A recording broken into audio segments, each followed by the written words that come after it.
Let's do that. Let's do that.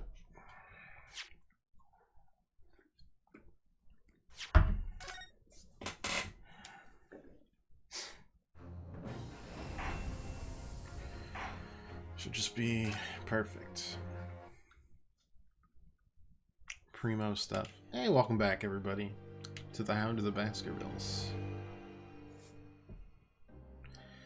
The final episode of the first of the Great Eastern Chronicles. There's two of them, so don't worry about it. Wisps of vapor flowed over the pistol as I cocked it, and I waited breathlessly in the stillness. The silence lasted for what seemed an eternity, until, at last, it appeared. From the shadows of the cloud, an enormous beast sprang out upon us. A hound it was, but not such a hound as any mortal has ever seen. Its eyes glowed with a smoldering glare. The whole of its ox-sized body was outlined in white-hot flames. Its rumbling pant and hideous howl, so terrified was I that I began to tremble with fear. "Look well, Wilson," Holmes declared, gazing upon the mystical beast. "For this is the diabolical Hound of the Baskervilles." So I wonder how they're going to spin the Hound of the Baskervilles, because the unspeakable story doesn't sound anything like the Baskervilles. Also, time skip. Nice. Anyways, yeah, welcome back. My name's Twice. This empty bed sometimes contains my cat.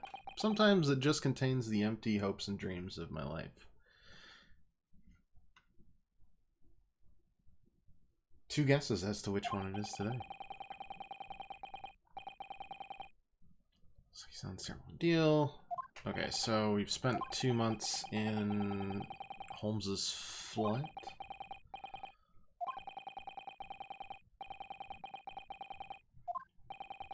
And done nothing. But hey, still alive.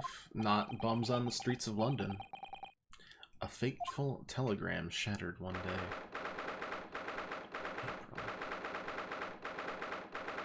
Naruhodo's legal consultancy.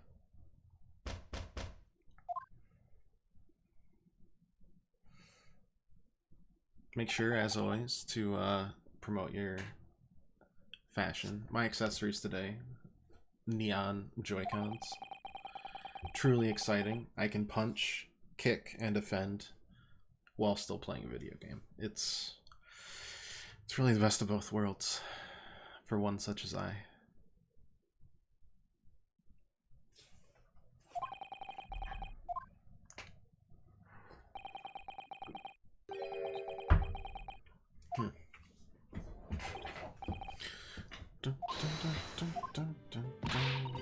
Time to leave for court already. Let me see. What case is it today? I don't think I'm scheduled to defend anyone at the moment, am I? Oh, no, of course not. How silly of me. I think Iris said she would make us breakfast this morning, so shall we go down to Mr. Sholmes's suite?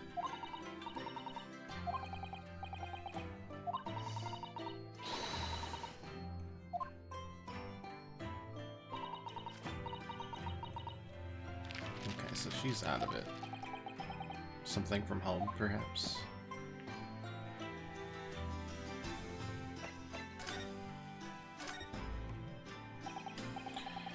What was it about? A telegram that was delivered this morning. Oh, a telegram? I don't know what you're talking about. Sorry, but you're not going to get away with that. I didn't think I would. So there. Actually, don't give it a moment's thought. It's nothing interesting. Boring. Okay, so something in Japan.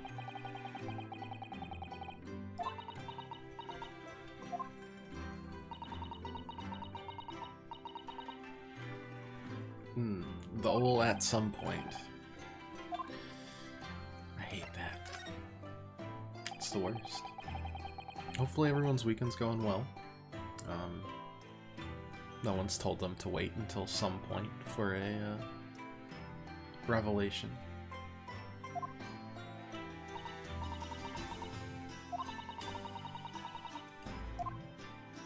Saseki went back to Japan. A fortnight ago, we had the very long telegram from him. Do you remember? Complaining of seasickness, but by and large, seems the voyage has been going well. Something wrong, Naruhodo? Oh, I was just wondering what might have become of Saseki-san. He stayed in London, that's all. You mean, as regards Lord Van Zeeks, the Reaper? Yes, I can't help wondering if seasickness would have paled into insignificance in that case.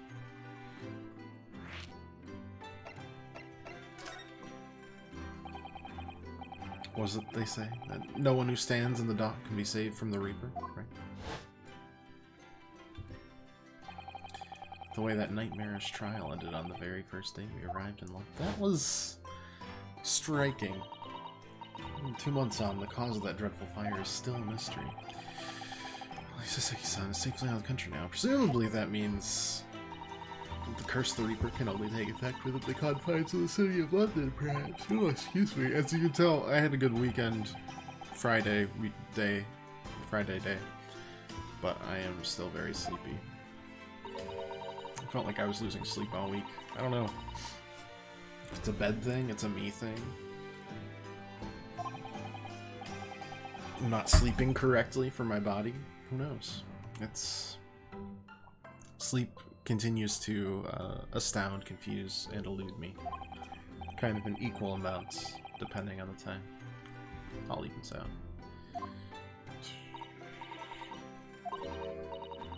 Lord Van Zeeks hasn't appeared in court once since our last encounter. So why did he come for that one?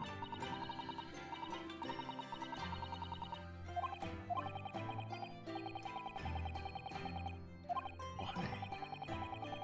So it's just been me who's had to face him in his recent trials, then? I wonder if luck doesn't come into it. Me too. He just hates Japanese people. I kind of get that impression myself. Okay, let's skedaddle down to Sholmes' suite. Give me some of that sweet Iris Watson and Sherlock Sholmes music.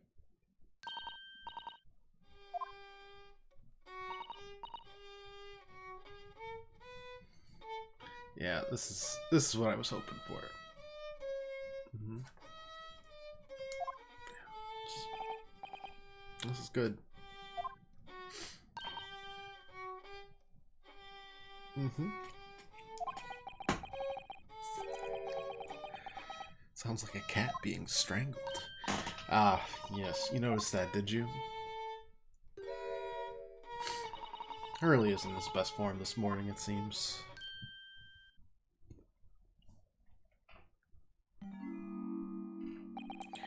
Hello. Hello, Mr. Sholmes. Good morning. A good morning to die, perhaps. Had something happened, Mr. Sholmes. You look miserable, and the way you were playing the violin before. My analytical mind is dead. Music is dead. The world is dead. Damn this blanched existence. That's all it is, my dear fellow. Nothing of consequence. Afraid I don't understand. Well, Iris, isn't it time we ate? Some dry toast and insipid coffee for me, if it's not too much trouble. Hello. Well, you are just the cutest. Cat not around to be jealous. Excellent, you are cute. Meow.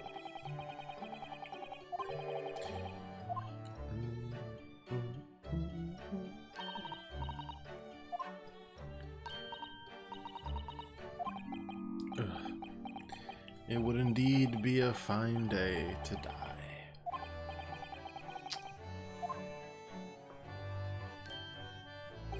Something's missing from Mr. Sholmes' desk. Yeah, everything. All of the clutter.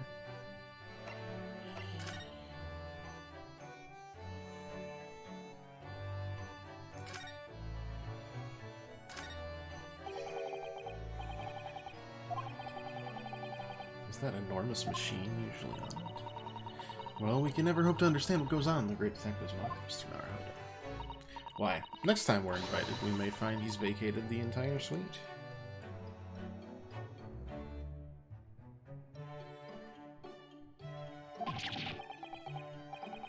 That's scarily plausible, actually.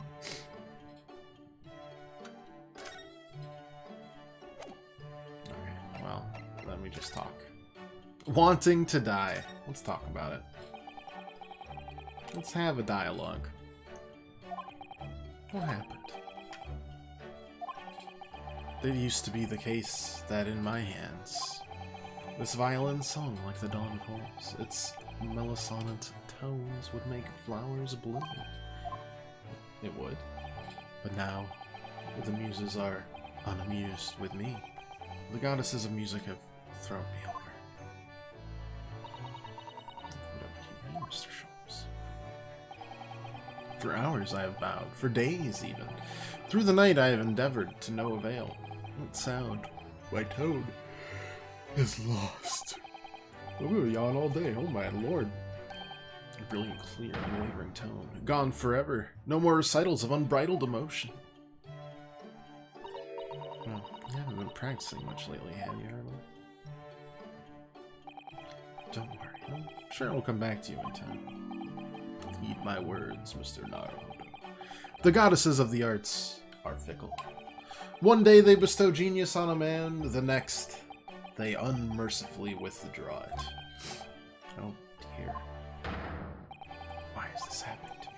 They take the turn I have for the violin from me. What is left, for pity's sake? What is left?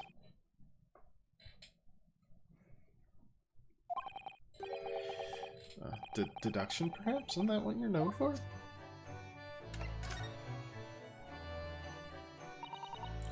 Mr. Sholmes, I don't like to pry, but your desk looks rather empty today. Ah, well done, Mr. Sato. Your observational skills do you credit. Oh no, Mr. Sholmes, they pale in insignificance when compared to yours. You'd struggle not to notice, wouldn't you? You know Hurley's great analytoscope? Well, that's at Windibanks now. Sorry? The pawnbrokery. Oh, of course. Pawn. What? You pawned that enormous machine of yours? It has some considerable value, you see, quite undeservedly. But isn't it a very important machine for your work? Do what should be sold at us if your situation becomes so desperate. Should have gladly passed what little income I have to you. Dear madam, things are far from desperate. But the pawnbroker has your wonderful machine. How can it be anything but desperate? Making use of a pawnbroker is quite ordinary here in London, I assure you. This doesn't sound ordinary at all. It would seem that neither of you fully understand how pawnbroking works. Here, let me show you this excellent show called Pawn Stars.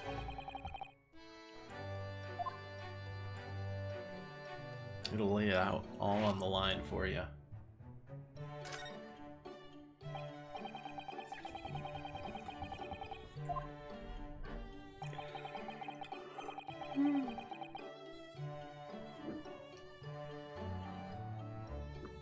To the people of London, pawnbrokeries are akin to banks. On Mondays, merchants relinquish their finest jackets and trappings to their pawnbroker of choice.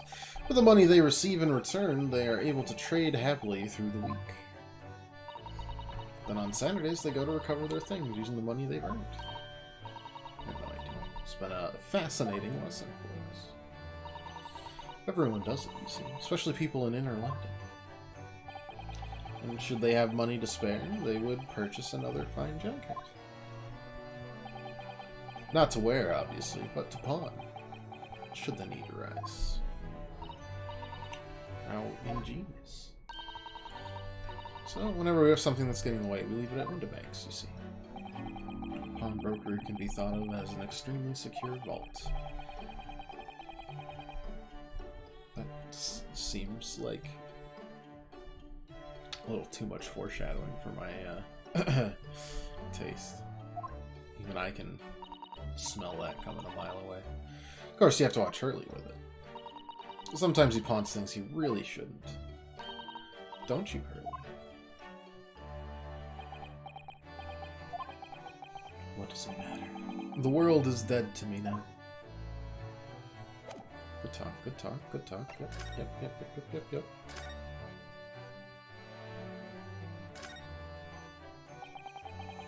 Mr. Natsume's cat seems to have settled in well. Oh yes, and I've become very attached to little Wright. It would appear his previous owner is completely forgotten to him. Cats are unfeeling creatures. Their muse as empty as the heart of the muses.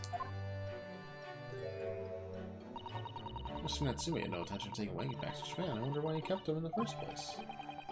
I expect he would have taken him if he could, but pets are strictly forbidden aboard steamships in our experience.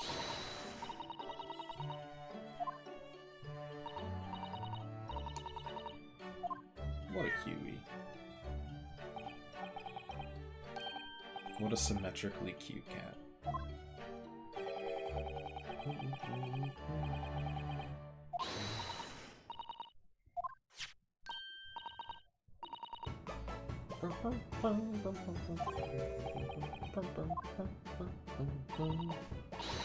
The cat Flapomat. A machine for making doors, just for cats. Can do it to any door at all, no matter what it's made of. It's very powerful, you see. Where just to make the cat flap and make a machine to make the cat flap? Well, yes, maybe, but now I can make cat flaps anywhere I like. I don't like all this evidence that's being produced this early. It's unnerving. She really knows how to come up with unconventional inventions. This girl.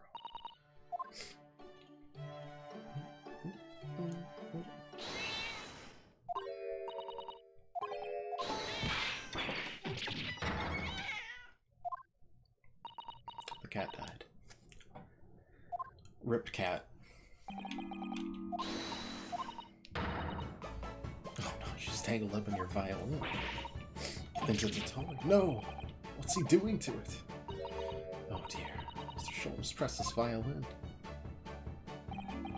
Why should I care? I shouldn't be surprised. If the cat is a more accomplished musician than I now. Mr. Sholmes really is in poor spirits, isn't he? Well, anyway, I'll put it back where it lives, shall I?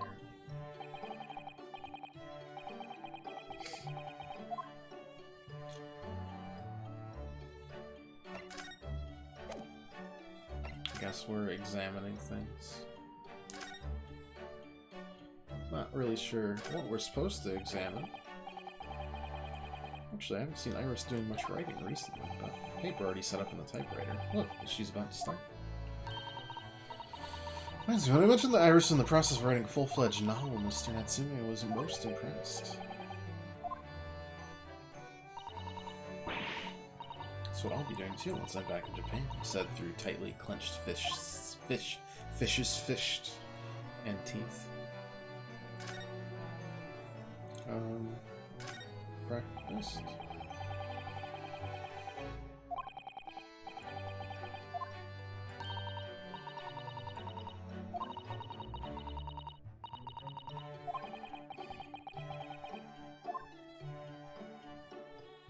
Breakfast.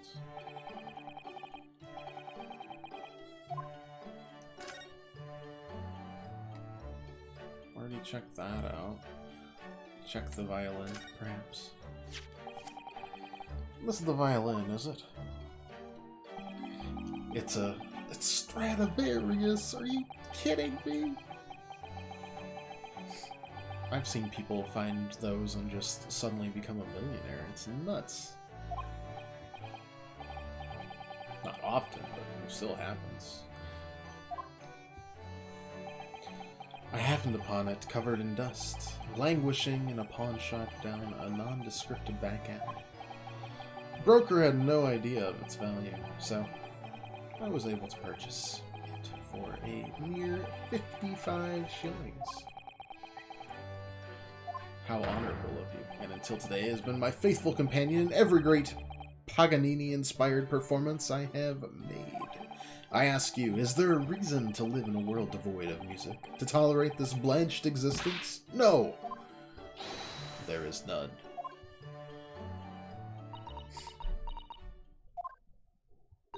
Mr. Sholmes?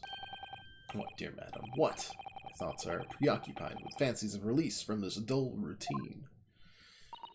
Well, it's about the violin. It looks, very different to normal, don't you think? Hmm? What do you mean? Oh, she's right. The tone of the wood is completely different.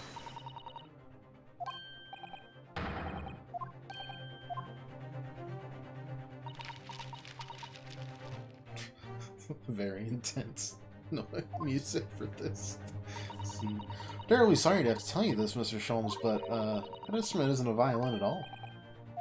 Then what? I believe it's an entirely different instrument called a viola. What?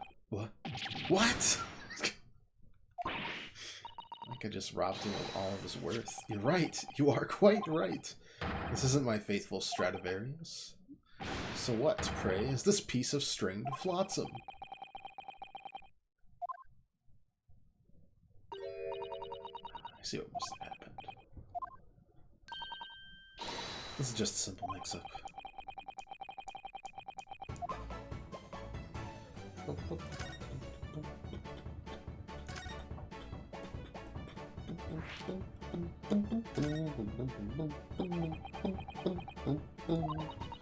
Well, you see, this violin...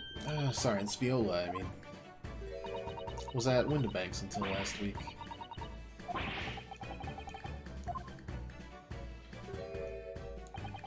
It's a proverb from the East, with which you are no doubt familiar, my dear fellows. Always let a beloved child travel.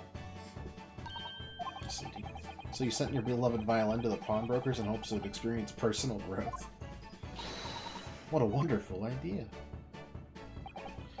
Last week I pawned my great analytoscope in order to release my precious instrument, but it would appear Mr. Windibank mistakenly furnished me with this tawdry fiddle instead. Ears cannot be deceived by the hollow timbre of this piece of timber. No, but your every sense was deceived by the fact that it just had strings.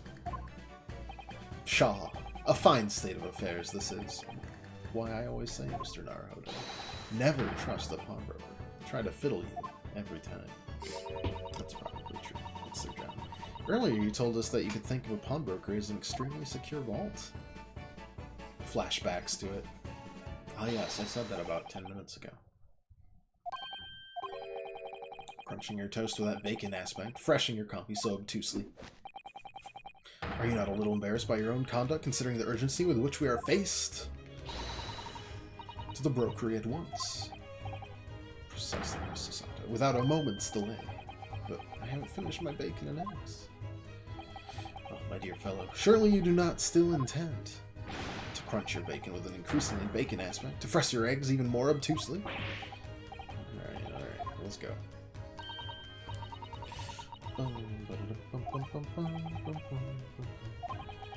Reheated bacon just isn't great. But it's still bacon.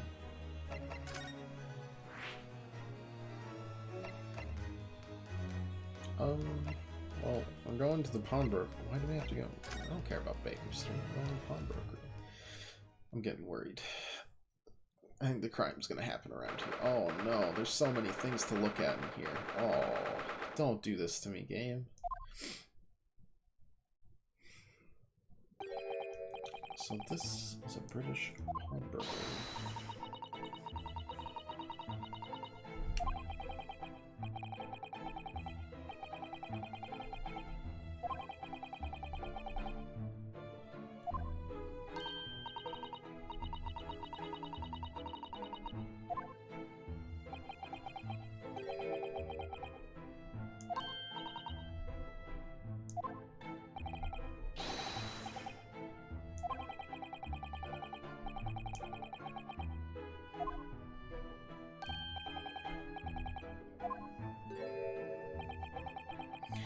that brazen welcome? Well, yes, we are potential customers after all. We are disgruntled customers, Mr. Naruhodo. It's time to inform Mr. Winterbank of our ire. Come. The fight is afoot.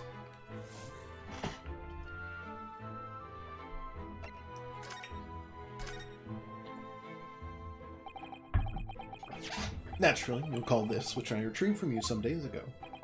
Yes. Second-rate fiddle is not my faithful instrument, Mr. Winterbank. The color of the wood is different. It has holes in it. It's not even the same size.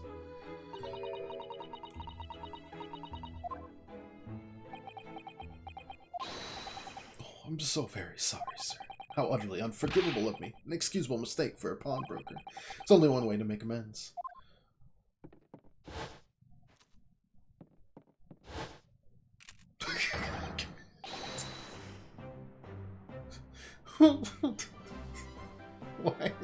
Why is this music playing? Why is this playing as a joke? Look.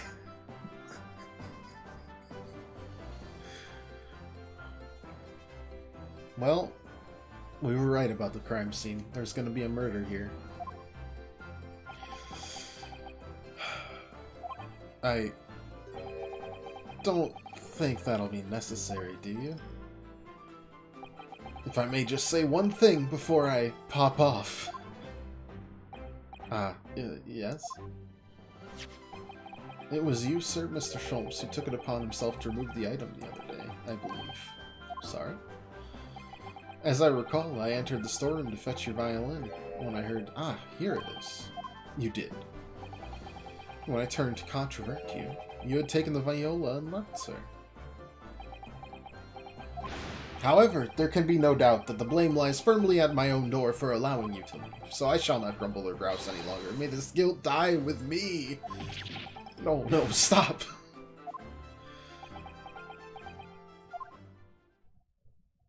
If this was Danganronpa, it would have happened.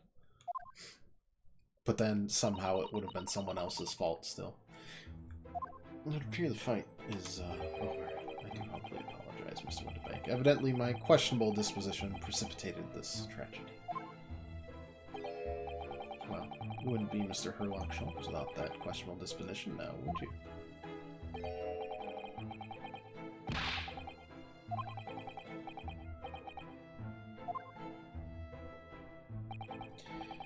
You are, must be said, one of my more challenging customers. I needn't remind you of the peculiar collection of items you've brought through my door in the past. Yes, in the extreme, ma'am.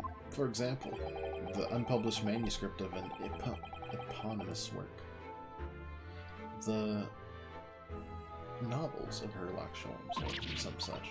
A full-fledged novel, an unpublished, a story I haven't read to you. Oh, forgive me. Wait, before you die, you must tell me more. Is this just his resting animation? Nice. What's no more? Tell me everything.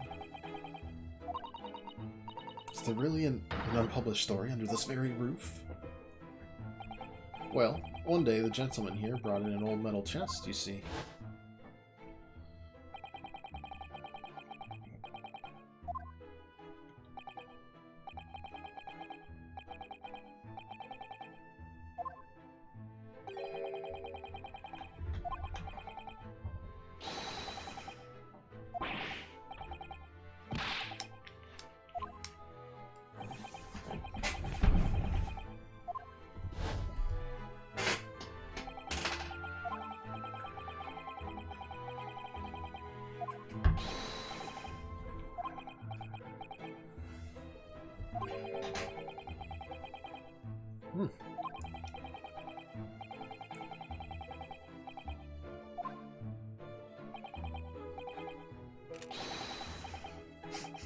On my life, which might not last very much longer. This is all very strange. Wonder, can I ask you something?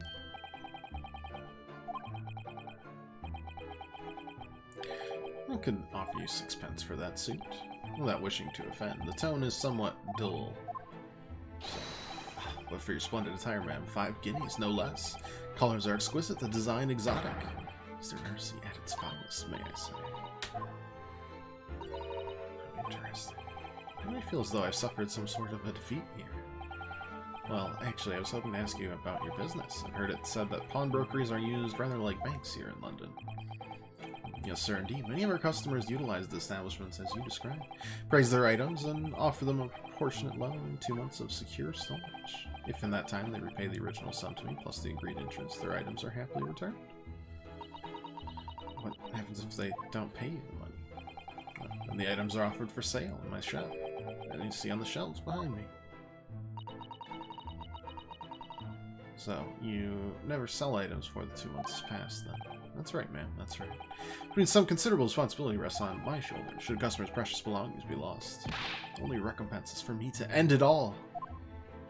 The very idea, Mr. Whitwig, is an absurdity.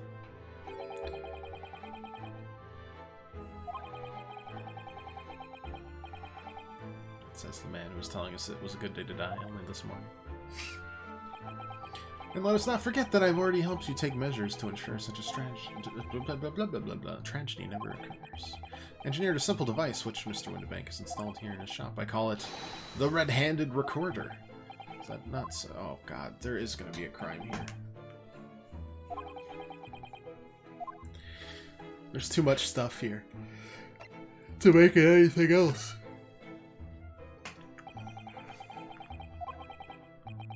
Use your eyes, my dear fellow. There are 2 just below the ceiling.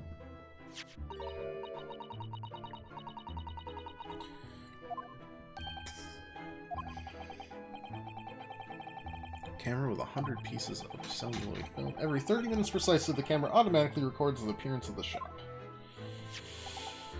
It's gonna be handy. And again, definitely setting up for a crime happening here. 4 a.m.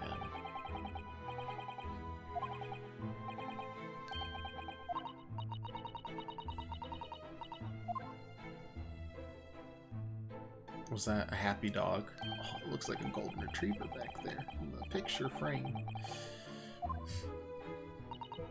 What is identity? It takes it at a 30-minute interval.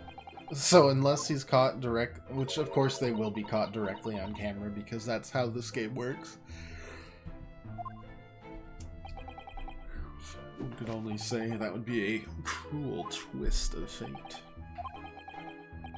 I must confess, your advice haven't given me some cause for distress of late. It's the cost of the film, sir. You most graciously placed not 1 but 2 cameras in my shop after all, which means I must pay for nigh on 100 utterly useless prints every single day. I'm afraid the cost of the film will break me before I'm very much older.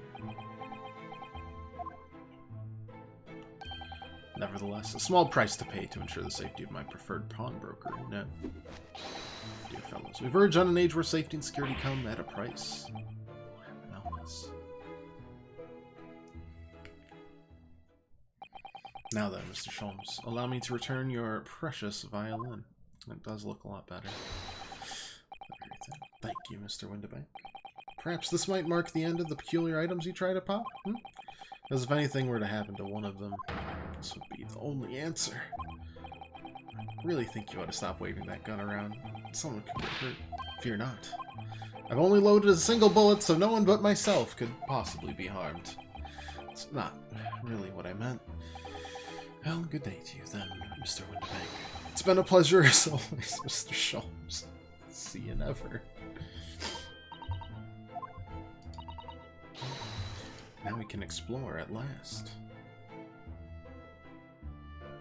Fair enough. Let's do it. What am I exploring? I don't know. How about this thing?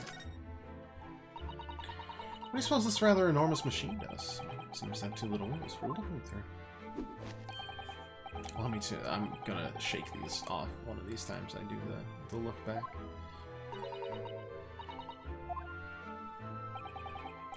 aptly named. I assure you. Look through the eyepieces and see for yourself. Like the really old-timey, like, movies that you could watch through the, little window viewers. To see the image properly, stereoscopically, as it were, you will need to be cross-eyed. However, if that is beyond you, it is of little consequence today.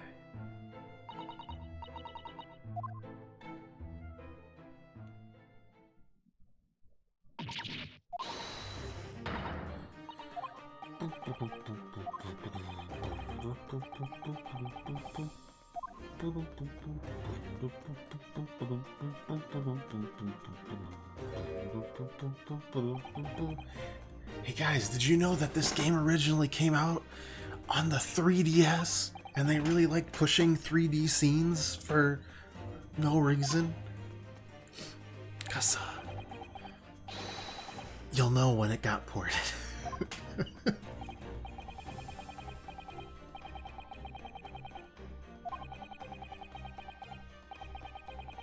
Book you for hours to see them. Why? Why are people meddling with such black magic? It's no magic, my dear madam. It is, well, far too complicated to explain at present. We shall save this lesson for another day. Okay, but that seemed weird again. Lots of weird oddities here.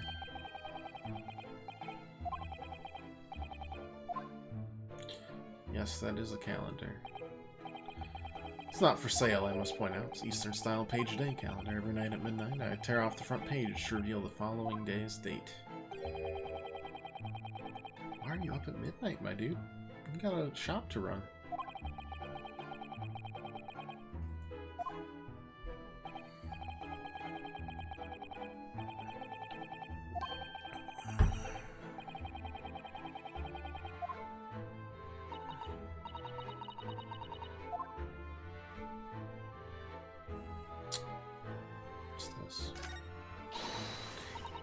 Could this lovely big shiny box be? That, my dear madam, is a music box. Surely you have such things in your own country. Yes, but I've never seen one so large before.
These things all feel like they're... Wait, the horse doesn't get a cool...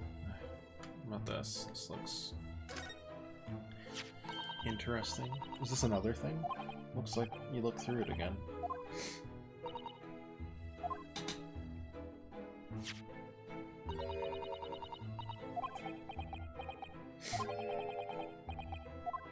I'm gonna open it. Oh yeah, you can like look through it.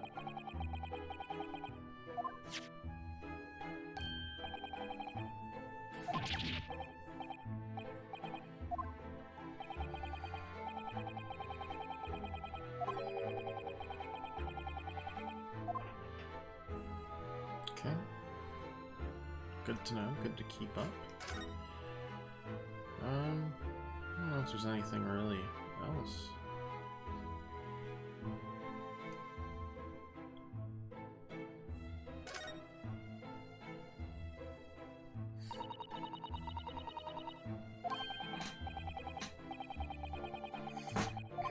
ledger.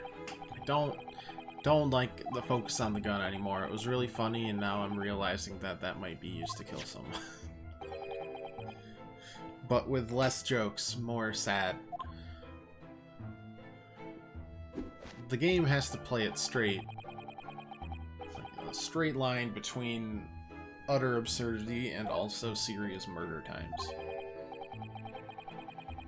I'm sure Mr. Woodbank would not hesitate to draw that weapon with a speed belying his portly size. Don't mean he'd blow his brains out? Indeed, in recompense for his blunder. Oh my.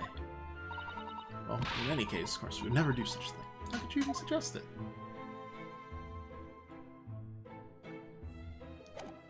Okay. Guess we're moving? We haven't been outside of Baker Street yet. We've been outside to Baker Street. Any? Oh, it's literally like right next door. And then there's also a close. I don't really see anything right now.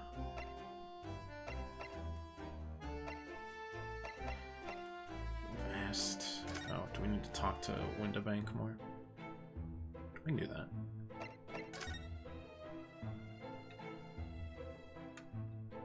No, that's checked, so never mind. I guess we can check this wall of stuff.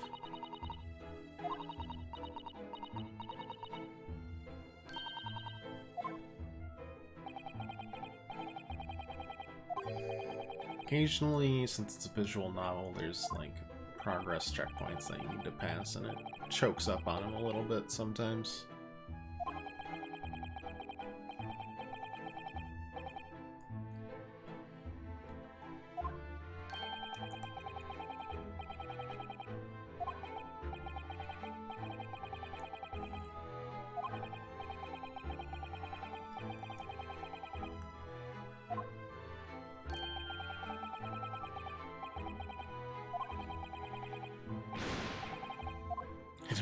My student spirit. What? Only 2 pence for it? That's not fair. Or it was barely worth a penny, miss. Cannot offer more.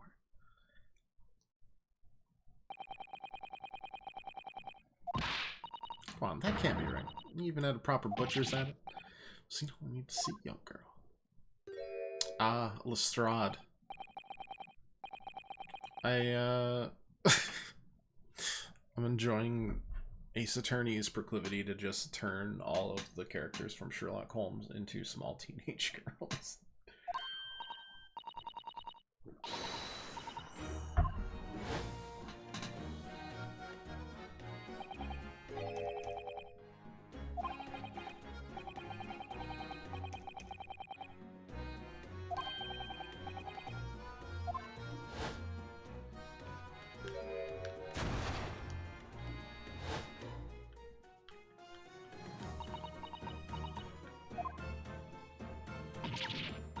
Gordon Bennett, you lot. Hello, Miss Lestrade. Hope you've been well. What? You remember me then, do you? Well, I remember being completely surrounded by smoke, that's for sure. So, what are you doing in here? Down and out like the rest of us? Nothing to eat. Come to pop that black weasel. Sorry, coat, Abby? It's about this black unicorn makes everyone comment on it. Unless I'm much mistaken. You'd be the young pickpocket who stole our experimental smoke grenade launcher. Mr. Sholmes. So, you have something of value to pawn, do you? Come and see that article, and I shall negotiate, Mr. Winterbank, on your behalf. Hold together. I don't need no help from stuck-up D. Out of my business. Go on, or I'll make trouble for you. As you wish, Miss Lestrade. I'll happily remove myself from your presence.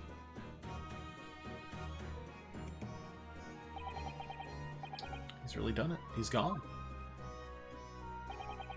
I'm sorry, but as I said, there really is no room for negotiation here. Oh, metal disc. Probably for the music box, right?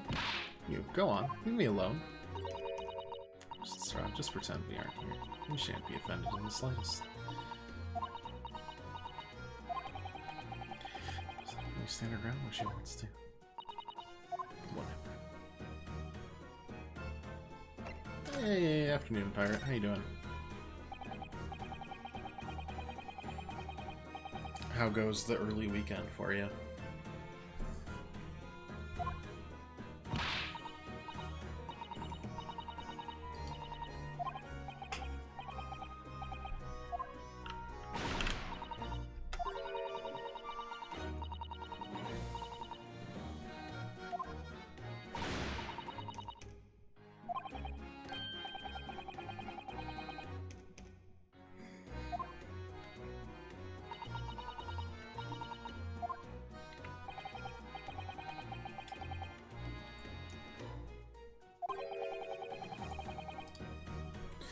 Evening for you, afternoon for you. Yeah, that's fair.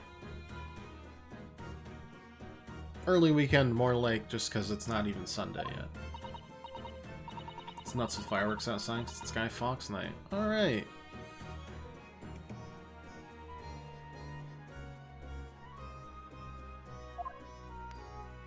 Who doesn't like blowing up Parliament, you know?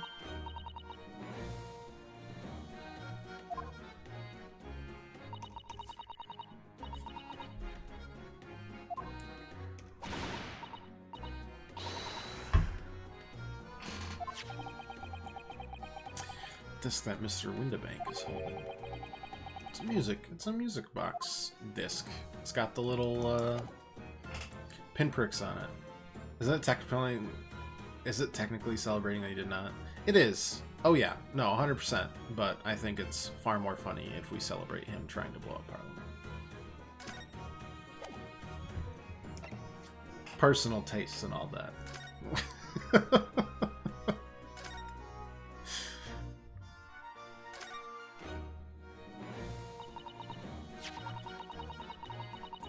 Exactly is this one?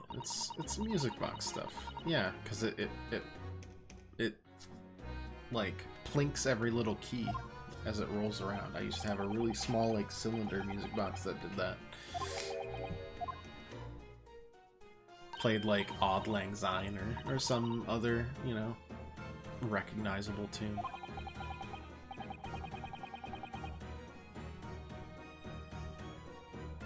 I like to personally think that they're just celebrating that V for Vendetta is a movie that exists. Because I think it's really funny if that's the case.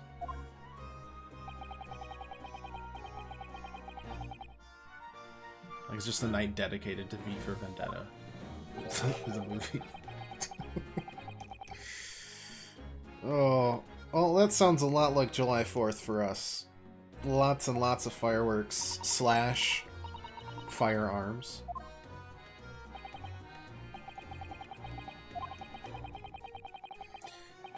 And, you know, they're just going off all over the place. Can't really stop them. So we just chill.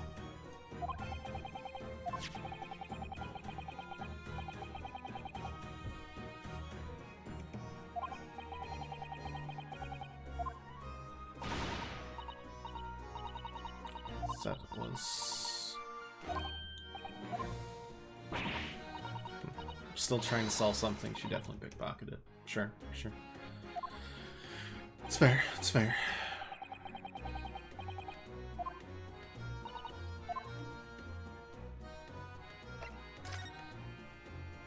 This pawnbroker's shtick is that if he ever makes a single error, he threatens to kill himself. You'll see it. It'll happen again. I'm sure of it.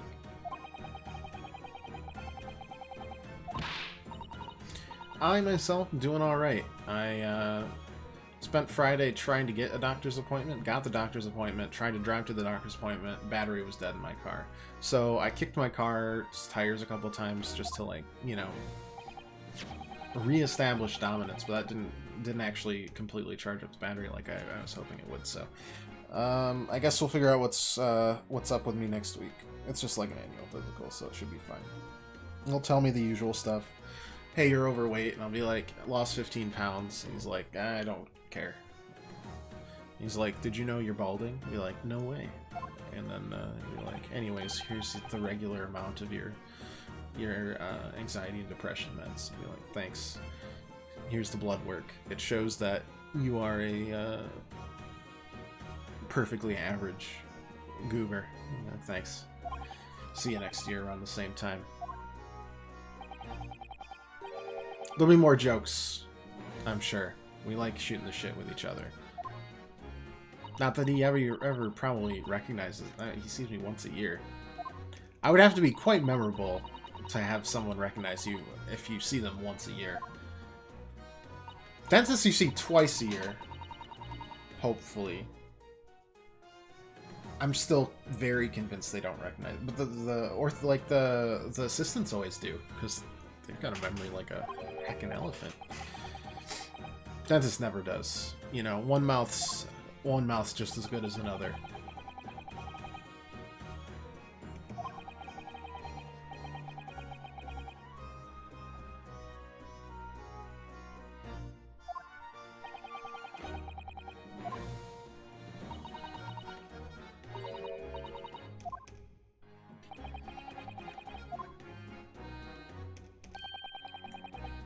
She redeemed an overcoat. Fits, don't it? I mean, it's mine, so of course it does. So, what about this disc then? How does that come into all this? Ah, well, the disc is something else. A new article to pawn if the girl and I can agree a price. I see. I thought you said Mrs. Stroud brought in a storage ticket today. Well, it's really quite simple. Yes, the child brought me a storage ticket, and the money owed on it, as you say. For this heavy black coat, which you returned to her care, as I understand it. Yes, that's right. And rather unsurprisingly, as soon as the little ragamuffin put the thing on, she went rifling through the pockets. Oh, you mean...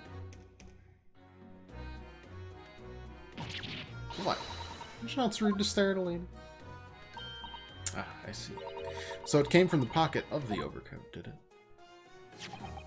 If you mean this disc, then yeah, exactly now. And she immediately tried to pawn it, for quite a high price as well. This is all rather suspicious. But I'm just trying to pawn something like anyone else would. May I ask who deposited the overcoat here in the first place? Well, me. It doesn't really appear to be your size, though. Me, old man. It's me old man's, isn't it? Isn't it? Is it, Mrs. Stroud?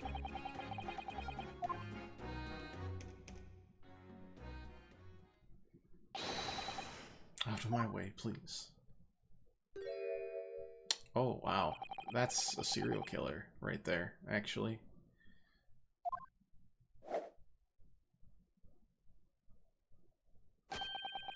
Good day to you, ladies and gentlemen. Problem? Oh, there's no problem, as long as you remove yourself. I have a matter to discuss with the proprietor. If you intend to make a problem of it, I shall see you outside, little girl, for the hiding you deserve. Okay, ain't it obvious? I ain't done talking with him yet. Think you're such a gent, you should know how to wait in line. Well, you are an impudent little brat, aren't you? As well as a pickpocket. How do you know who I am? The question is, how do you not know who I am? You haven't the courtesy even to remember the faces of your victims, it seems. Broker. Yes, sir.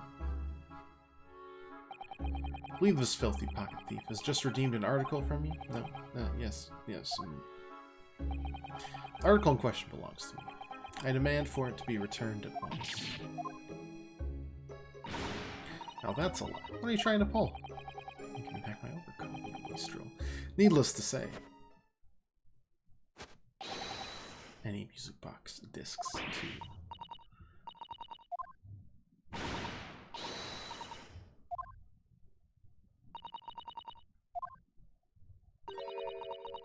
This is a very awkward situation. Yes, let's hear both sides of this tale, shall we?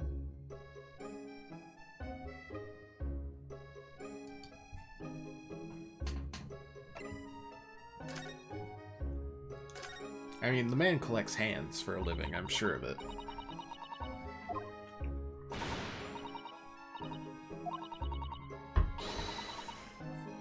had a good night overall, though. Went book shopping, got a lot of new comics and or regular old books, because my comic book store finally got a new shipment of a bunch of stuff. That was nice. Went down to my old college haunt, and we got some really crappy Mexican food from a local place that we used to go to at 3 a.m. It hit the spot. Looked at a bunch of people being cold, waiting in line for a bunch of clubs. It was a good time. It was a good time. Also, I put together a bunch of Chelsea's new office furniture, so it was good. That last part isn't much of a date night, but the rest of it was nice.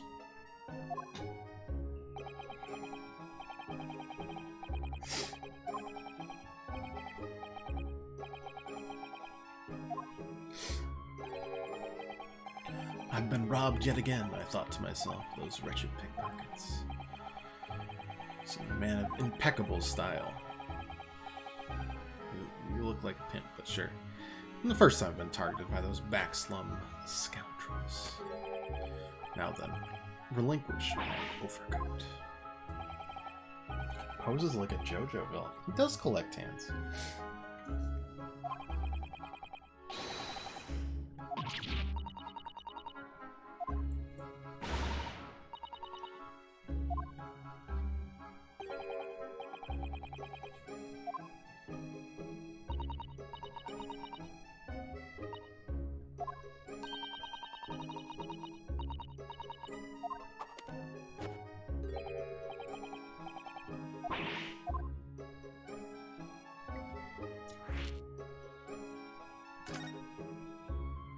Everything is lying straight into a nice little line for a crime to happen here for the last case of the first game.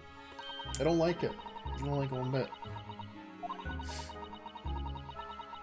Look up the name of the person who deposited the article in the first place.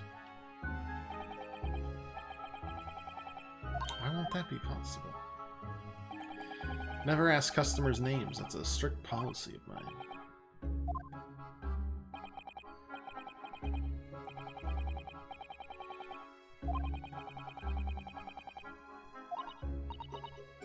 Ah, because he's a criminal.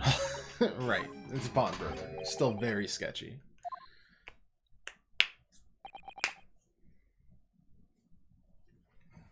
Sir, might have troubled you for the watchword associated with the article in question. Of course, it's Professor. Yep, that's right. And all the evidence we need. This gentleman is the rightful owner of the article, without a doubt.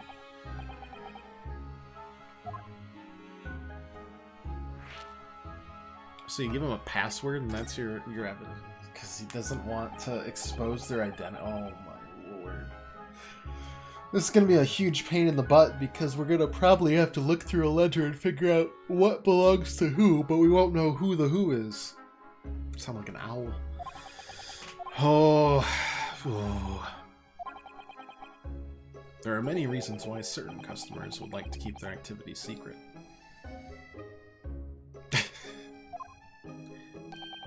Yeah, he's a criminal too. That wasn't exactly a subtle glance at Mr. Sholmes, though, was it? Great detectives have no dark side. Oh boy.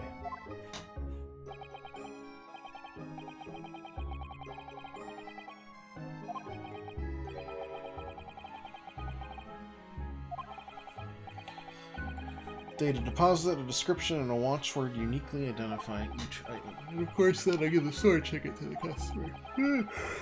Someone comes to redeem something, ask for the ticket and the watchword. If that someone tells you the correct watchword, you return the article. Oh, that's right, sir. Yes. Then how did she know the correct watchword?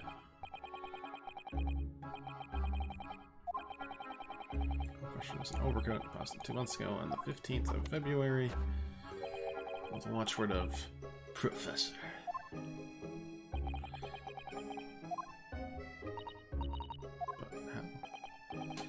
It's beyond a joke. There's no further room for doubt. Oh, I clicked on it again. Okay, well, we'll talk about other things while we do that. How's it going? I've been like catching up on sleep finally. I slept till like 10:30, 11 today. Then I just did some chores before I got on. This is the earliest I could get on, which it says something about my own sleep schedule, but you know, that's life.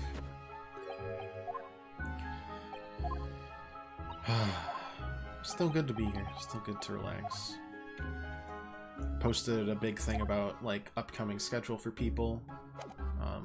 Just to keep people in the loop that haven't been able to show up on stream, and to keep people in the loop that have been on the stream.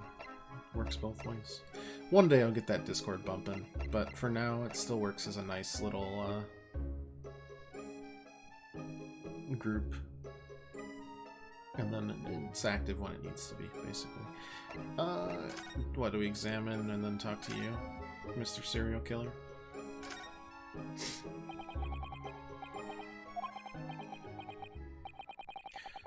Inquirer to introduce himself. Oh my god, he's a turd.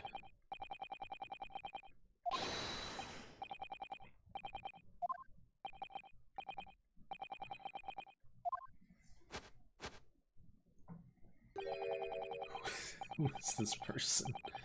Its inhabitants live on some fiery brown-colored soup dressed up with exotic spices. You might be thinking of somewhere else. Perhaps. Anyway, if you're a gentleman, sir, you offer your own name first before inquiring. Well, then that would make you not the gentleman. Which might be accurate. Let's be real.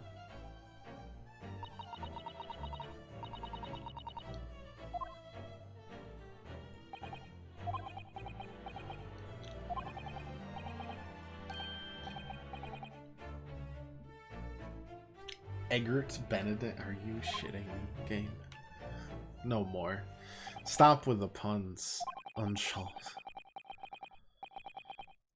The name is suspicious. Yeah. The pause equally so.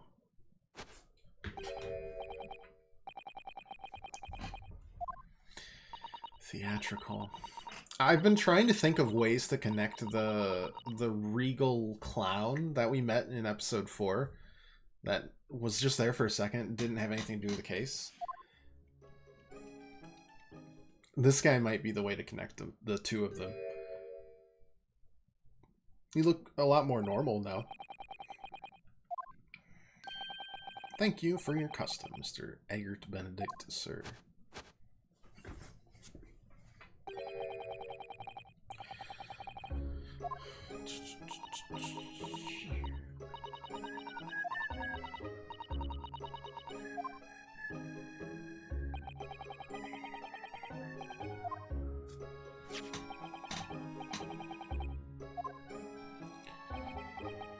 The disc so interesting.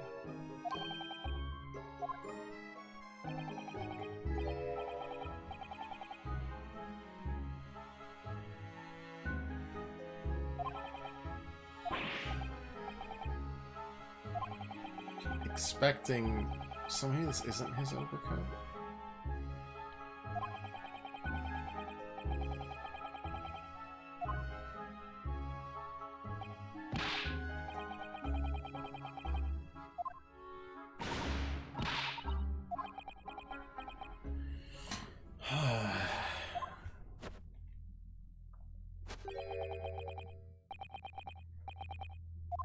Say goodbye to style.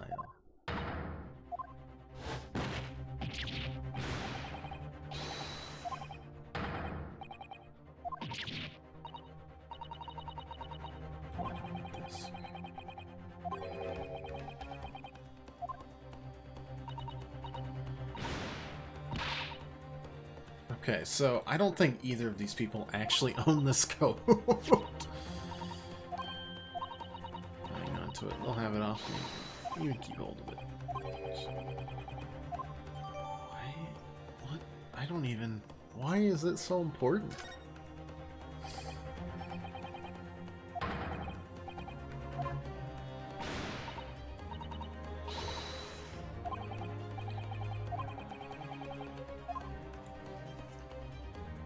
How do I resolve this?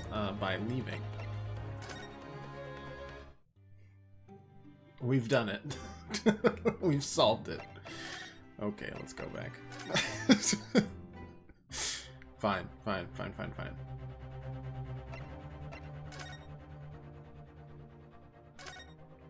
What say you, partially suicidal pawnbroker? He's at a loss. Okay, cool. What say you? Extremely impolite serial killer.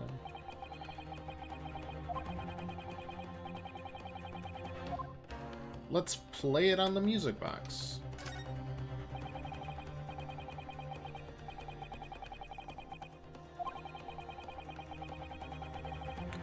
Or we won't.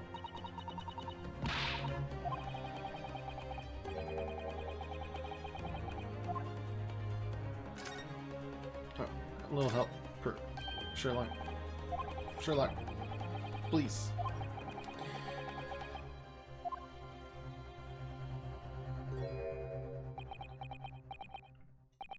So, you found me at last, Mr. Naruhodo.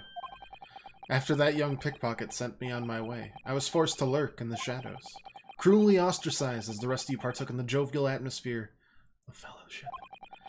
I had nothing to occupy my mind, but it was too ashamed to let society see what my downfall had done to me. So, feigning mock interest, I pretended to examine the tedious trinkets in this desolate place, whilst, as you shrewdly observed, gnawing on the only friend I have left, the 7% solution of caramel. Pray, do you claim to understand the depths of my despair, Mr. Naruhodo? But how could you?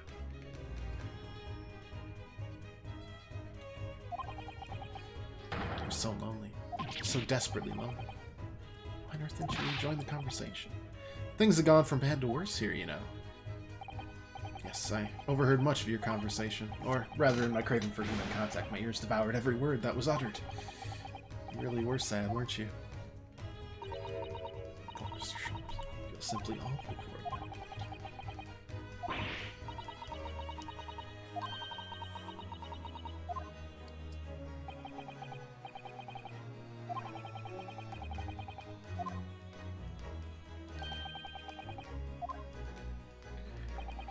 I'm about to get a great deduction. Oh boy.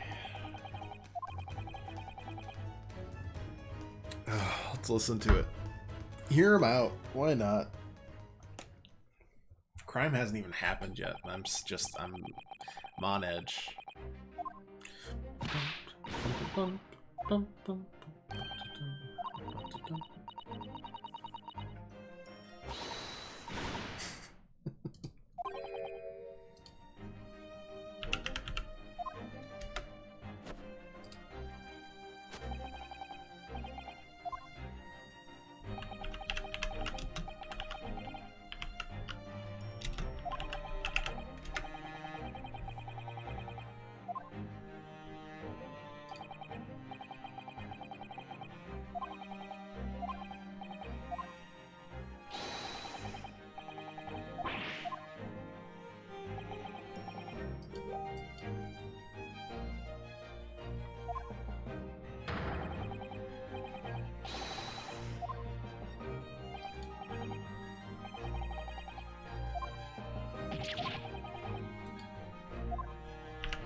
Okay, well I expected this to come out in court, so now that it hasn't, I don't know what's gonna go on, actually.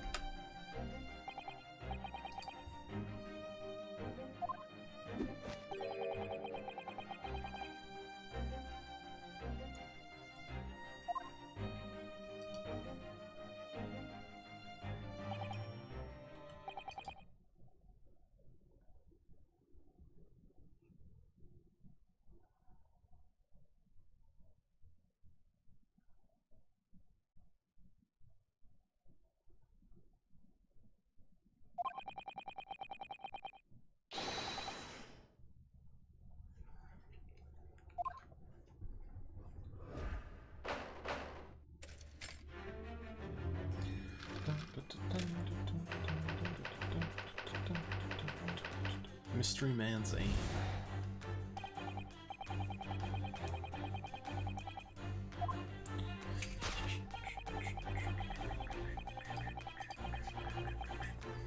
You may have claimed to have followed a pickpocket here, having had the redemption ticket stolen from you on the street. But that is most certainly a lie. The real truth is something quite different. It's revealed by that which you hold in your hand. Yes, what brought you to this shop in the first place is that staff recruitment flyer. The piece of paper in your hand is a staff wanted advertisement from this very shop.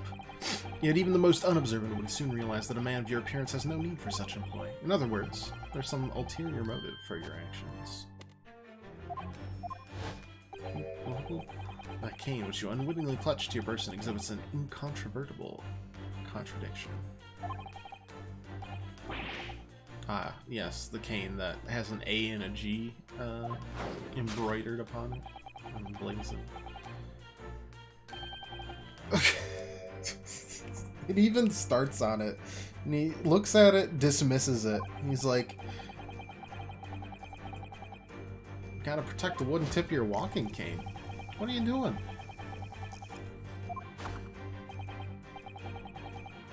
Puts it in plain view again. Rod you hold in your hand, which appears to be a walking cane, is in fact no cane at all. You recoil, sir. Is something wrong? While you're recoiling, you inadvertently facilitate the answer of the next conundrum to present itself. Namely, what is the truth behind this rod you bear? Yes, your reaction betrays the truth.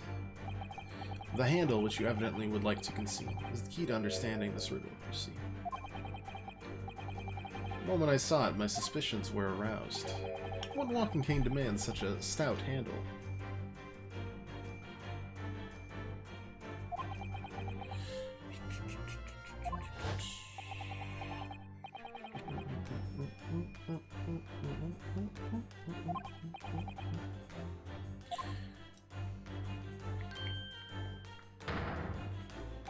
That rod is the broken handle of a shovel.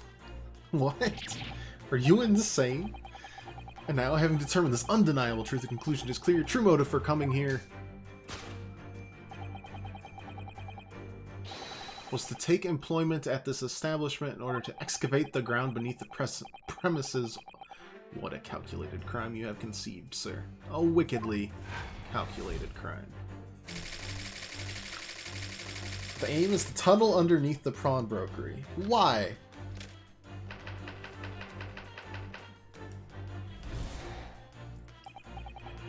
Now, Mr. Benedict, let us continue. Oh, I'm excited. I'm just... Oh, God. We must expose the details of this elaborate climb you have in the making. This is utterly absurd. It's just that I, gentlemen, intend to excavate the ground beneath this pawnbrokery with a broken shovel. What on earth do you propose I could expect to find in there? Some long-forgotten treasure, I suppose.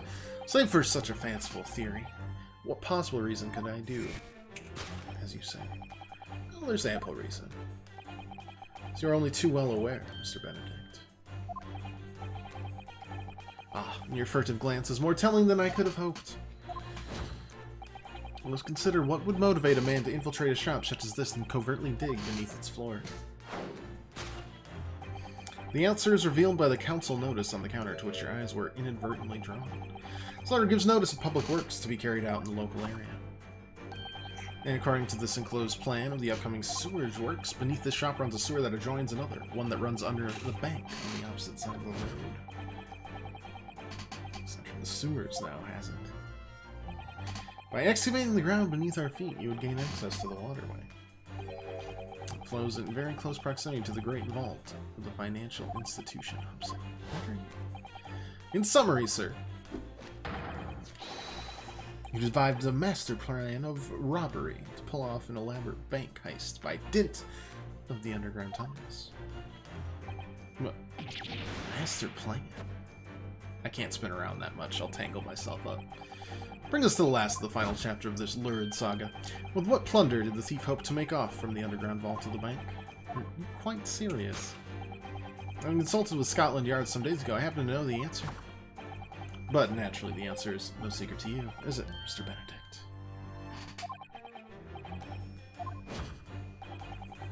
I want to present a rather interesting piece of evidence. You see, this picture postcard tells us all we need to know. The Great Exhibition. Currently in the final stages of preparation, the Great Exhibition will soon be underway.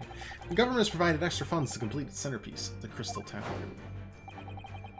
Funds that currently sit in the vault of the bank, on the other side of this road.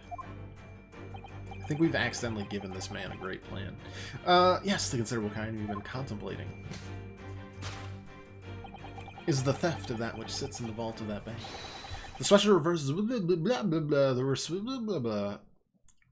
Yeah, you heard me. The special reserve funds for the Great Exhibition. Of course, that is top secret police information, so keep it under your hat, please. Well, now we know what's going to happen. Woo! Thus concludes Sherlock Holmes' great deduction of this pawnbroking puzzle.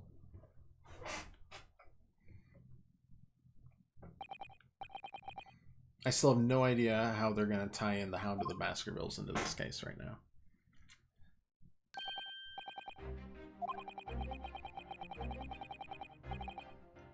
A novel where two grown men spend 80% of it terrified of a dog who got painted white.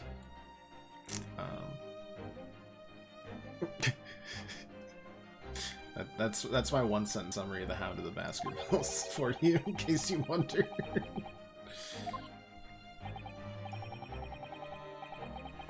Though few know of its existence, one of the government's most closely guarded secrets. Gregson told me in the strictest confidence, and then I blabbed it to all of you, including this pickpocket and possible serial killer criminal. You just announced it to everyone here, rather loudly, in fact. Ah, it's such a big secret. How would Mr. Benedict have come to find out about it? Well, there can be but one explanation for that. Clearly it is because the man is a criminal. Well, that might be true. If you didn't know anything about the money in the vault, he's a criminal, as you said, then buying a brand new shovel is sure to be the first thing he does now that you've revealed his secret. Oh. Or if he doesn't, maybe Mr. Windibank will. He already has plenty of shovels here, after all. On my life. Sure you am not so unscrupulous. Well, hopefully this taught you a valuable lesson. Sensitive information must be handled with the utmost of care.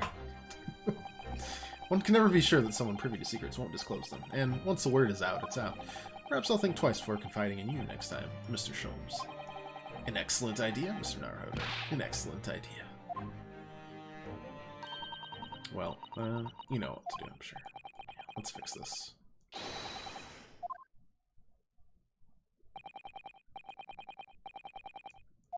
Dance of deduction. Things that they definitely don't practice choreography on. Especially that final spin.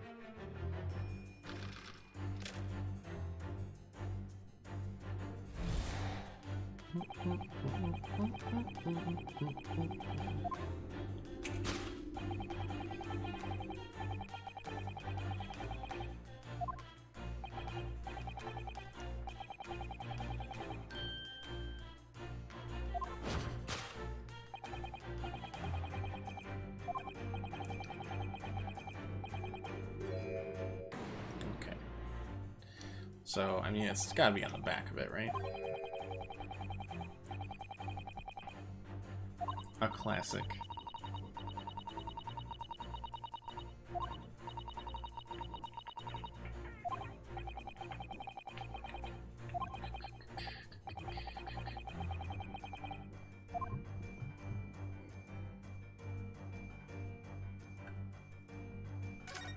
Looks a lot like Lestrade.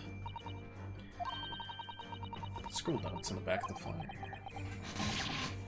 Don't believe it. Listen to what it says. Name: Gina Lestrade, height 5'2", green cap, scruffy waistcoat, rubbery white shirt, blue satchel, ragged. It's a detailed description of Miss Lestrade. It's a sketch of her hat, no, if you showed it to her, he'd fire that smoke grenade launcher in his face for sure. Details shopman written down here too. Windibank's Pawnbrokery, Baker Street, redemption deadline 15th of April.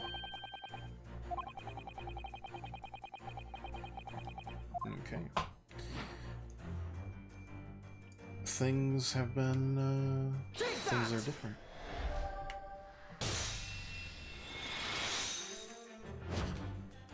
Unexpected here. Quite so, my dear fellow. It appears that the writing and sketch on the reverse of this flyer pertain to the pickpocket, Miss Lestrade, and to Mr. Windibank's pawnbrokery here.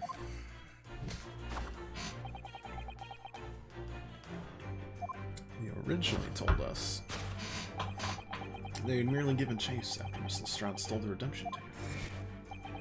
But that, sir, is a thinly veiled lie. It's the information on the back of the flyer that led you here today. By which I mean here, to Windibank's pawnbrokery, and today the redemption deadline of that overcoat. So you waited outside for the young girl matching the description you've written down to arrive. And you've gone to some lengths to hide the reason for your pursuit of Miss Lestrade, too. In other words, there's some ulterior motive for your actions.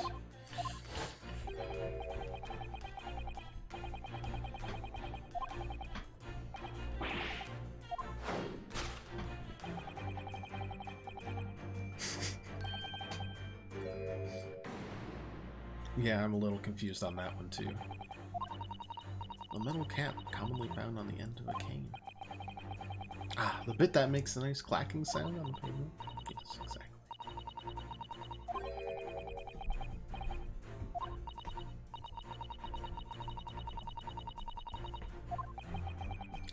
Yeah, it's okay. It's guys, it's the initials. It's the initials. It's the initial.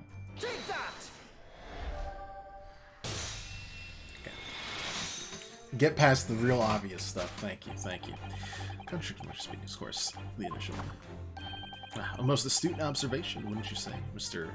Eggert Benedict? We're led to believe, sir, that your initials are EB. Yet, in a most possessive manner, you have in your grasp a cane bearing the initials AG. An incontrovertible contradiction indeed. Would you not? Does he get paid by the syllable? No, you're wrong. This cane isn't. You said before that you'd had that cane for years. So don't try to tell us you just borrowed it from a friend or found it in the park. In short, though you hold yourself to be a gentleman, you have withheld your true name. Okay, and there was a rip there. Oh, the coat probably doesn't fix. It's not his either. I thought that rip was a audio bug the first time I heard it. No, that's twice in a row.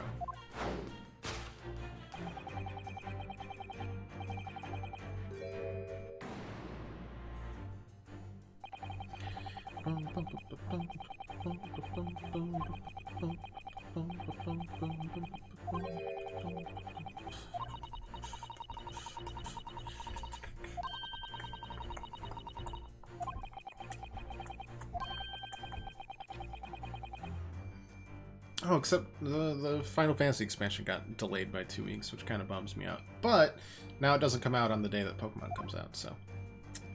Pokemon... Where's the rip? There it is. Take that! Pokemon can take front and center on the 19th plus. It'd be good. It'd be nice. Split scene, which you evidently would like to conceal, is the key to understanding this riddle, you see. Because the overcoat is rather obviously a poor fit. You forced it over your broad shoulder. The seam is already breaking apart.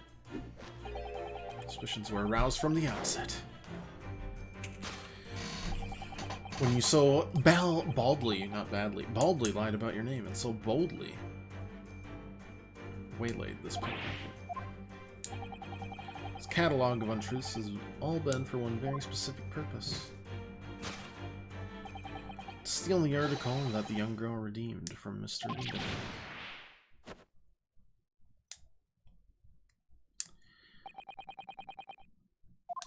Really irks me is this. A considerable crime I initially imagined has been considerably curtailed. So Lestrade might have stole it, but from someone else. Someone more important, perhaps. Anyways, let's continue. We must expose the details of this elaborate crime we have in the planning.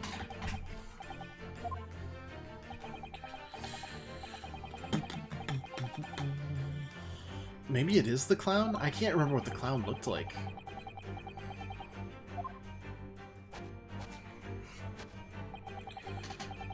Had I not been the one to deposit it in the first place, how would I possibly have known the relevant details? Yes, it can. Oh, but the watchword can be discovered, as you are only too well aware, Mr. Benedict.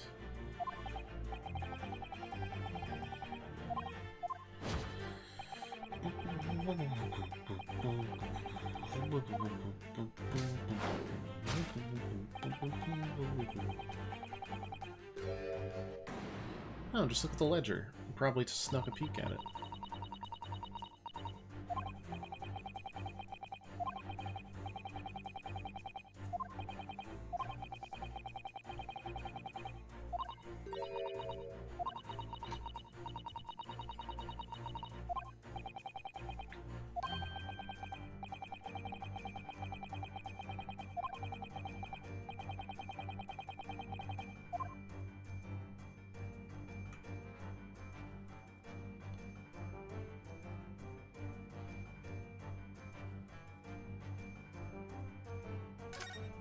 Am I supposed to look at these things?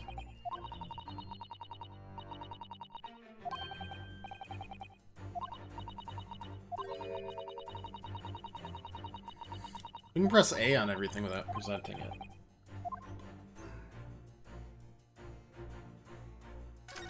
Is there something under the notice, perhaps?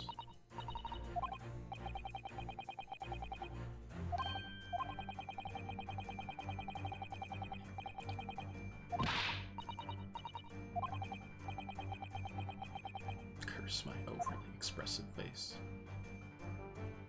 Notelet. Is that the ledger? Oh, this was appears to be a memo that Mr. Winbank scribbled to himself. Let's see. What does it say? Oh, Professor.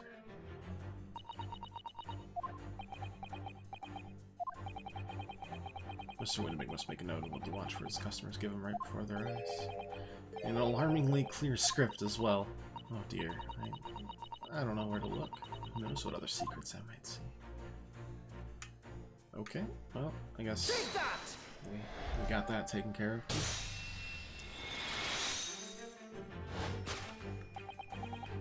This is revealed by the notelet on the counter, to which your eyes were inadvertently drawn. The broker here follows the same procedure whenever a customer comes to redeem an article. He asks the customer for the watchword and notes down the response lettered on the notelet he has in hand. Then he consults his ledger and confirms whether or not the watchword matches that of the article in question.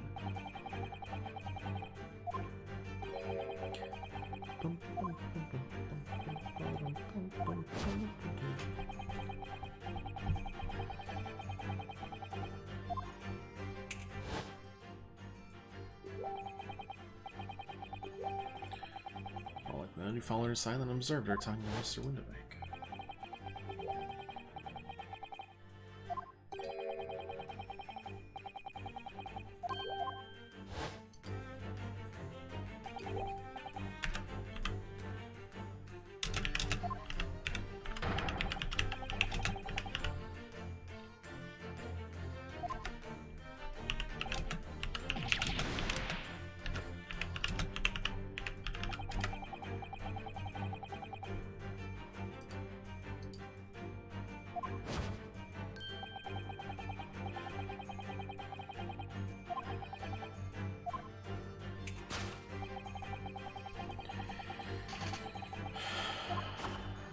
This has got to do something.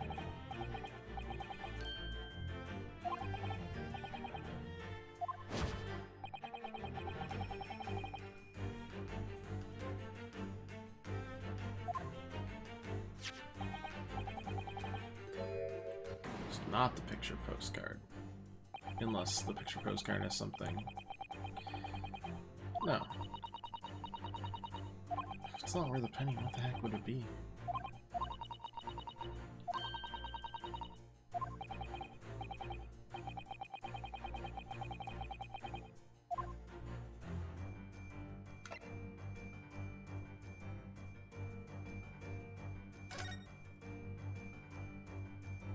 Or does he want it really bad because there's blood on it now?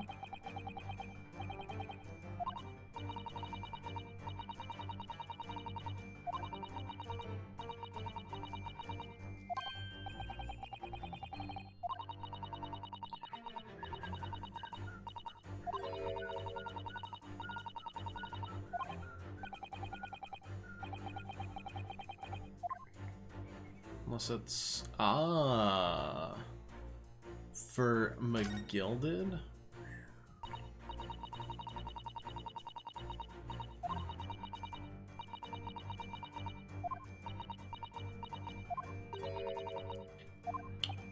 We're coming back to full circle. A whole one case ago. Full circle. Forget the first two cases. Full circle. Two circles that don't connect. A Venn diagram with no connections.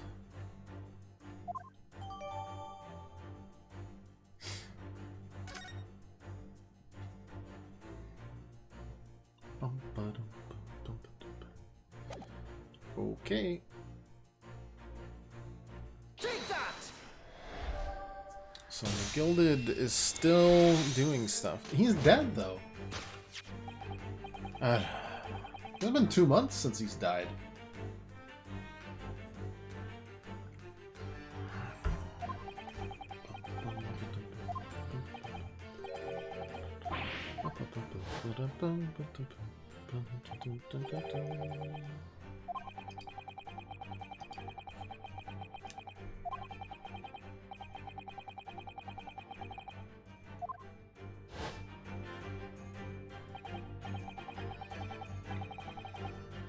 Associate, subordinate.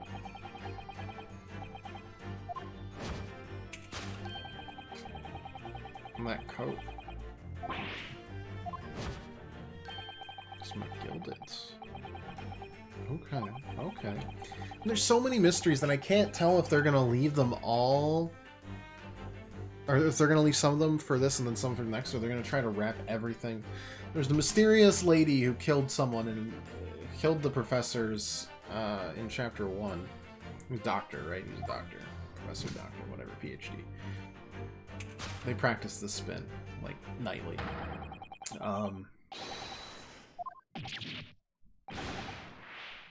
He practices that spin hourly.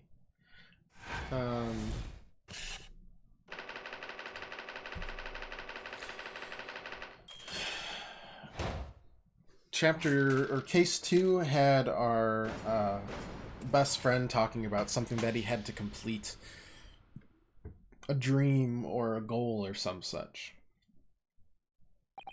Never came to light what that was. Then case 3 has McGilded, it has the Reaper, and it has a guy dying. McGilded specifically. And then 4 had the clown for whatever reason. I don't know if all of these are going to be tied together or if just some. I don't know. I don't know. Also, like, Dr. Watson being dead is a big deal. Because Iris doesn't seem to know.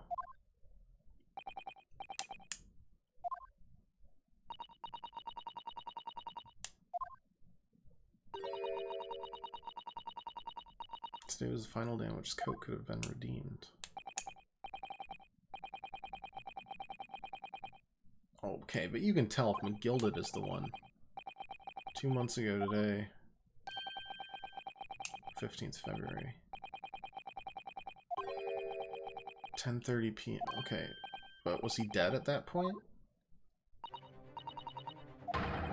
The day on which the murder took place. No, the murder itself. Precisely the time at which the terrible events...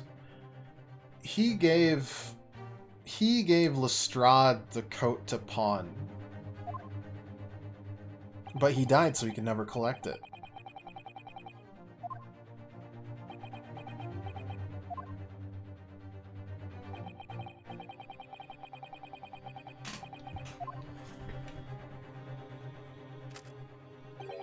Ah. Cool.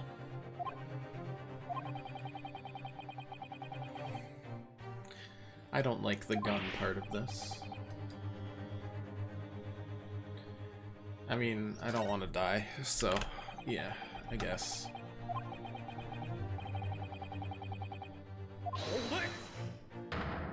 Oh, he's got a gun too. Of course, he uses this gun to threaten himself, so... No! That's not how this is gonna work! Not again. Mr. Windibank, no! Gregson, thank you. Spectre. That's right, Sunshine. Alarm was raised on one of our dedicated emergency lines, so we got here as fast as we could. Now, what's all this about, eh? Praise be, you're here at last. I was moments away from forfeiting my own life in my very own establishment. Ba-dum, ba-dum, ba-dum.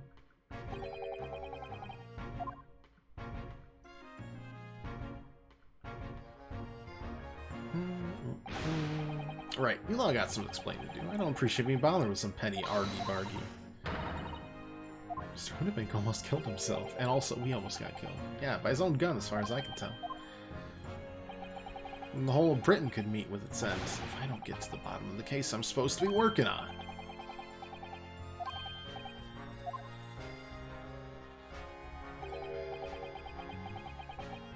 Something to do with the Great Exhibition again, it seems.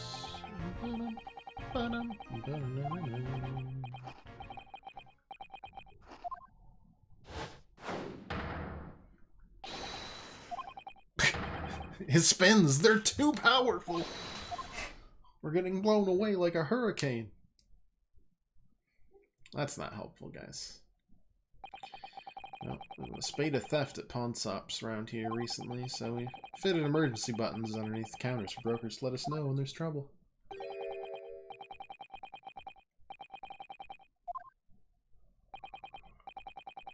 Now then, Mr. Permanently in Mourning. Oh, yeah?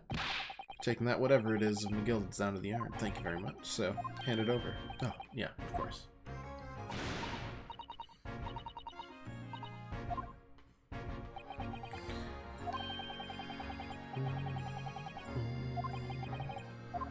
Evidence. More things about McGilded.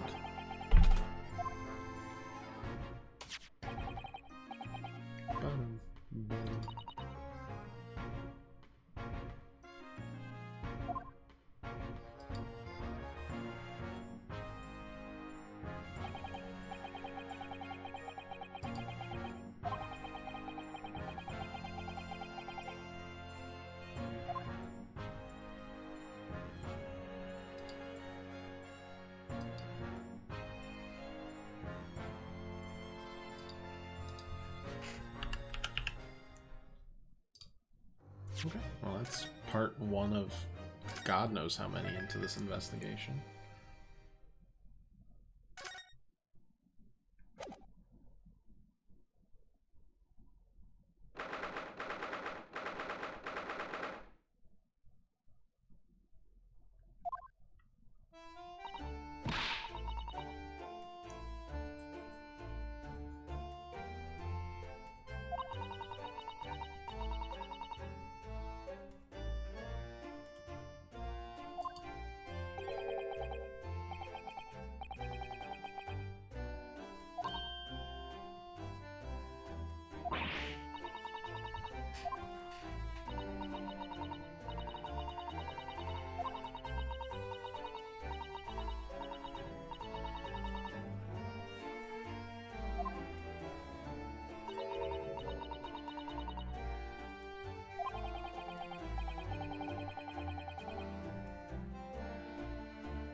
Or are we adopting her?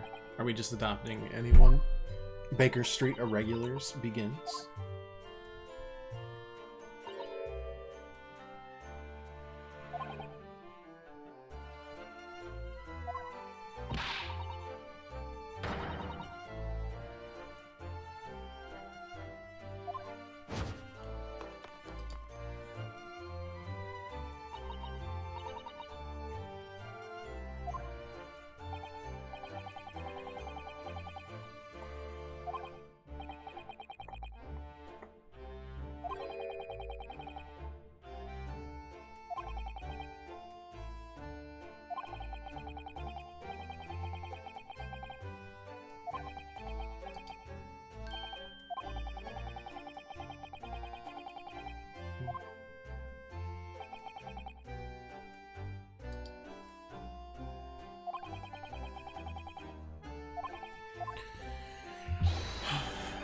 Splendid surprise. This is just window dressing at this point. I'm just waiting for the crimes. Oop.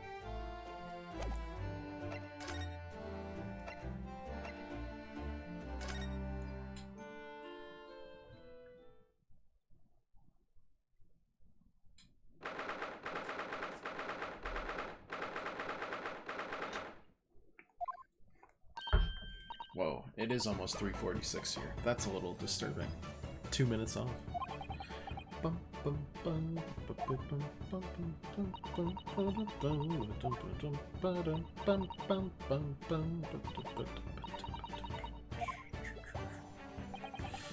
Busy as always. I am. I'm preparing everything for dinner this evening. You're obviously cooking something special, aren't you? Oh yes, after all, we have a special guest joining us. Guess who it is? Go on. You'll never guess. Oh dear. It is awkward when you already know the answer, isn't it? It's Jim. Isn't that exciting? Oh, what a surprise! Yes, that's wonderful news. Iris seems overjoyed with the idea.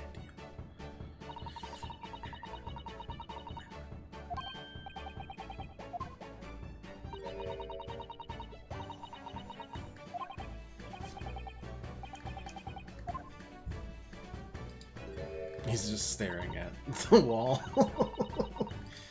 He's been like that ever since he got it.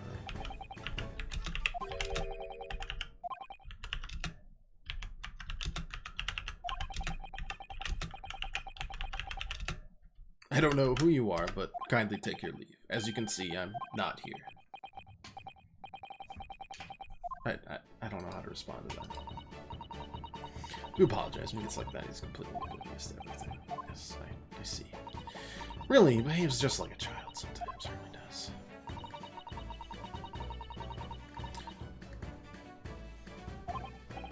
Yeah, except Iris is clearly the parent. And Herlock is the child. I wonder where her real parents are. Yes, it's not like you met him or anything. It's fine. You'll figure it out. Take your time. Why does this girl live here with Mr. Sholmes, you're wondering? Am I right?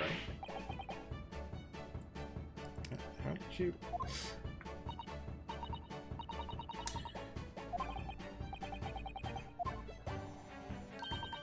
Don't worry, you can ask me anything. I won't mind.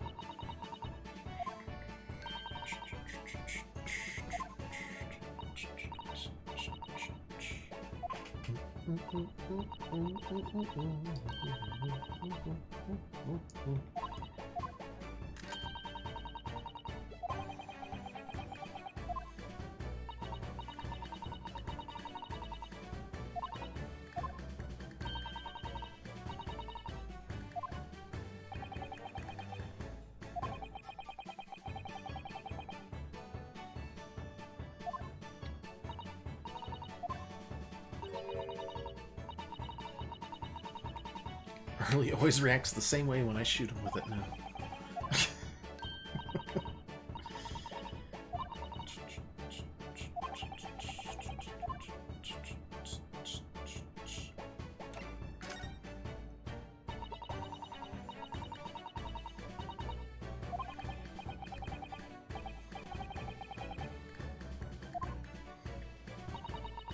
Daddy aren't with me anymore. Oh, maybe she knows about it? Mommy passed away when I was born, and around the same time my father... Well, he had to go to a faraway land because one of the cases he and Hurley were working on. Wait a minute, did you say he and Hurley? Yes. Daddy and Hurley are always solving mysterious cases together.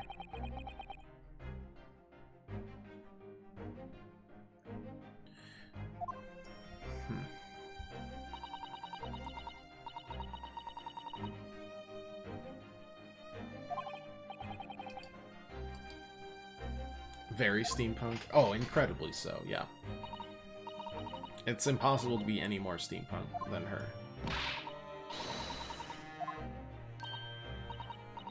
And she's the only one, which is really funny to me.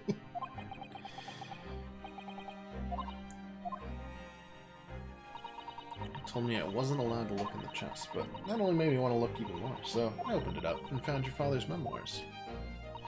Yeah. So I asked Hurley, who wrote these? Nearly fell off his chair. Very out of place. That's Ace Attorney for you, though. They make characters stand out one way or another.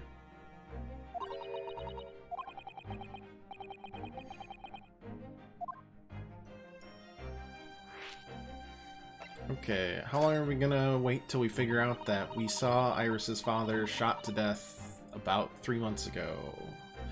How long will it take?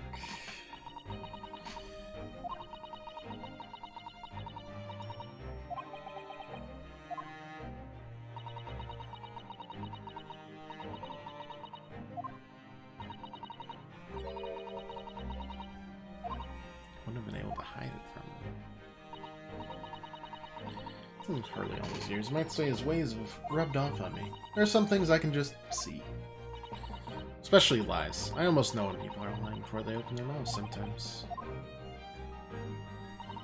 Anyway, I was so fascinated when I read Daddy's diaries. That's what inspired me to write The Adventures of Sherlock Holmes, actually. Time Traveler confirmed.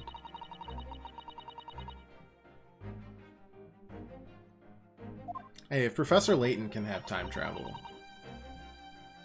Ace Attorney can have time travel too.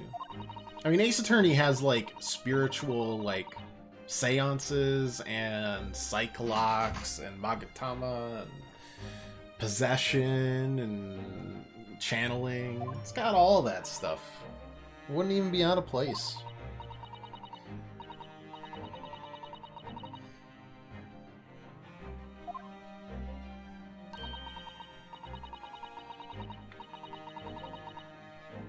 He couldn't remember the case, so the very next day he gathered all the people involved and proceeded to solve the case again. It was quite a shock for everyone. Share your father's surname, don't you? That's right, Wilson. Daddy is Dr. John H. Wilson. Thanks, we spelled it out for us. Are we figuring it out yet? Is it coming through, guys?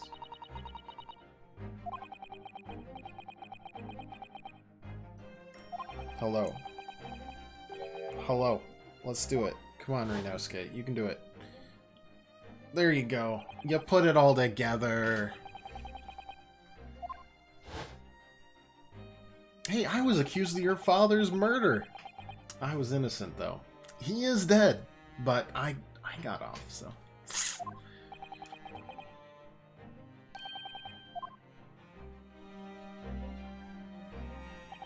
You know, good news, bad news stuff.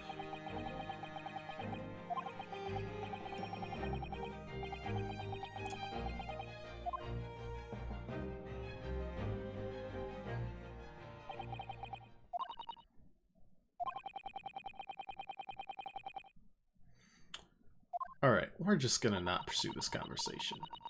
Yep, we're just not gonna talk about it. Well, mate, now's not the right time. Dramatic revelation and destroyed emotions time will be later on during the court case of whoever the heck dies here. Of which, right now, there's only 2 people that we've seen could be involved in it. This will be a mess, I'm sure.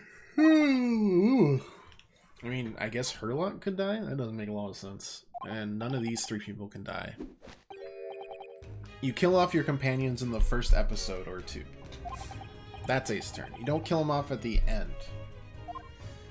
So only 3 people we've seen in this case so far is theatrical gentleman, pawnbroker who threatens to shoot himself regularly, and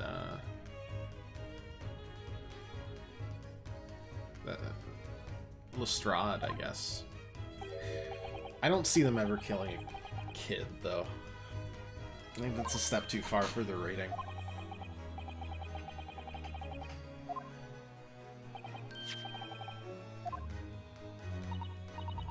Another music box disc. Not another disc. This is the one Gregson demanded we hand over as evidence. Wait, then what's it doing here?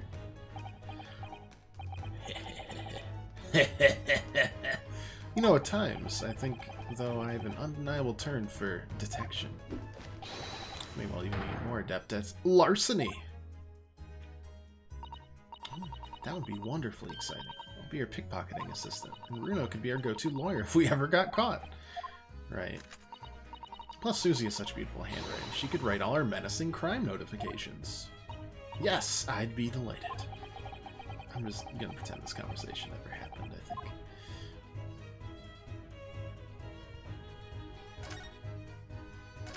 Okay, can we listen to said disc? Please? Quite correct. That sort of uncompromising attitude is precisely why I always carry some of this. Oh, he made a mold of it. Oh my gosh.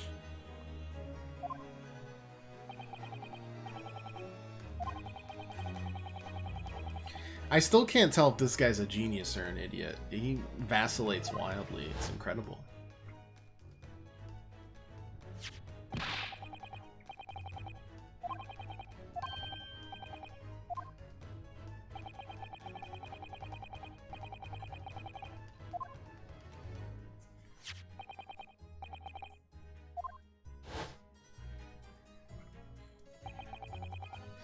Briefest moments I had the disc in my hand, did I not? Yeah, you did, but I still don't understand. It was at precisely that moment that I summoned my one and only friend into action. I pressed the disc into a pair of bars, like this. It's amazing. Disc and all the minuscule protrusions have made an image in the caramel.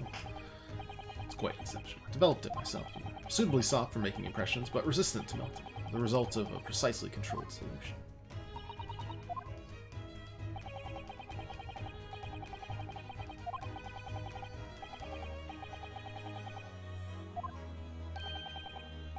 I can enter anyone's property at will, and never without high sucrose nourishment. Yeah, it sounds illegal. Well, from the image, I was able to treat this. I confess I was most curious to know what manner of music would issue from this when played. Dallas.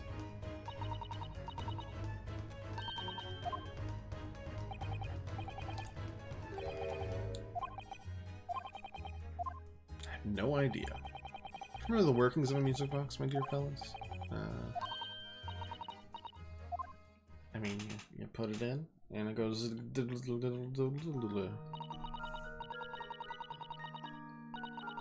Requires a cone. Yep.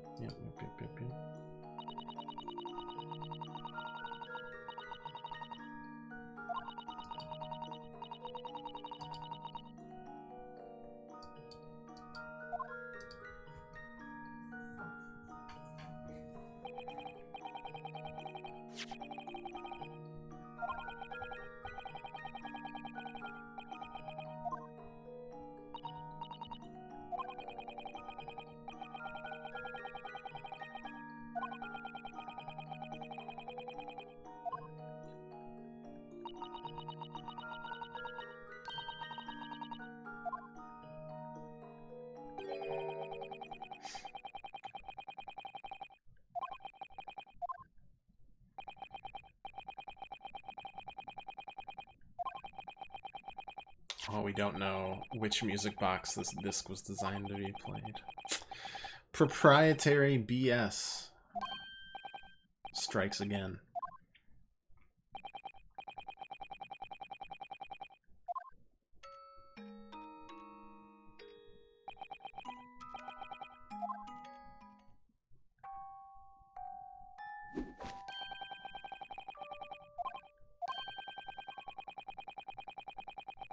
I'm presently engaged in acquiring an example of all the music boxes ever made in Europe.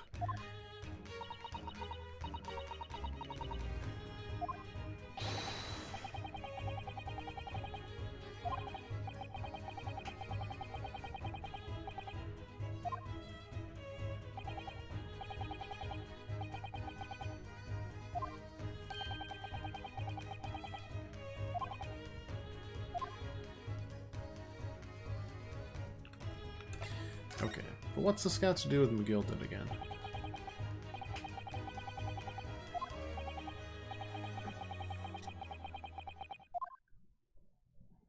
Yes, let's flash back to a man burning alive once again. Yep, here it is in my mind's eye. What a delightful thing. Was it the curse of the Reaper? No one knows. The omnibus was reduced to a pile of ash, not a shred of evidence remained. With the man's death, the truth about the murder in which he was so intimately involved... He killed him. He killed him. He killed the guy. It's ridiculously obvious.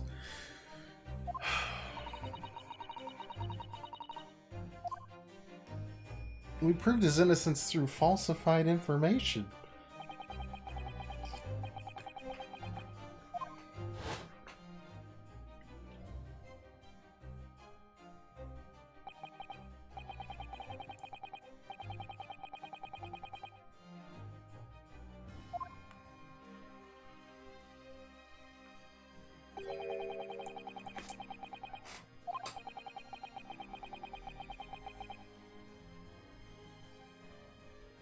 I don't know if this was the right judgment or not. Man does evil laugh and smirk. No, it seems good. Seems alright.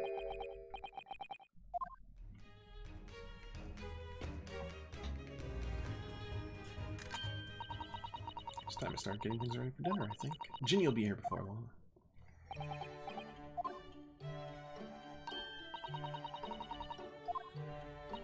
Alright, I'm gonna go to the bathroom, and then we'll be right back for some more investigation. I'm trying to get through at least the investigation portion today, and then get to the court case whenever it happens. Unless there's no investigation, or there's no court case. But that seems unlikely in a game about court cases.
Said that he hid a manuscript of Iris's in Pond, didn't he? Did he? He definitely mentioned it.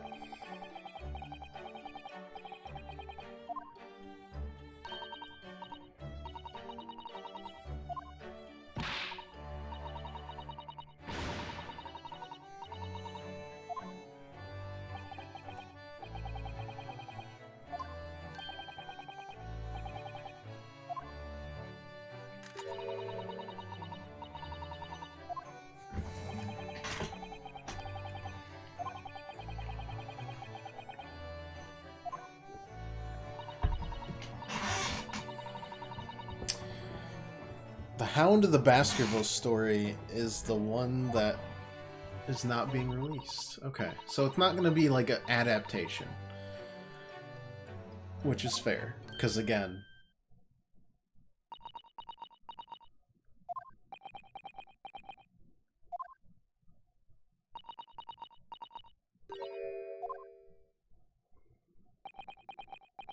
What?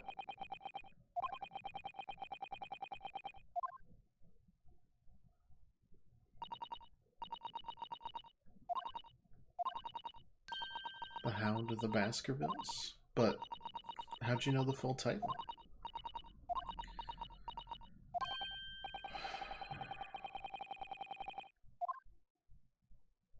Uh-oh.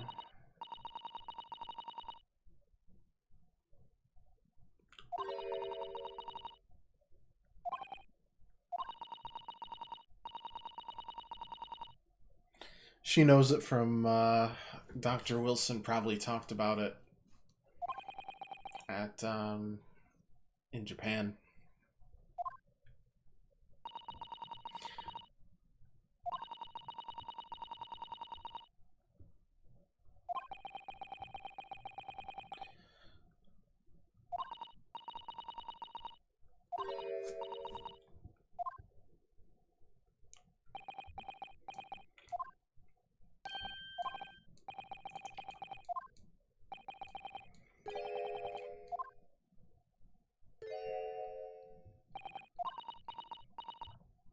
I assume he's trying to just hide, but I don't see why knowing the title of it would show... Does the story somehow explain why Wilson's dead, or what?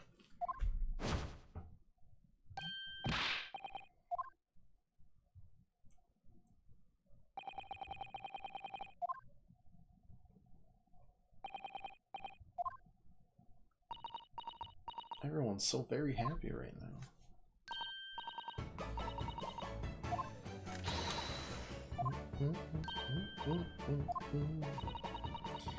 So I understand why she should know the title.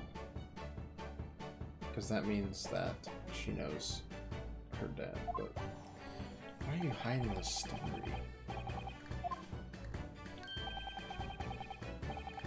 And there's another separate crime that's being, like, investigated right now, probably around the Great Exhibition, but...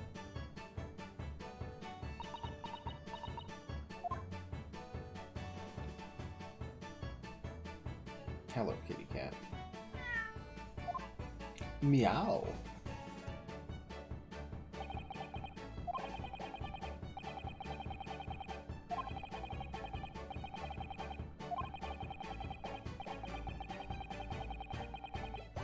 Gina taught us all how to pickpocket. Everyone thoroughly enjoyed themselves.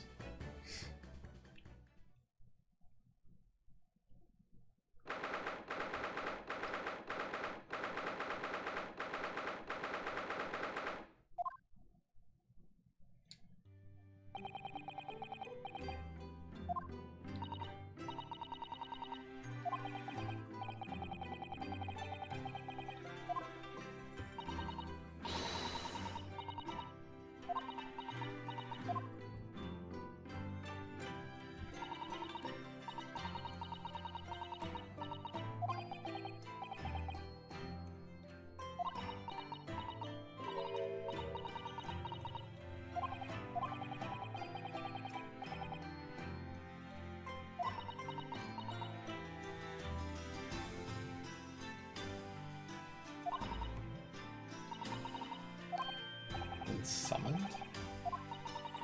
Telegrams from the Lord Chief Justice's office. Lord Stronger has asked to see me. It's gotta be about her father.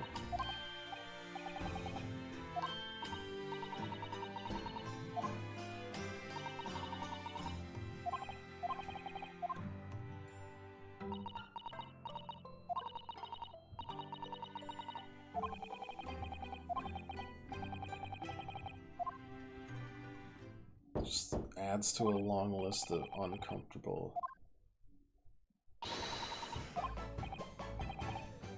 things. They're all swirling and they're all confusing.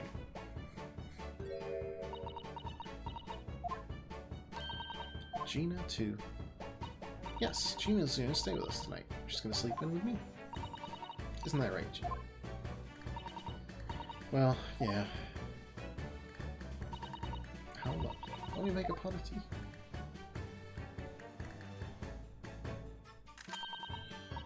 You know, I've learned so much today. Oh, what, in particular? All those things Jimmy showed us. Wasn't it wonderful? Ah, you mean all those pickpocketing techniques. We had fun trying them out on each other, didn't we? I think I've awakened a natural talent. I can earn a living from it. You might be getting ahead of yourself a little there.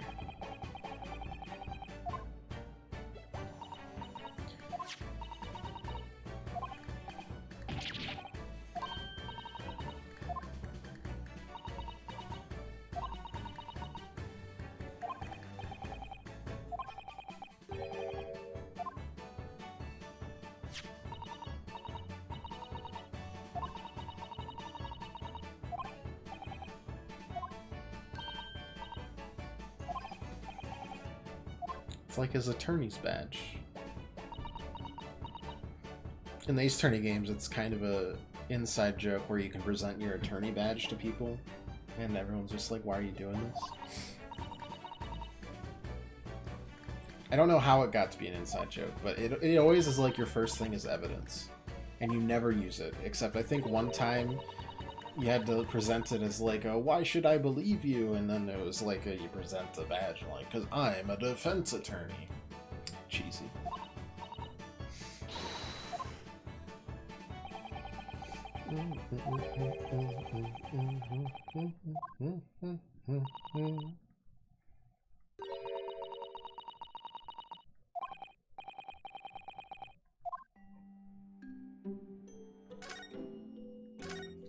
Alright.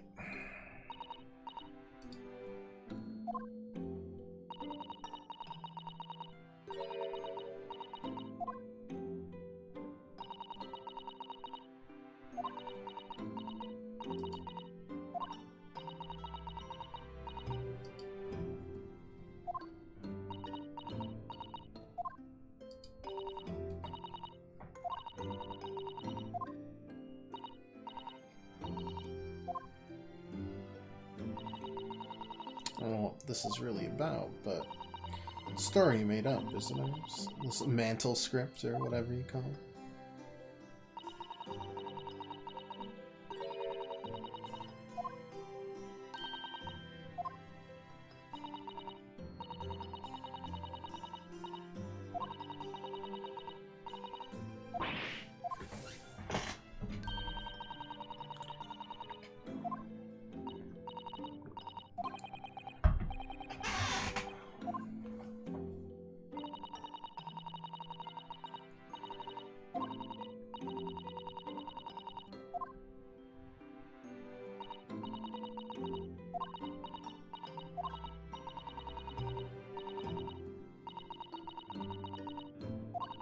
Why did he go there, I guess?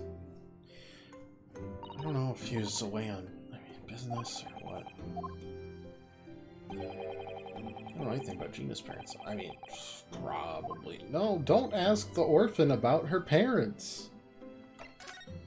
Okay, we'll ask the orphan about her parents.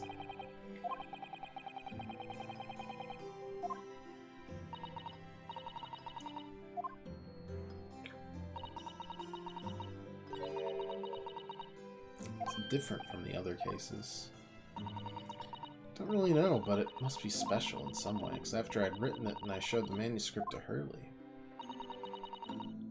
turned as white as a sheet. It was the first time I've ever seen him like that. Pains me I have to say this after you've toiled over it for so long, Iris, but this story must not be published at this time, under any circumstances.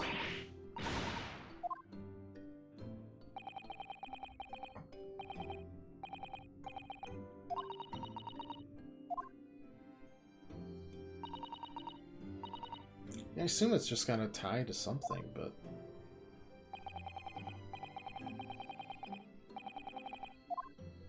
just don't know what. No idea. Like, I guess it could tie to Dr. Watson, his death, but that doesn't make a lot of sense.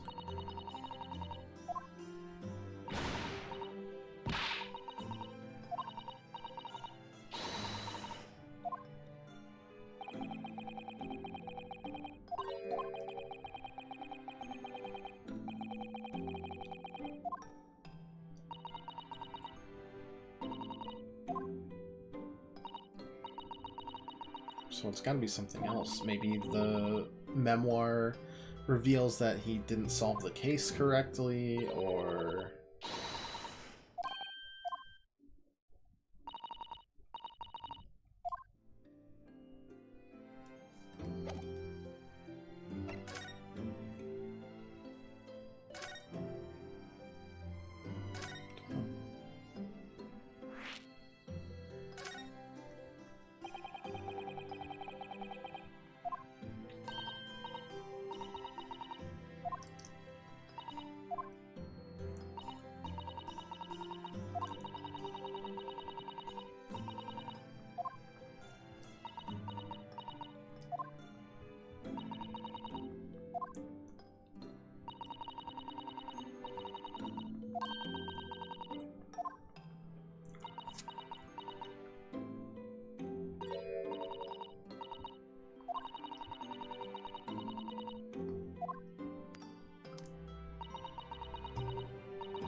If you know you never had him, you don't feel like you're always wanting to meet him.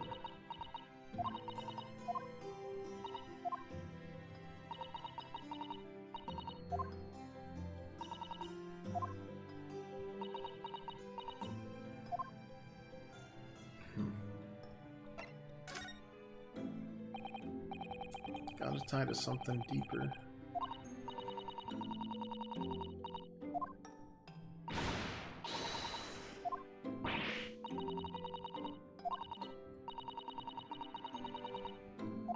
It's really an old wind to make storms. No one so halfway around the world could know about it. But there really is. Cyrus asked me, he sold it without telling you. Nope. Not true.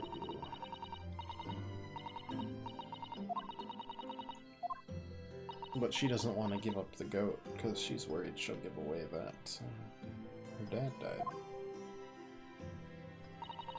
From that random swan-wearing British woman.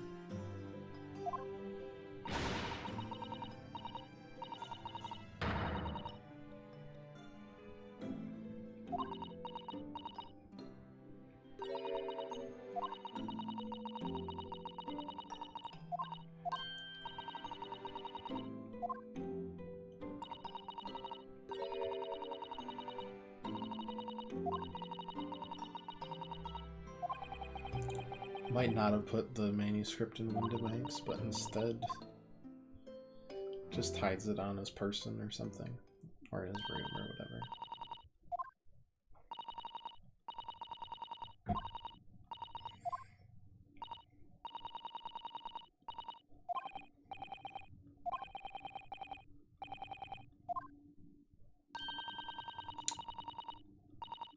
I don't know.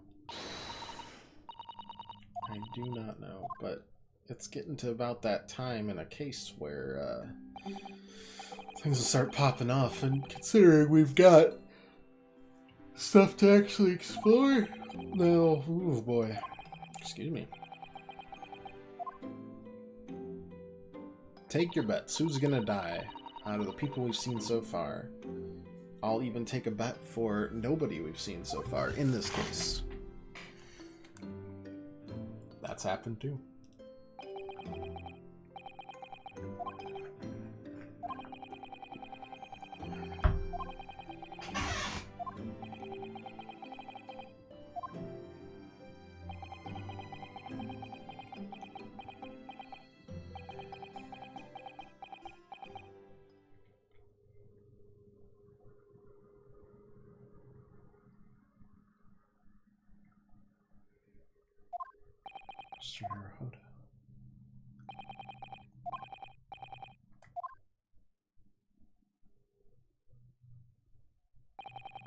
What's going on? It's the middle of the night.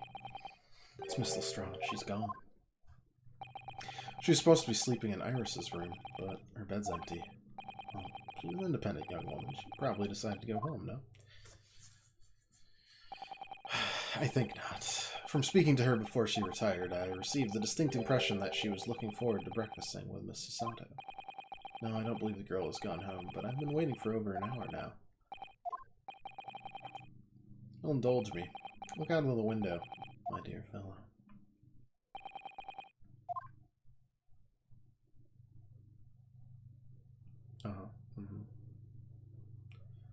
Whoa.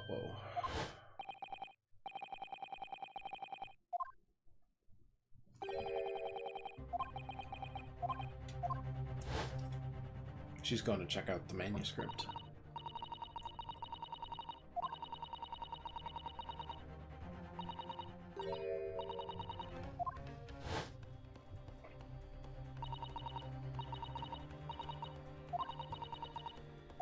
If you'd sold it, then you would have known about it. These stories are world-renowned.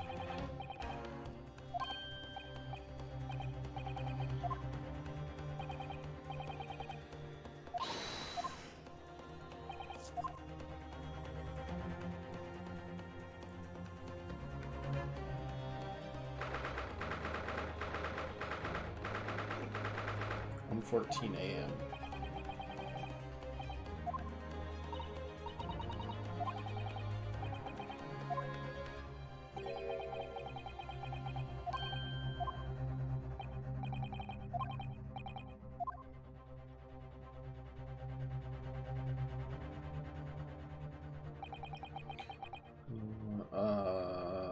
Okay, there's blood on the April 16th.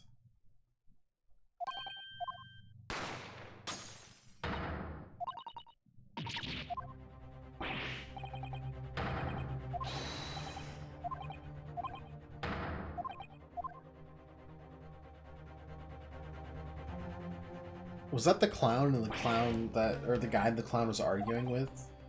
Are they all part of this theater troupe or something? Oh, what have we here? Alarm was just raised from this pawnbroker, sir. Would you know something about that? Officer, come with me. It's my friend, Mr. Holmes. He's been shot. Alarm was just raised. Okay.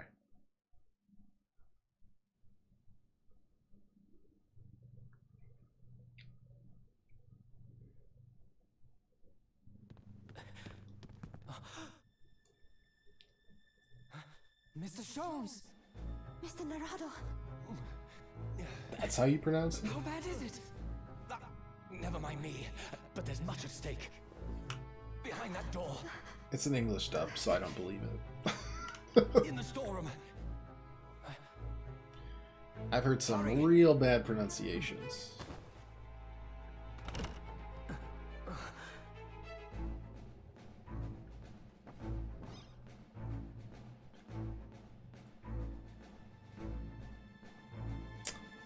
Oh. He finally shot himself. It's about time.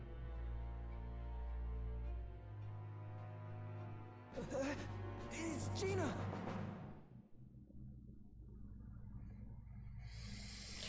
Okay. To be continued, indeed. Let's keep it up, though.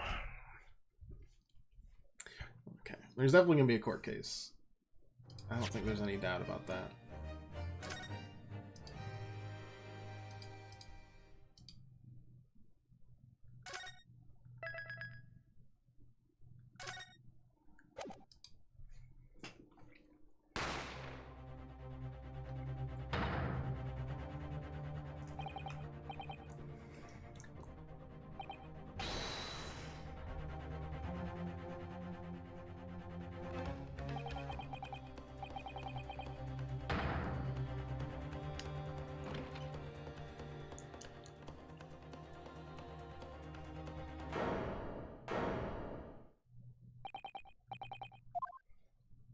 Right. At that moment, Windibank's pawnbroker became a crime. There wasn't a hole cut in that door before, right? Was that a cat flap they cut it? No, there was a handle, wasn't there? That doesn't make a lot of sense. I don't know. I need to investigate. I have a mighty need.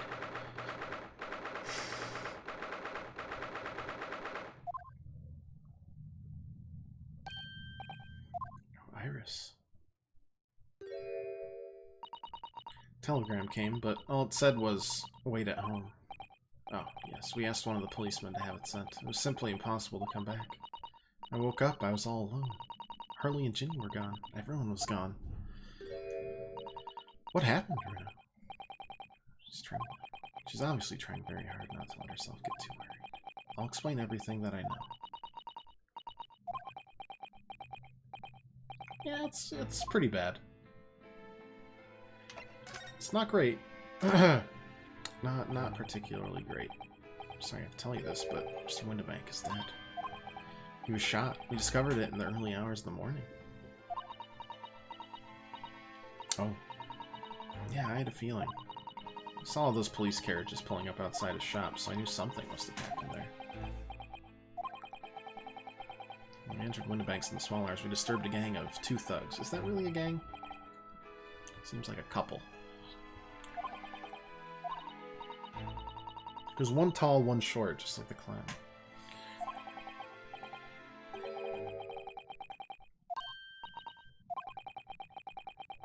They've arrested someone else, their prime suspect, you see. Pauses dramatically to add emotional weight. Gina. Well, the thing is... No, Ginny wouldn't do something like that. I know. None of us think she did it. Why'd they arrest her? Because we got another locked room mystery. The classic. Classic.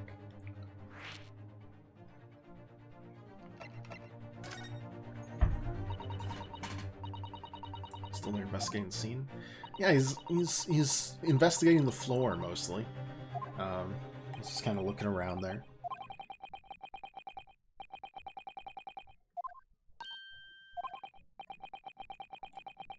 He was taken to hospital this morning. When he entered Windibank's, gun was fired and took a bullet. Shot. No.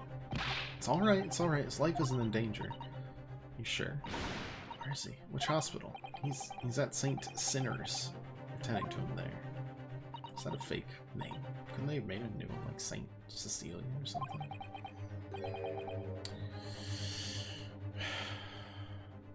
Sorry, Iris, you can't see him right now. Nobody can see him at the moment. He's not allowed any visitors. They're preparing to operate, you see. That sounds like a life-threatening thing, actually. But, okay, let's keep talking about this.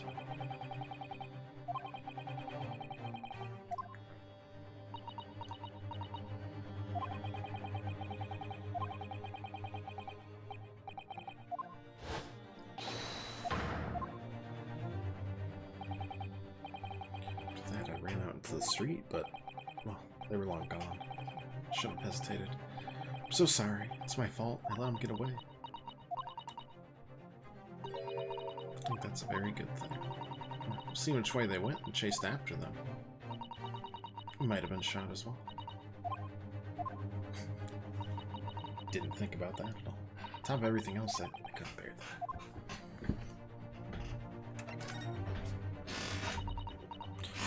Where's Susie? Well, she's still at the police station.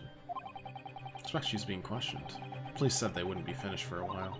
She's still got to go to the Chief Justice and figure out what's wrong. Probably her dad.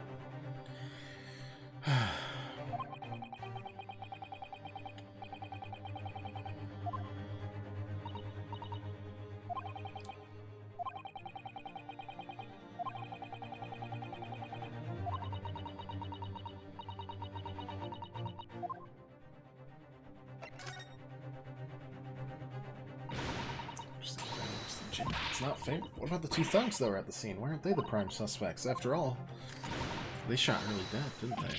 No, I mean, Mr. Sholmes isn't dead, Iris. It's all so horrible. Thing is, Mr. Winterbank was found on the floor in the storeroom where he keeps all the deposited articles, and the storeroom door was locked from the inside. But he wasn't alone in there. Gina was found next to him on the floor as well. According to the detectives who investigated afterwards, there's no one else in the room. But there's a big flap. You could, like, lock it from the inside and then... It's BS. Why was she unconscious?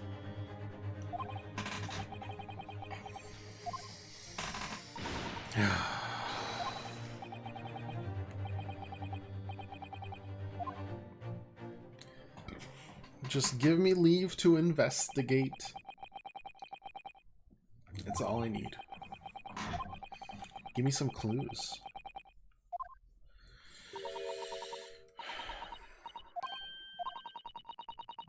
I get Iris as an assistant. It's pretty hype.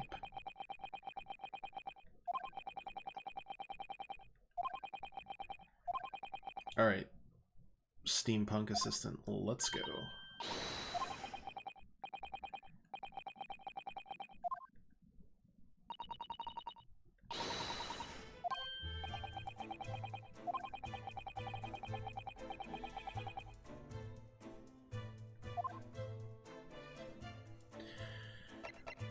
Okay, let's go talk to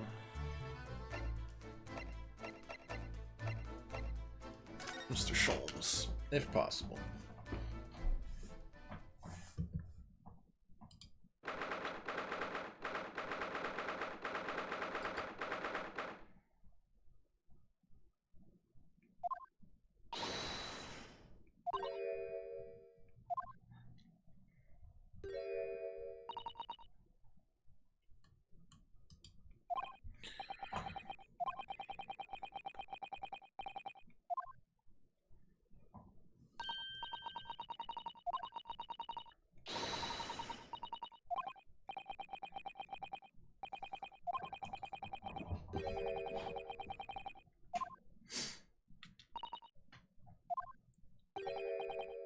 Hello, what have we here? Swords off limits. No visiting. What are you doing in here, eh? Well, I'll have you know. We're Hurley's next of kin. Yeah? Oh, well, begging your pardon then, ma'am. Sir. A little lady and a curious Eastern gentleman. And the great mystery solvers is mysterious family, eh? That's how you see us, sure, yeah.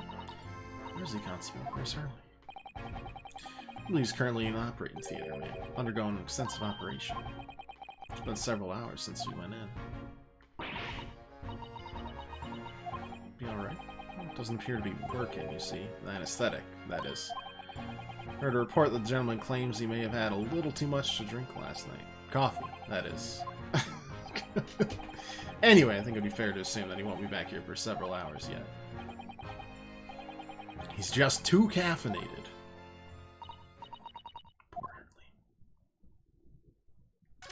Alright, let's go to prison.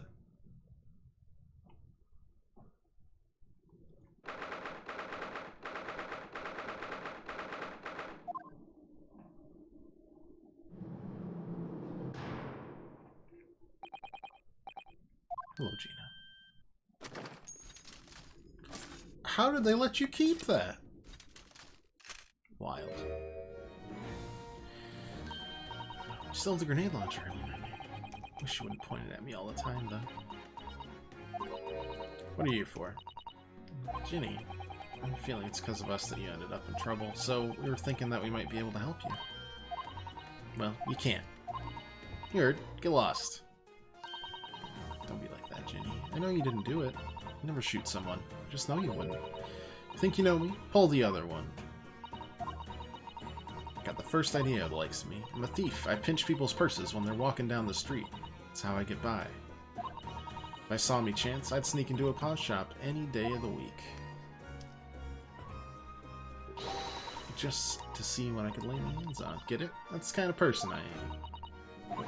Ginny, I'm in court tomorrow, they said. Some cop came by before and said he'd be a lawyer for me or the like. So was my right or something. I told him to get stuffed. I don't need no lawyer. I don't need no one. She couldn't be staring at me anymore, obviously. She tried. Why are you being like this, Ginny?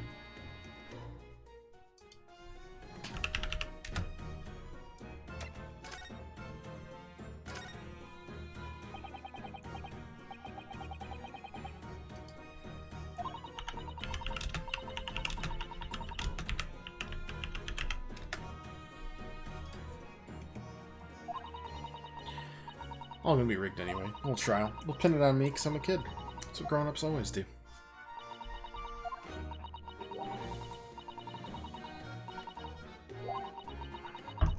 Do what grown-ups tell you and get your mates dragged off by the coppers, or worse. That happened to me before and all. Been sold out and nearly snaffled on the back of it.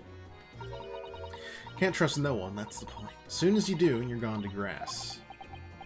Dead. Gina, listen, if you like in tomorrow's trial, I could forget it. Don't you trust Runa? Nah, I don't. Look, I'll ask you nicely now, just leave me alone.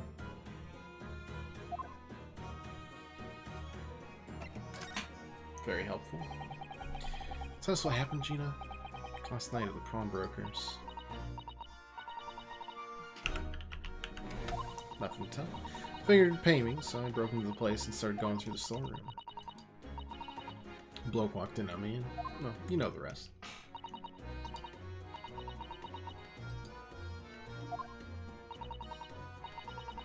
There's full stuff I could sell for a shilling or two.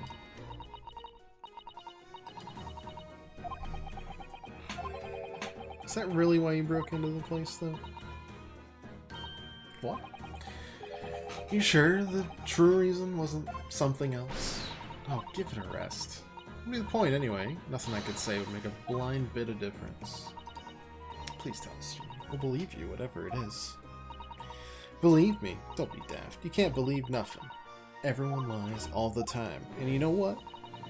When it comes to liars, I'm the biggest one of the lot. I've told some unforgivable lies, I have.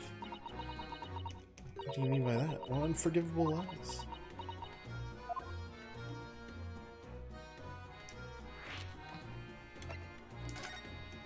It was already online. Oh my god. That's what I get for looking away. Ridiculous. Alright, skip through it, skip through it, we'll skip through it, we'll skip through it. Just keep going, keep going, keep going, keep going, keep going. Tells us to touch grass. That's fair. We're playing video games for a hobby. We'll take that advice any day of the week. There we go. Unforgivable lies. Sounds like an edgy, like, ABC drama that comes out and lasts for 2 seasons and gets canned.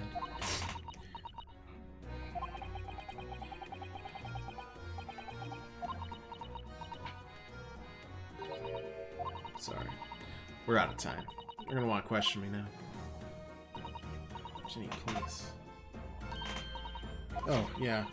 I want to give you this. Something to remember me by. Okay. Cat?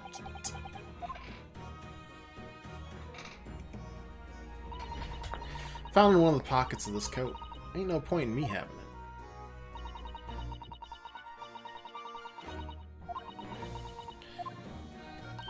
McGilded's coat. Weird.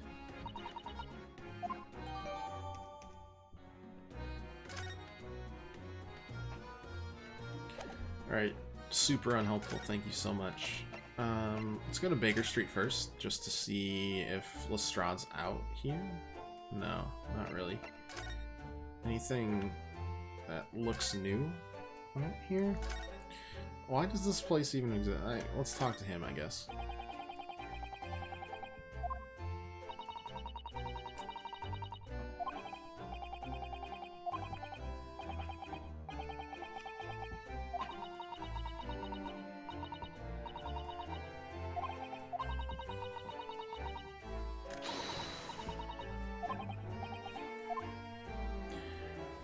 Alright, nothing there.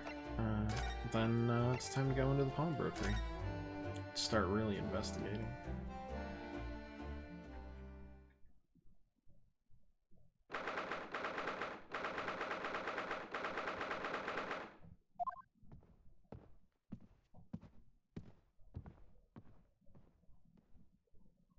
Lamp smashed. Blood with the bullet there.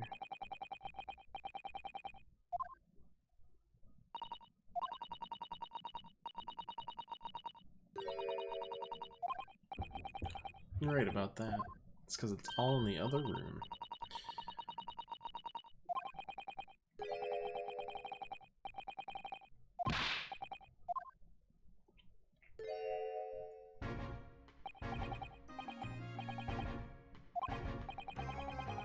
Thank you for your vigilance last night. Got to the scene before it was disturbed, at least. Shame you let the two rogues get away, mind. Yes, I'm sorry about that. Thought you'd assign extra men to the beat around here, Griggsy. Now look what's happened. Hurley's been injured because there weren't enough police on duty. Your ladyship! No one told me you were coming. Expect you to take full responsibility for what happened to Hurley and see as the very best medical care. Of course, your ladyship. The very best doctors in the capital are tending to him as we speak. I don't think it's Runo's fault that the rogues managed to get away, is it? Chasing criminals is the police's job. Absolutely, your ladyship. As you say, ma'am. As you say. The gent in black is totally blameless. Everyone's in agreement about that. It's like a completely different person. Oh, where are me manners? Are you thirsty, your ladyship? Perhaps you'd like some juice? Some nice refreshing fruit juice? Oh, why? Are you thirsty, Griggsy? I have some of my special herbal tea with me. If you'd like some. Glug, glug, glug, glug. Very much. That really hit the spot, your ladyship. I don't even recognize him like this.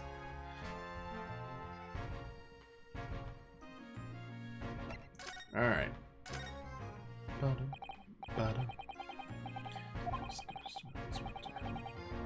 Nothing to it, really. Very simple case, this. Some very definitive evidence. We're just about to charge that diver we had arrested last night, in fact. Should be able to bring her before the judge at the Bailey tomorrow. Definitive evidence, you say? What is it? Come on, show me. Your ladyship, as much as I wish I could oblige you, I'm afraid. Ah, I see. You've already captured the pair of thugs who broke in here last night, have you? What the? And you're going to put them on the stand as witnesses, are you? How? Could she possibly know that? I had a feeling, that's all. Alright. Well, that certainly simplifies us figuring out things in court. Though I think it's going to point to someone more serious.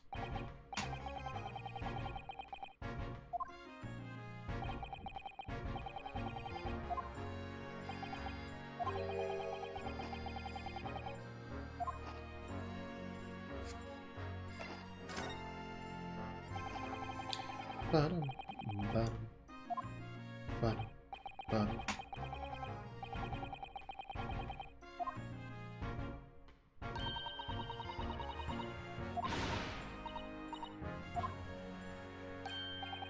Terribly sorry, your ladyship. It's the hospital's policy. No visiting at all.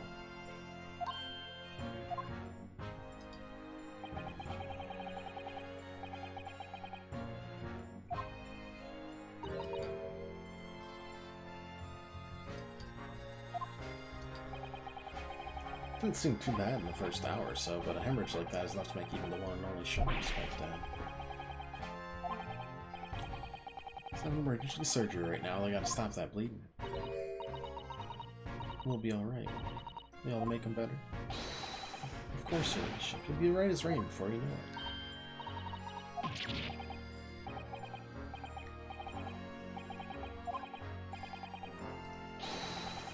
Because he's such a great detective, that's why.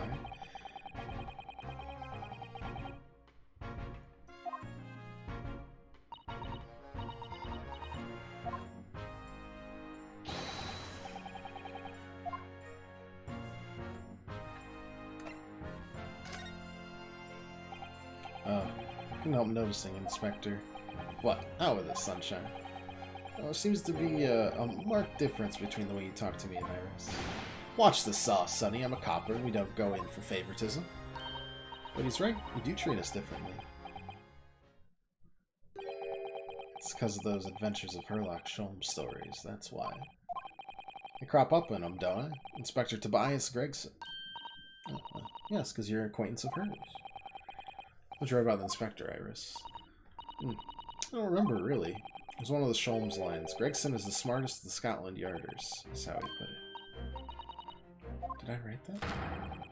You know what that one line did for me? Eh? The very next month, my pay doubled. Doubled, I tell you. That's amazing. Well, because everyone at the Yard reads them. They read all the Herlock Sholmes stories. They even set up a fan club for me. Of course, that explains everything. It was around that time you became such a toady to me. Blame me? All it takes is one bad word from you and Sholmes could change his tune about me. Gregson? No. Great detective will say. He's getting quite overrated these days. Think what would happen to my salary if that came out in print, eh? The whole thing gives me the willies. I can't tell you how many nights of sleep I've lost worrying about it. That would never happen, Gregson. Every month when the new Rants magazine comes out, my hands are trembling as I turn the pages. Oh, how awful for you. Here, have some of my tea to settle your nerves.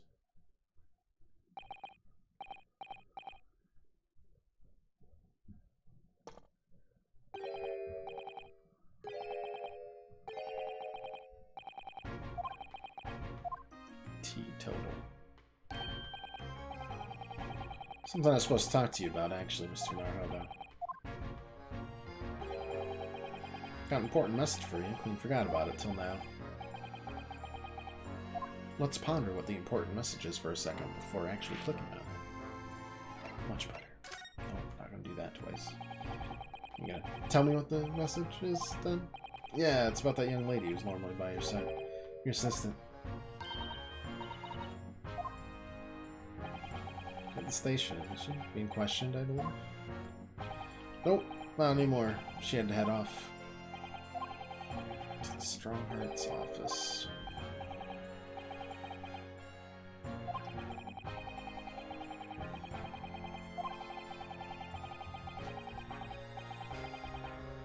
Meet her at Strongheart's place. Got it.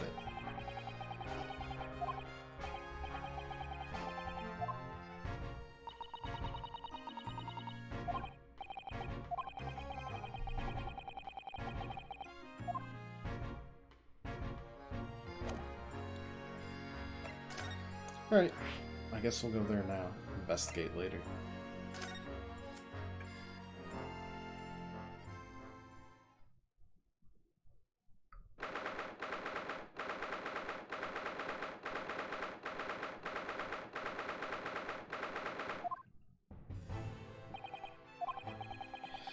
No matter how many times I come here, I always get the same sense of oppressiveness somehow.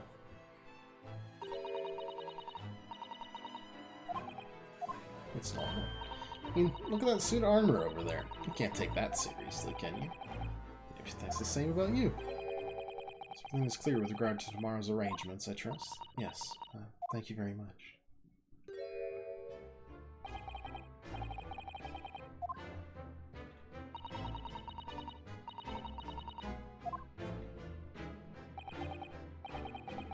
Very good. Nothing further to discuss. You may return to your lodgings. No doubt you have much to do in preparation for your return to your homeland.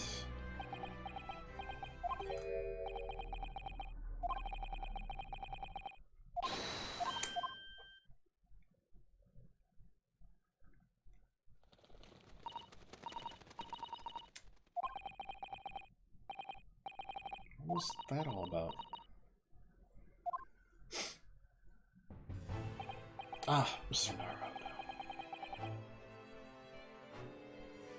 He's got to be related to Lord Von Zeeks, right? They both have like this weird, almost scar. What's this all about? You're talking about Misato's return to her homeland, and tomorrow?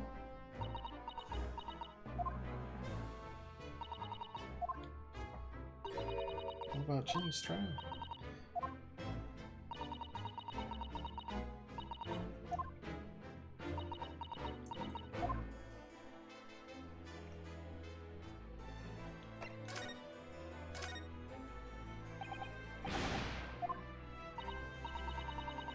No, concern yourself. It's only me going back to Japan. Life here can continue just as it has. That's not what I asked. What happened? Why are you leaving? Father has fallen ill.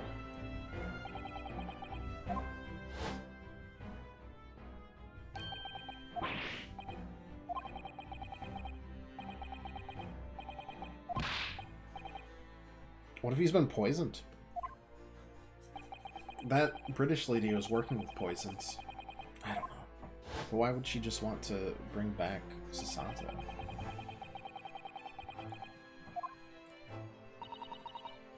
To weaken us? For this case? That seems... 10 days ago he collapsed with a fever. The cause is apparently unknown. He grows weaker day by... That's gotta be poison. It's gotta be.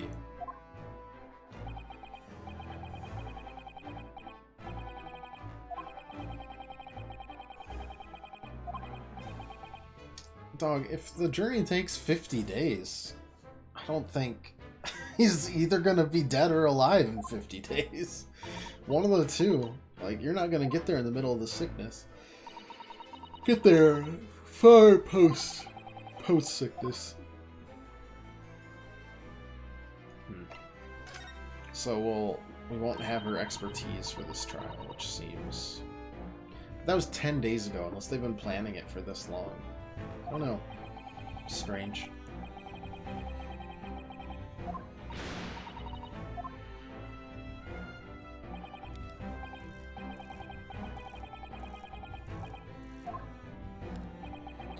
All too transpicious case.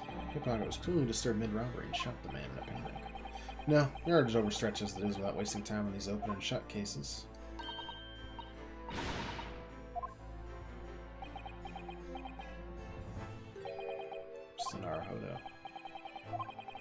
In deference of your fine services to date, I shall overlook this young girl's insolence, but I have no recollection of admitting a child into my office. Leave now.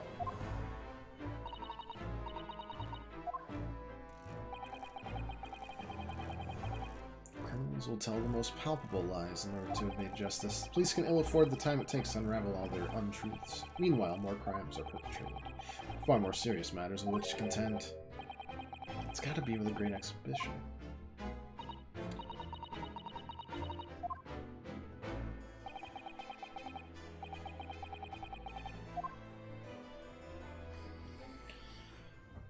What a twat, man.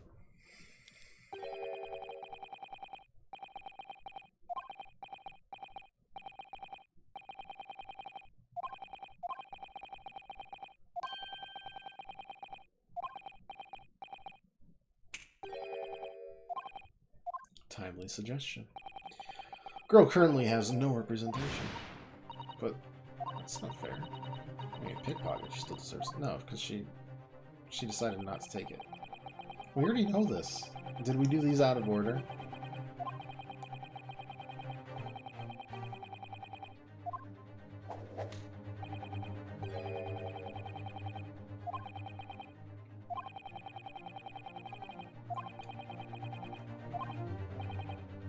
I think we did these out of order. Oh well. Visual novels, am I right? What a day. She in charge of murder, Sato-san about to leave. Sherlock too caffeinated to go under for surgery. It's all over the place.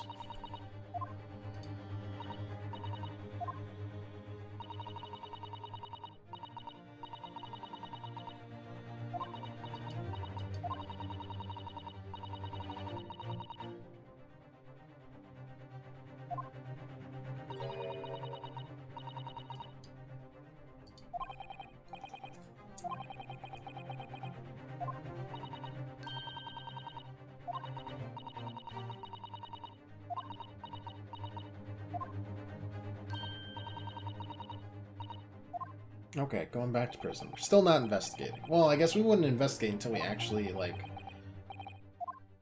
get Gina's permission, and then we can. That might be why it's taking that long.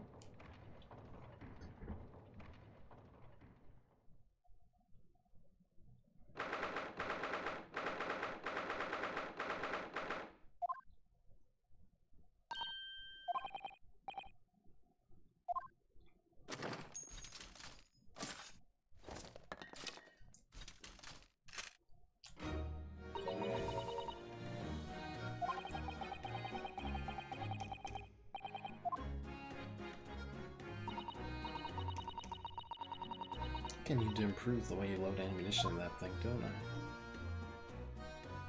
I? Look, you can come as many times as you like, but I ain't got nothing more to say to you.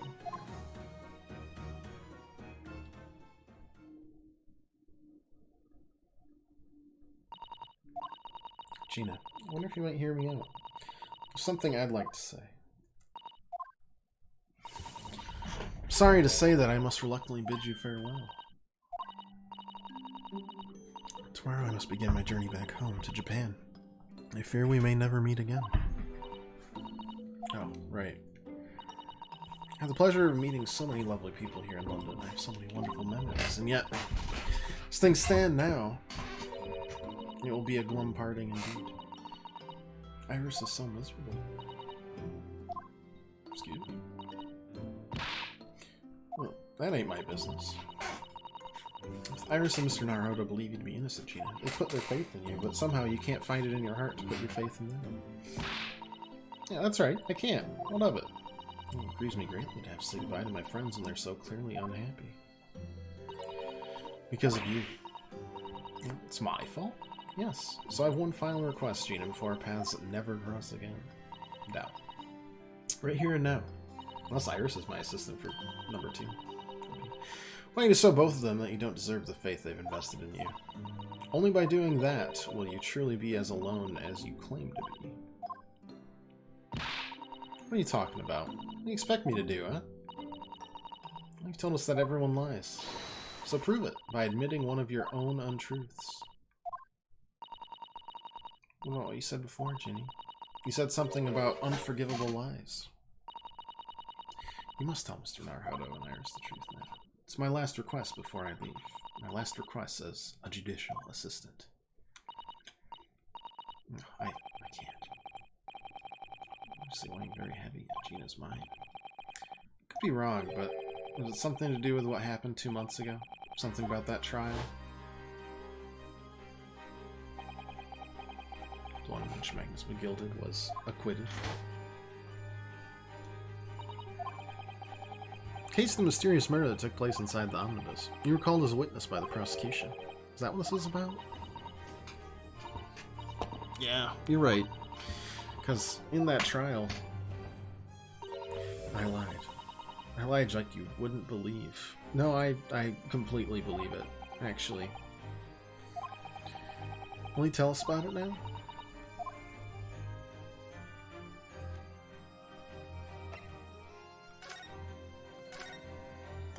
Thank you. He said, all happened 2 months ago. Coppers got a hold of me and shoved me in the witness stand, and based on your testimony, Mr. McGill was declared innocent. Yeah, well, the thing is, I lied about a whole bunch of stuff. What sort of thing did you lie about? I was hiding under the seat that night. That was the truth. Pitch black in that little cubbyhole. Couldn't see a thing. And then... thud. Heard that loud thud, like someone falling on the floor. That's when Mr. McGill discovered you. Yeah.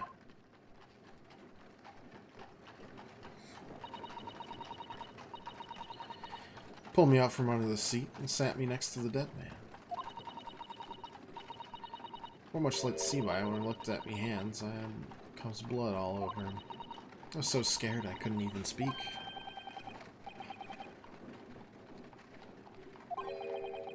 It was Gina the witnesses on the roof deck saw through the skylight. Then Mr. McGill started asking questions, I suppose. Who you were, why you're hiding under the seat. Yeah, he did, only That's not all. He threatened me. Threatened you. Made me swear about what I'd seen and what I'd heard, and what he was going to do after the cove was found dead. Made me swear I wouldn't tell no one about any of it. If I did that, he said he'd let me scarper before the coppers showed up.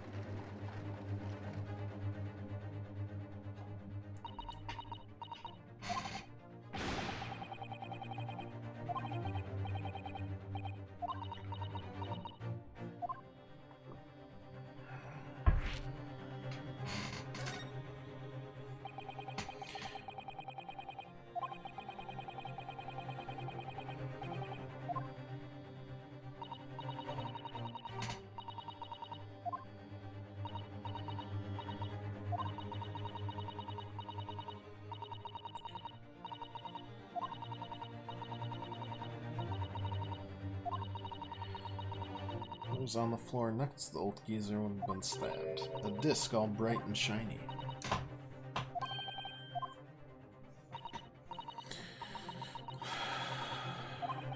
The same disc on the floor of the omnibus. Picked it up smartish, stuffed it inside his pocket. So that disc was in the omnibus 2 months ago at the scene of Mr. Mason's murder. Old Trotter told me I weren't to mutter a word of it to no one.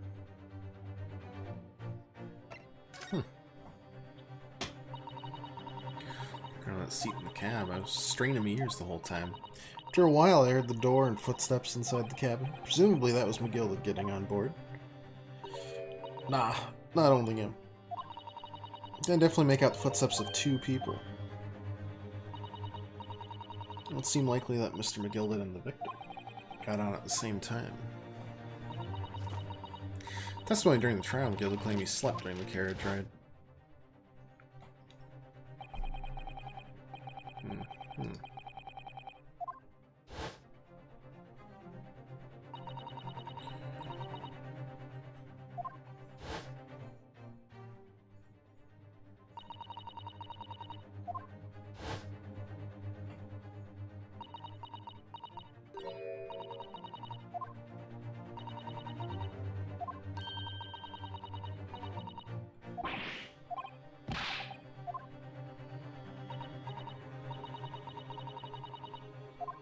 So they talked for a while.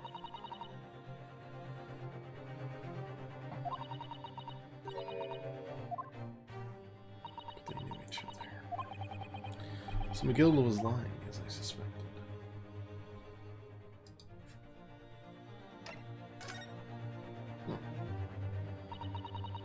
Knew it weren't going to take long before someone raised the alarm the bloke had been killed.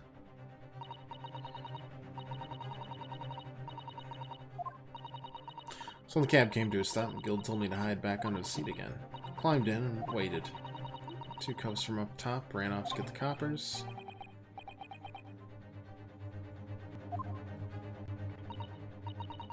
After they'd gone, Mr. McGilda asked the driver to do him a favor. What I need you to do is take this coat of mine and deposit it with a nearby pawnbroker. For any troubles, let's see now. I give you 10 guineas.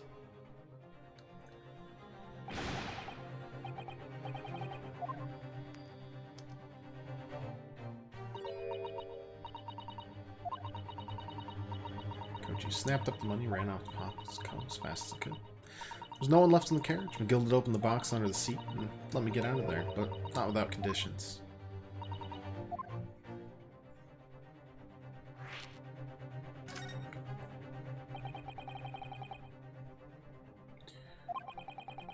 When you can go free, what were the conditions? Not telling a soul. Not for anything. About what I saw and what I heard. And something else as well.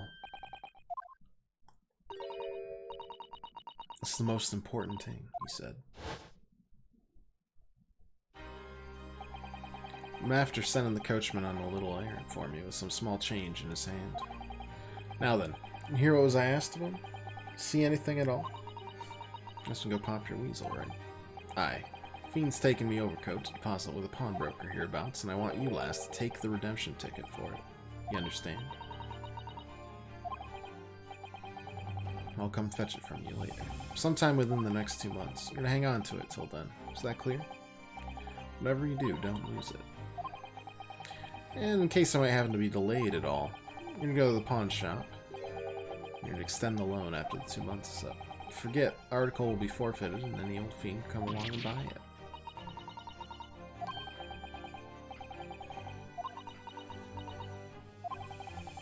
Understand each other less? Don't try anything funny now. If you go against me, yeah, I get it. Good. One more thing.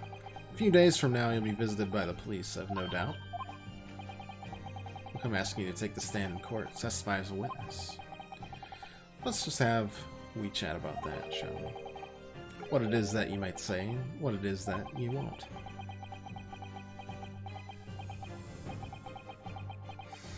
Spooky.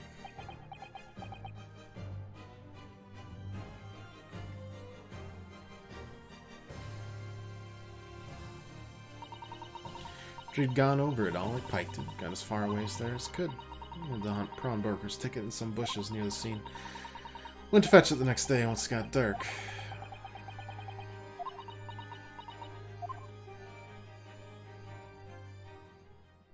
Spooky stuff, man. What a piece of work. Bet you're ready to string me up, eh? I lied in that big old courtroom. Told some corkers. The thing is, said he would make it so we couldn't live in the East End no more. That's what he threatened me with. A wicked man.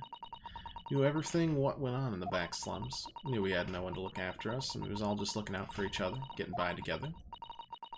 So, well, he would have, in an heartbeat, could have had a lot of us chased out of there if he wanted. Then where could he have gone, eh? Nowhere. That's where. Didn't have no choice. Thank you, Gina, for telling us everything. But I'm for it now, eh? Go on, admit it. You must be livid. Well, you can make amends by doing me a simple favor. Sign the representation papers for tomorrow's trial. If you don't actually want me to represent you in court, you can rip it up later, but we need that paperwork or we can't investigate. Police won't let us.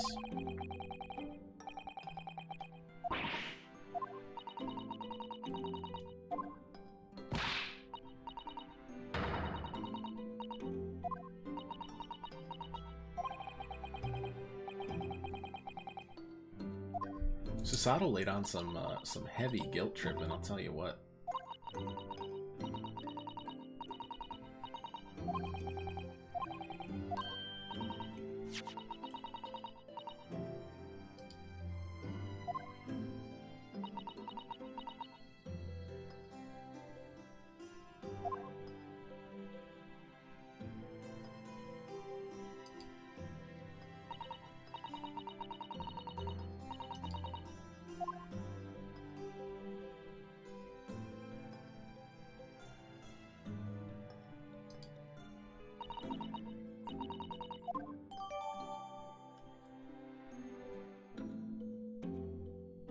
Alright.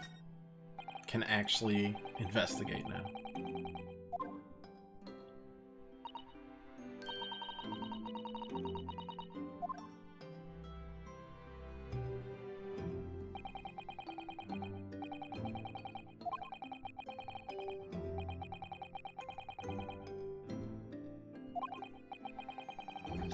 That run game.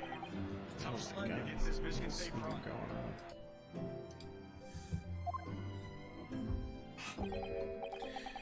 Something tells me he's not going to be happy about it. Are we on to part 4 of this investigation? Holy crap. Let's keep going.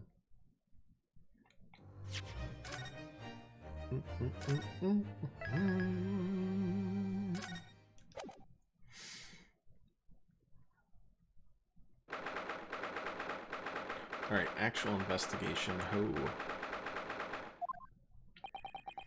Here we are again, at the scene of the crime.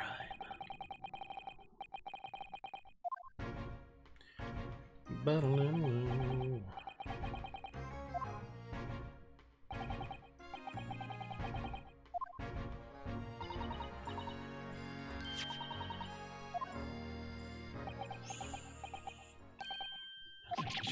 How?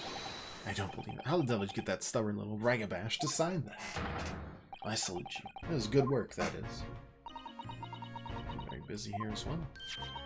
How about some tea? It's a special blend designed to relieve fatigue.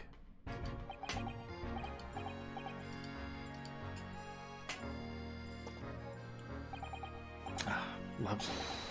Let's see now. Yes, yes, I hardly feel tired at all. Fit as a fiddle, your ladyship. Alright if we investigate the scene of the crime then? Do as you please. You know where it happened. Through that door behind the counter.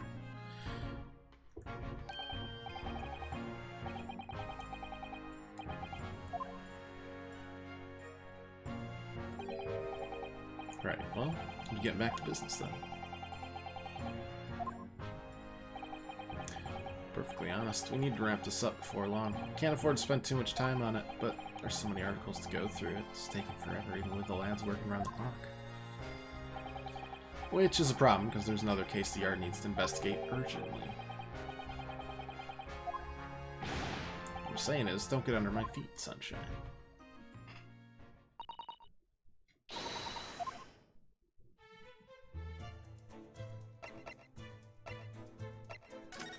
Alright, actual investigation. Let's go. Start with this. Seems pretty striking. Okay, so the 16th, it was after, he was obviously up past midnight. He said at midnight every day he rips it off.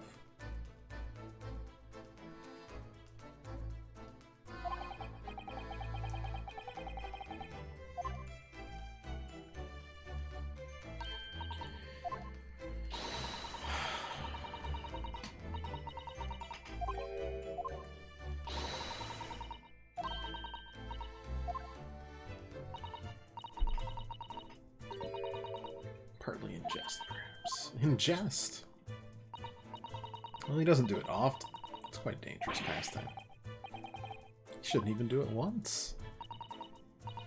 Think about that now. Let's examine this bullet. It sure is a bullet.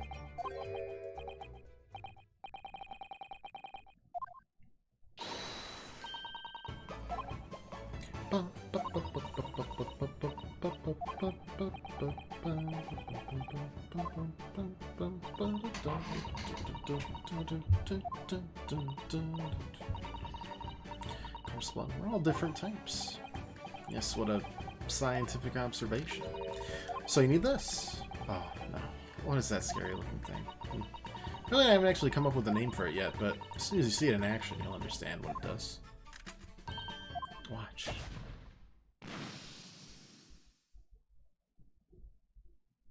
Wow. We turned it green. Makes sense now?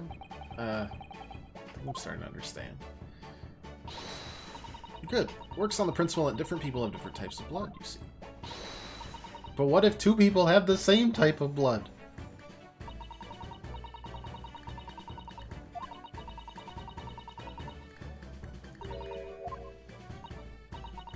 Oh. I hope not. That's gonna throw me for a loop.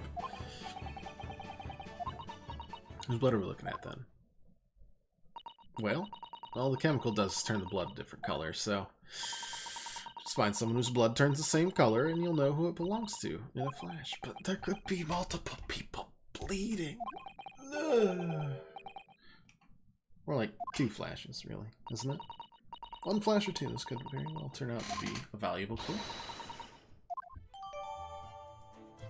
Blood samples portfolio.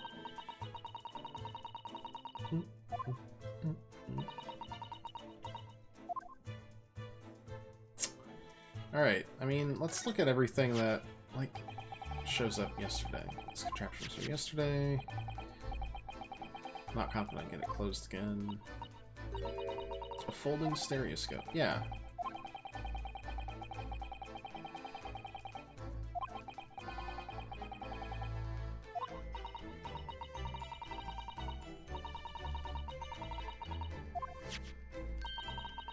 This little thing is a much simpler design for use at home.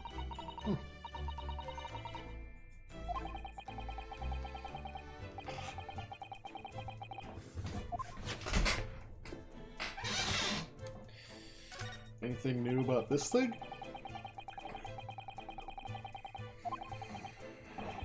It really makes you think.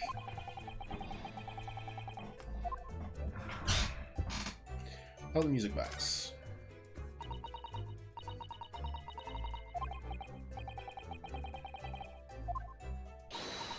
It seems too big to fit a disc.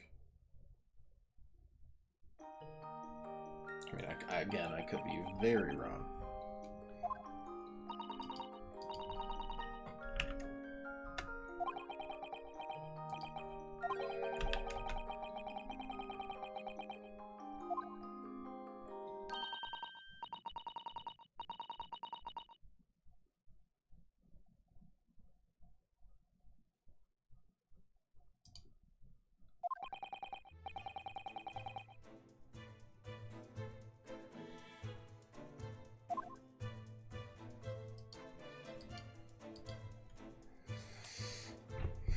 Okay, not much there.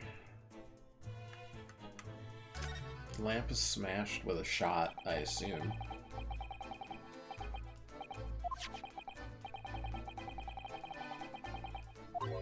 Print. Wait, is that the same print we have? 15th February, 10:30 p.m. Article deposited 1 gentleman's overcoat. Loan amount paid £1. Redemption deadline 15th April.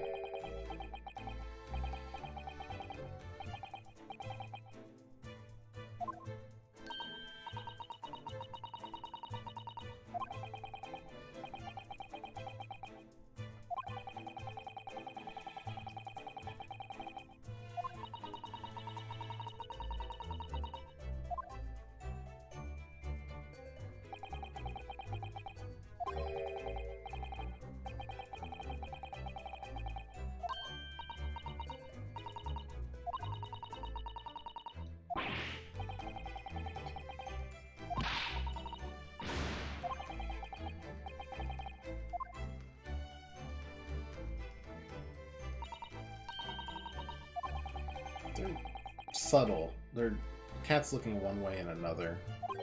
Like a stereoscopic thing, actually.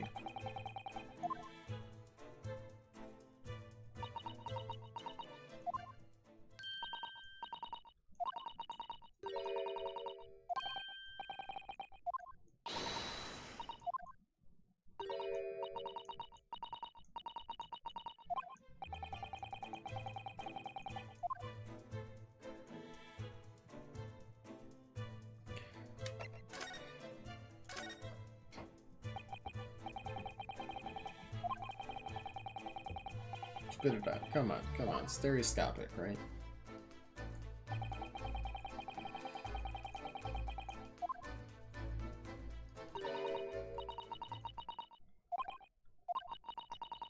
If you look carefully, two prints aren't the same. Not exactly.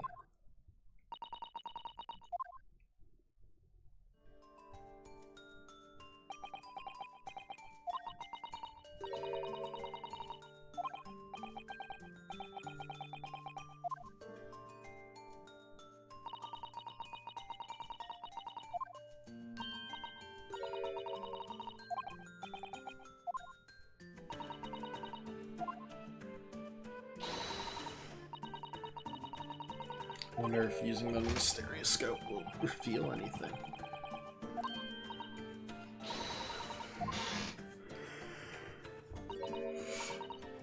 No, just the portable one. The right below it.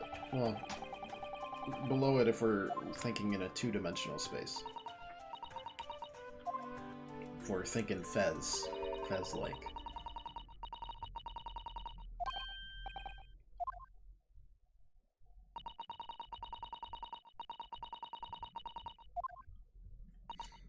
All you need to use is use your 3DS that this game originally came out on. We're really forcing it in this chapter specifically, for whatever reason.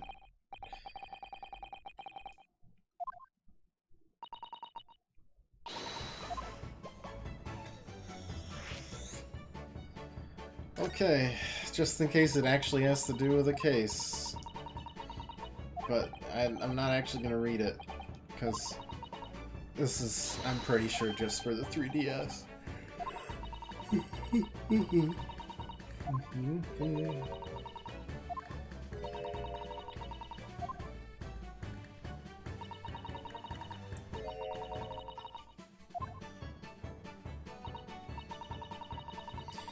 Position of objects seems to shift slightly.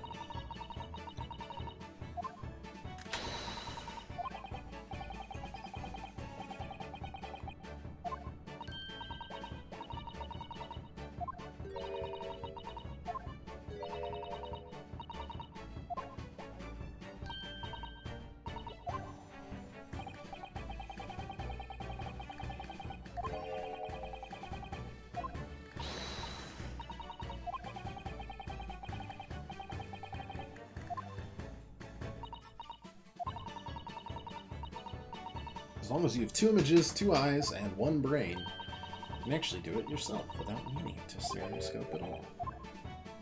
Just cross your eyes and look really stupid.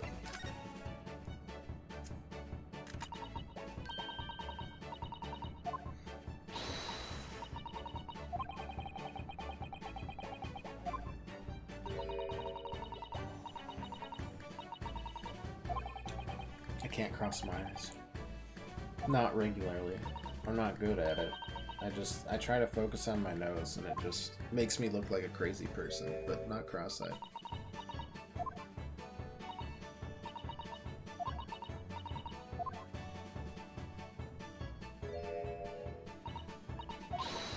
This is a video game.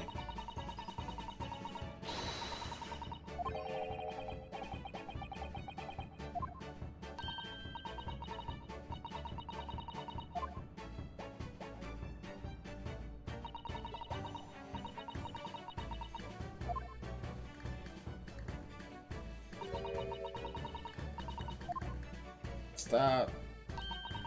No. Why did I click on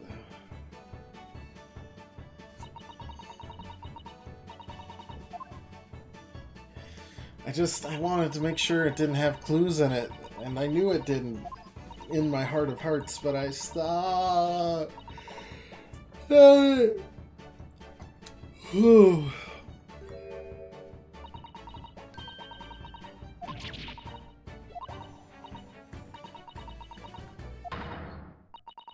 It looks so real. I wouldn't advise that. Your eyes might start to hurt. Please, no more. No! I just want to investigate murders.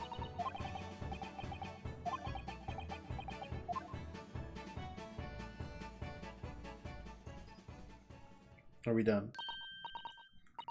Are we done with the ham-fisted 3DS exposition, please? Please and thank you.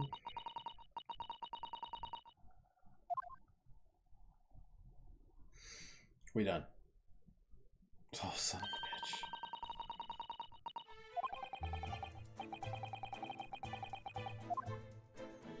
bitch.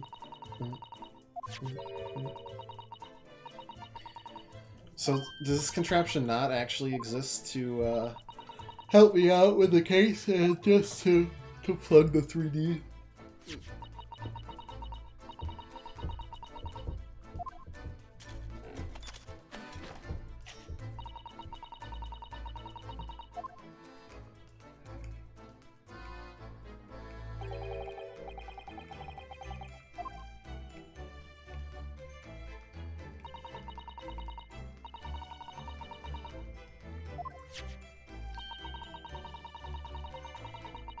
I guess stereoscopes were probably just discovered by someone who really liked crossing their eyes a lot for no reason. Finally figured something out and they're like, hey, I knew I was doing something right.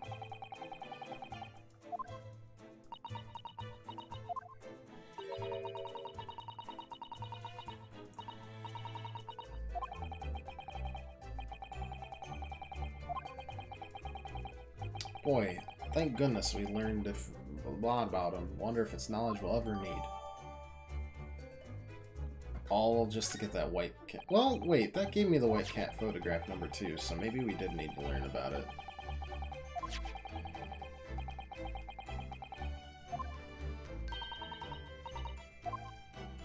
Yeah, I'll definitely examine it, as long as you don't make me, No, not that.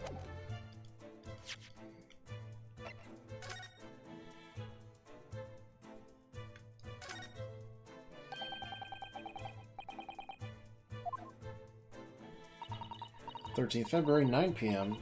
One small box deposited, 10 shillings. 13th April. That was 3 days ago now.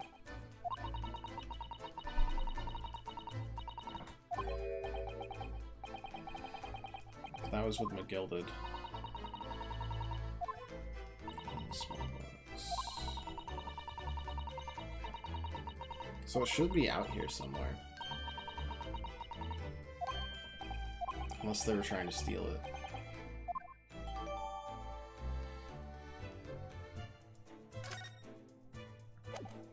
Let's also spritz on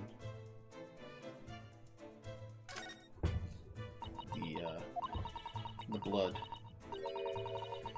I assume that is going to be a different color. That's going to be the thrice fired mason guy.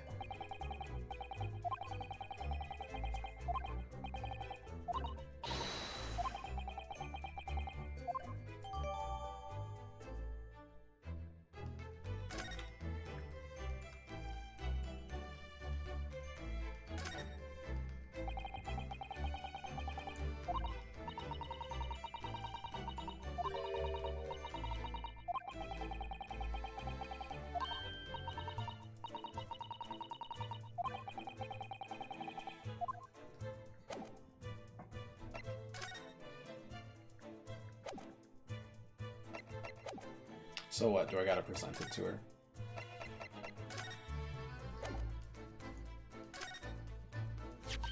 Yeah, alright. Spritz, spritz, spritz.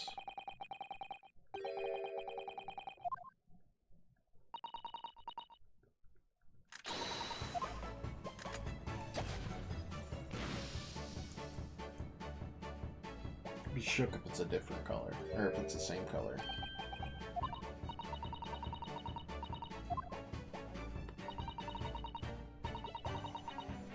Okay, so that makes sense.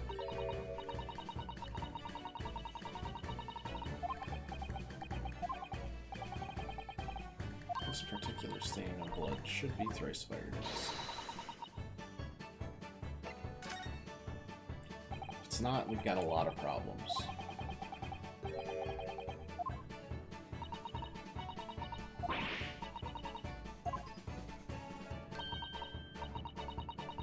Honestly, Iris seems like she's just as good an assistant. Honestly. We should be okay.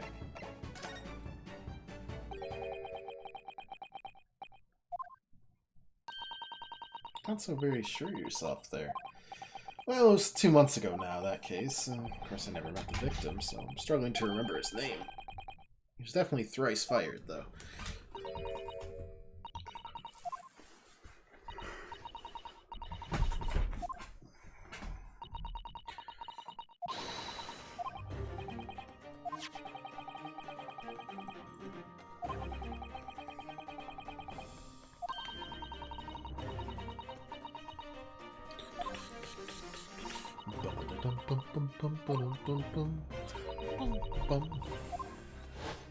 They're both wearing leather gloves.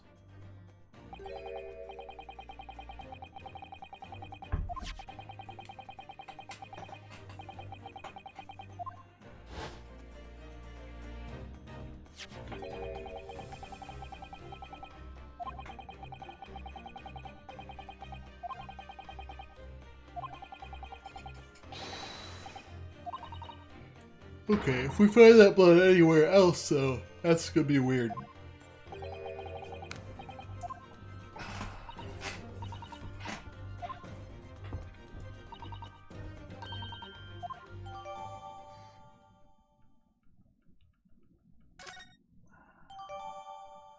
Two samples of blood analyzed.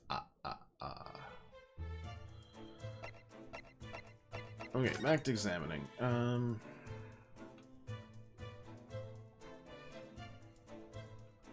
Still kind of want to look at the broken lamp.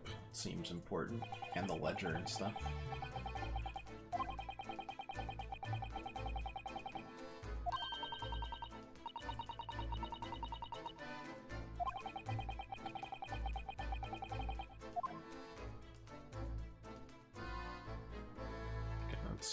it's all checked. Kind of.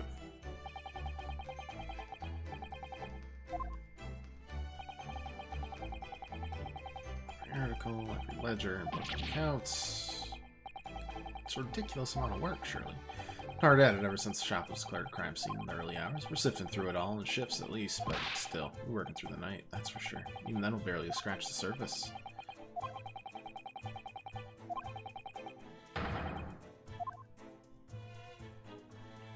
Okay, good. Anything? That's a box. Check anything around here. There's a couple boxes that seem interesting. I am avoiding going into the crime scene. That's true.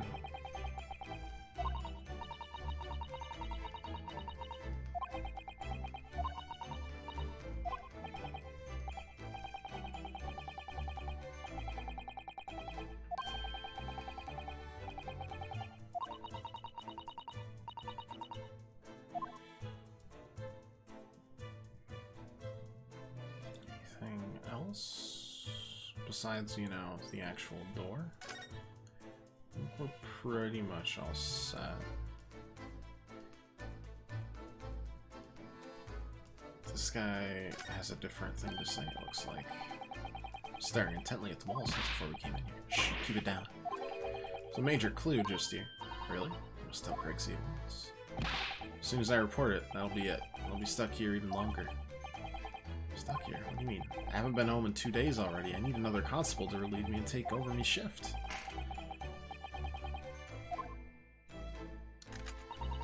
That doesn't stop us investigating then, does it? No, I suppose not. I'm fairly sure it was the calendar he was peering at. Wait, more stuff to look at for the calendar? Green blood. Just seems wrong somehow. Oh, there are all sorts of different colors. And pretty pinks and purples too, you know. Like I said, everyone's blood is different.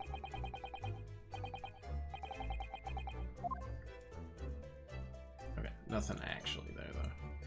There's the cameras, but I don't know where the cameras are.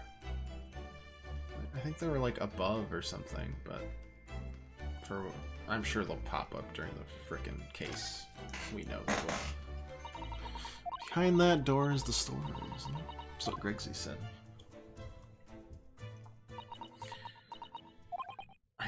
That flap seems suspicious. Why would there be a flap in there? Unless they showed the frickin' cat case, the cat flap cutter.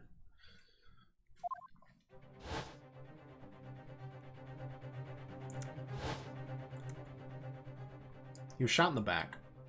You can see the scorch marks on the back.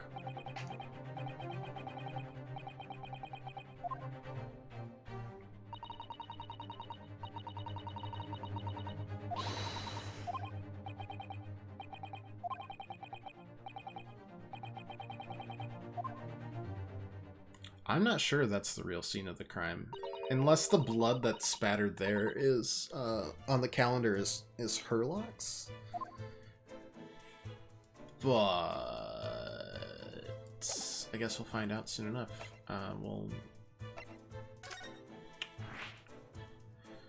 We'll definitely be able to analyze this blood. No doubt about that.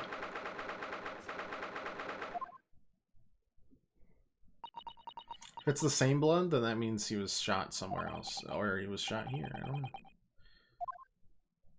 I don't know. I mean, there's two guns, obviously. One shot with Sherlock, and one that Windibank had, with one bullet in it, according to him specifically. Ah! Runs away.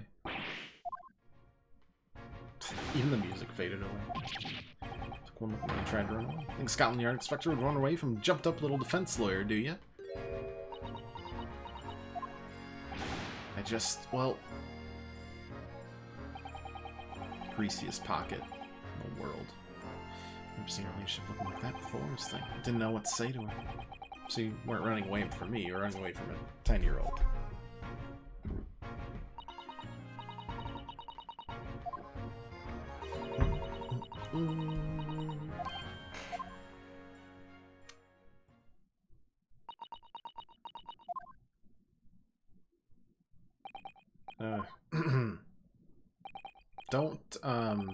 Don't trouble yourself unduly, your ladyship.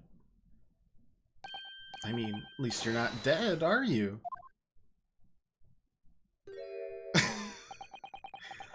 I don't think that went very well. Why? Look, I'm in the middle of investigation here, Sunshine. I told you not to get under my feet. And we have investigated into ourselves. I'd like to hear more about what the socially inept inspector has to say. And inquired how Mr. Schrump's operation was going on. Have they finally anesthetized him? We're gonna make the crime scene here, Inspector. Pshaw. You got eyes, haven't you? Use them. That's what it looks like. Nothing more, nothing less.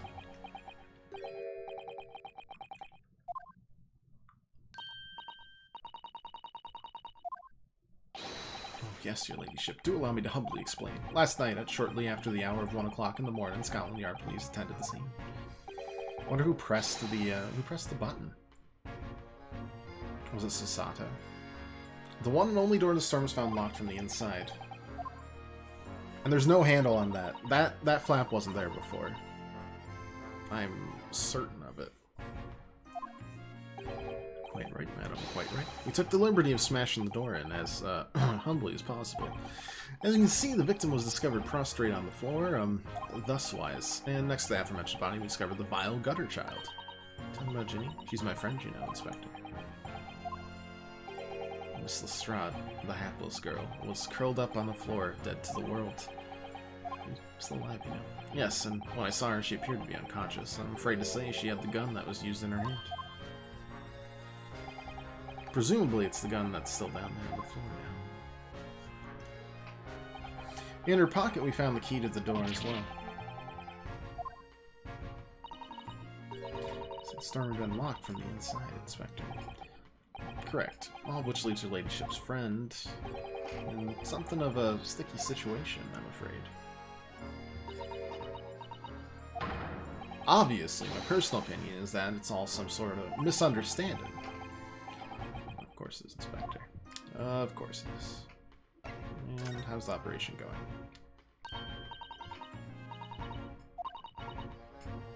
Certainly. It seems in your anger, you've killed him.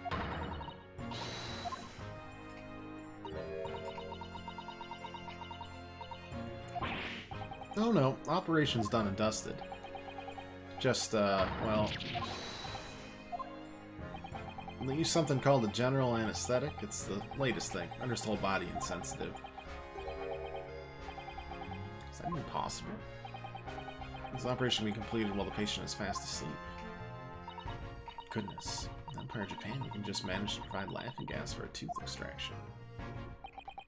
Well, the trouble is, the latest thing isn't always the greatest thing, if you follow my meaning. They couldn't get the medication to work at first, so it took hours for him to nod off, or so I hear.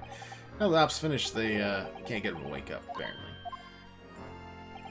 No one knows if it's the anesthetic still in his system, or if Luke's just plain exhausted, but anyway, all you can do is stand back and watch until he comes around again. So, a completely normal operation, though.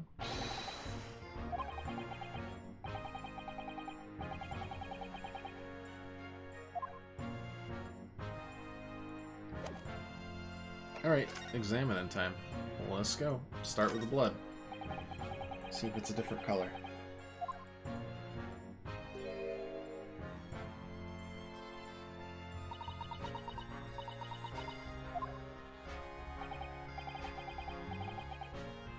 Shot through the heart, and you're to blame.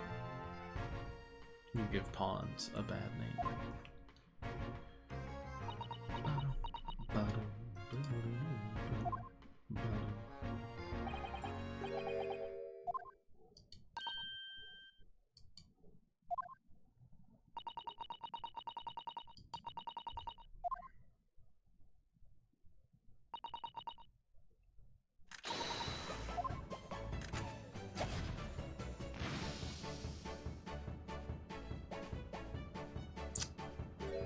Different color. Okay, so that's probably Sholmes' blood. That got hit with the calendar.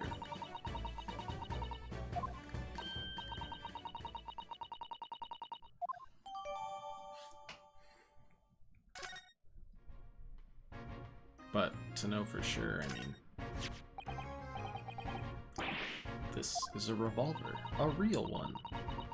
Yeah.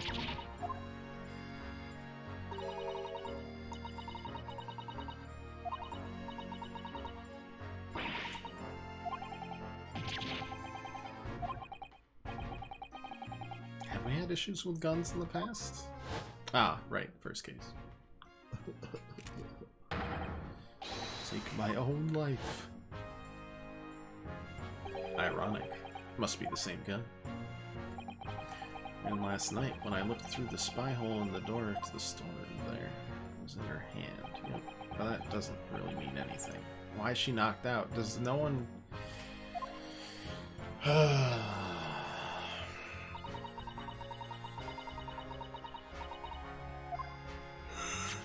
No one seems to care about that. Do they just assume that she got, like, conked on the head?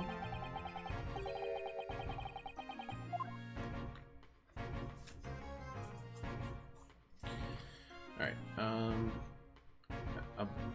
wait. I mean, we'll click on everything here, just in case we find it. Obviously, the big, large, open chest is a must, but... Bottom, bottom, bottom. Bottom.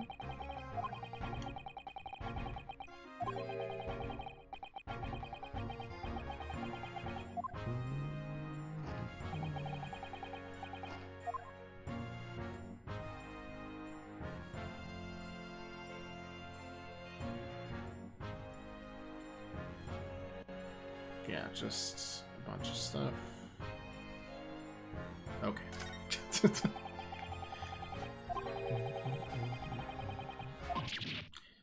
I don't know if that's a small box, though. Right, that's the manuscript box. Sure. Makes sense.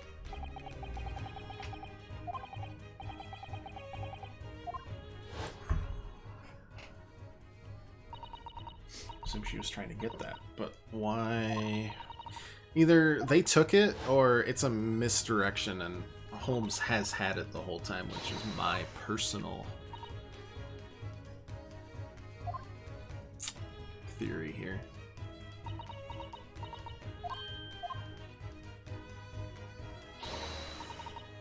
Oh, no, story's still there.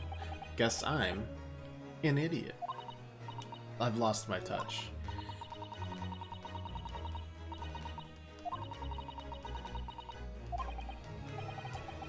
But then why is it... Oh, because she was trying to get it. But...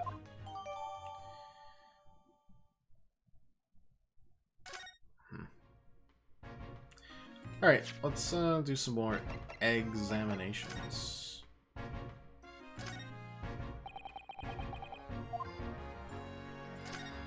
If we can.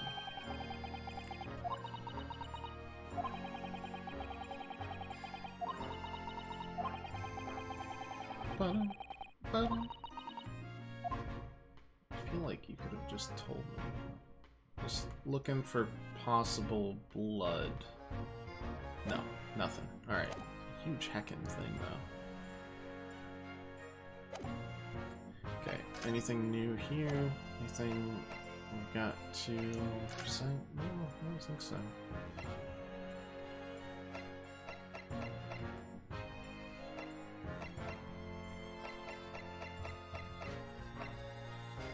Oh, let's just kind of check around here. See if anything changes.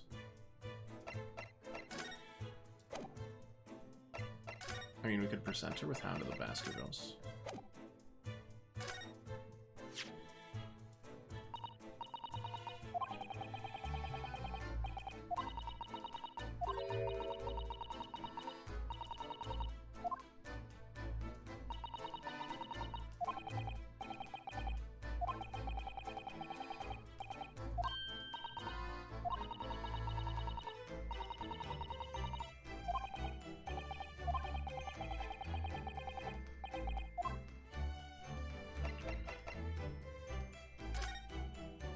Unknown. Thrice fired. Top one to make. Yeah. Alright.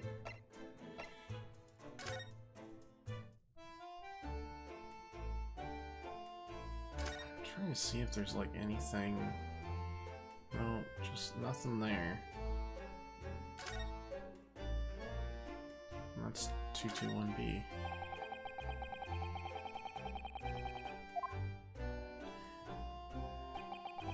I guess we could confront Gina about trying to get it. I assume that's what she was trying to do. Still really not sure why we have to be here. Like, it doesn't feel like a necessary location, if that makes sense.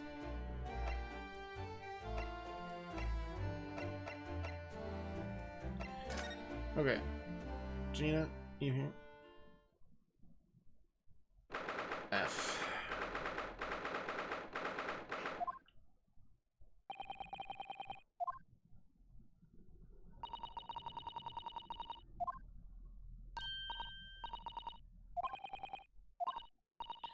Examine the scene here carefully. There's another possibility, isn't there? Ginny could have slipped the key from the jailer when he wasn't there and escaped.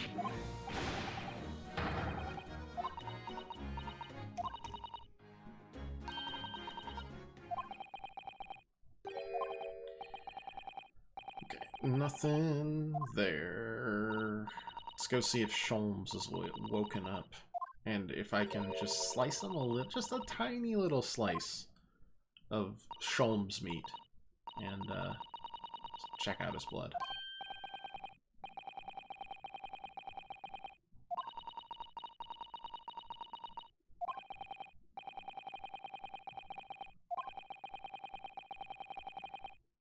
I'm trying to make progress.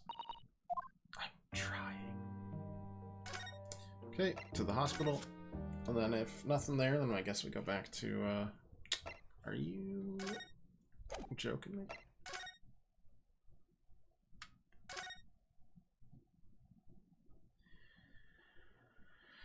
Okay. I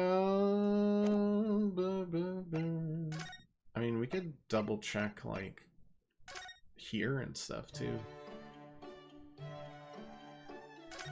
Just in case there's something new that we've perchance missed. Something to do with the Stradivarius. It's not much of a hint, but I might as well just touch all of these ones first.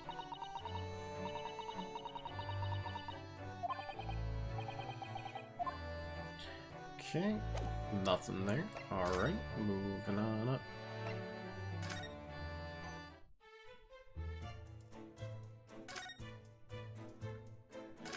The only thing I've seen is this.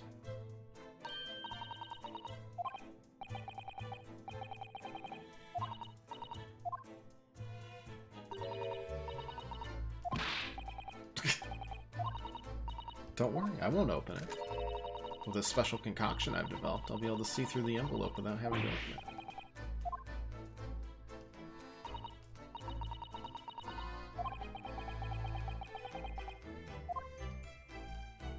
Okay, nothing there. I doubt there's anything at the Chief Justice's office. No. I guess spooky, but... Alright, well, back to the main shop then, and, let's test out for some stuff. Okay. Twitch just borked on me. Let's try that again, game. Cool. The anti-bork. Successful. Bork, bork, bork.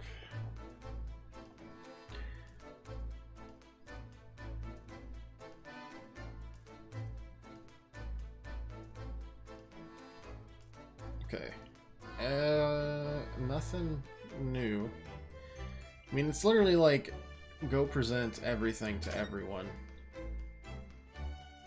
If you have to. There's not much to present, though. I'm either presenting it to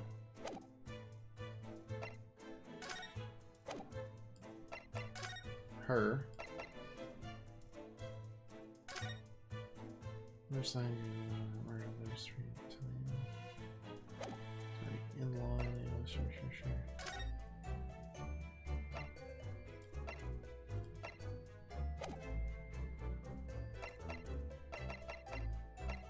We did that already. Masons.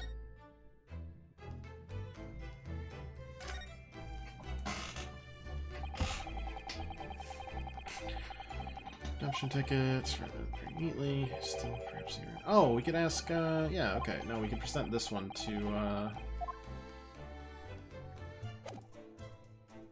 Lestrade, not Lestrade, who I assume to be Lestrade, but isn't actually Lestrade.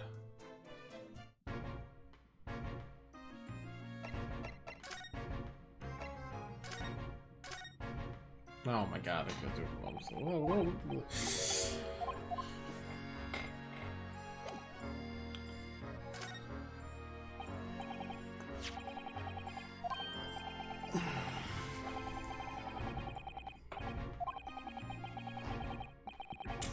Yeah, I'm asking if you've seen this article. No, it's not.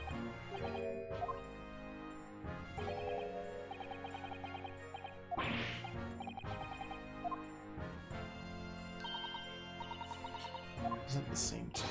Of course it isn't, of course it isn't. I never doubted you, your ladyship. So, what's all this about then, if I might be so bold as to ask? It's a second ticket.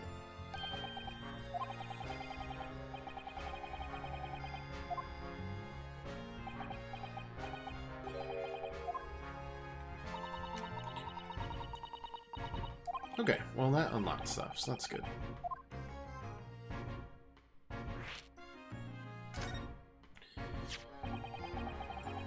I guess I was hoping we'd find it by ourselves.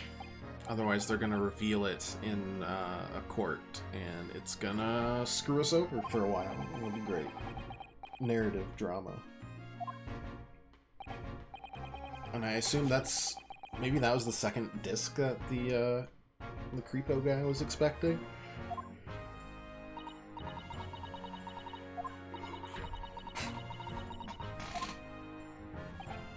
I can see that.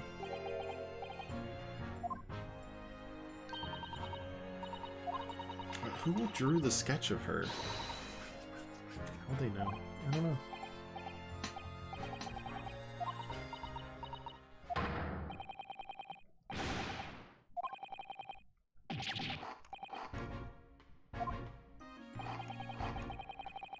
No time for dog impressions, Inspector. There's one thing that springs to mind. According to this ticket, the redemption deadline's already passed, hasn't it?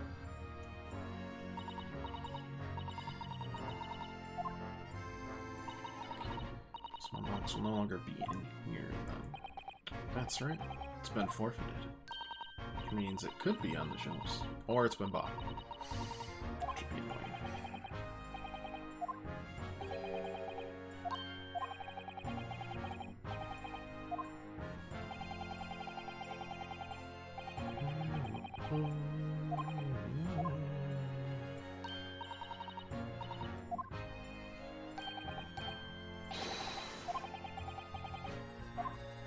Okay, well, let's go take a peek, I guess.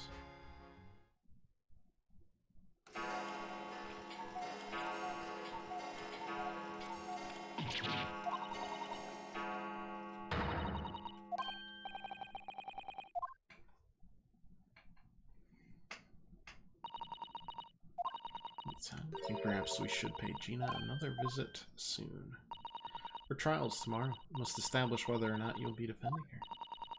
We should ask her one more time. She may have changed her mind.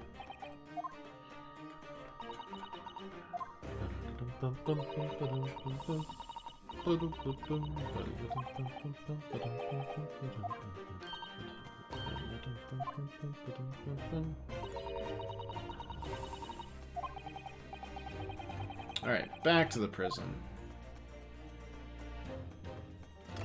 We talked to... that didn't help. Maybe Lestrade knows to look for it now, and it'll come up during the trial. That's all we can hope for at this point.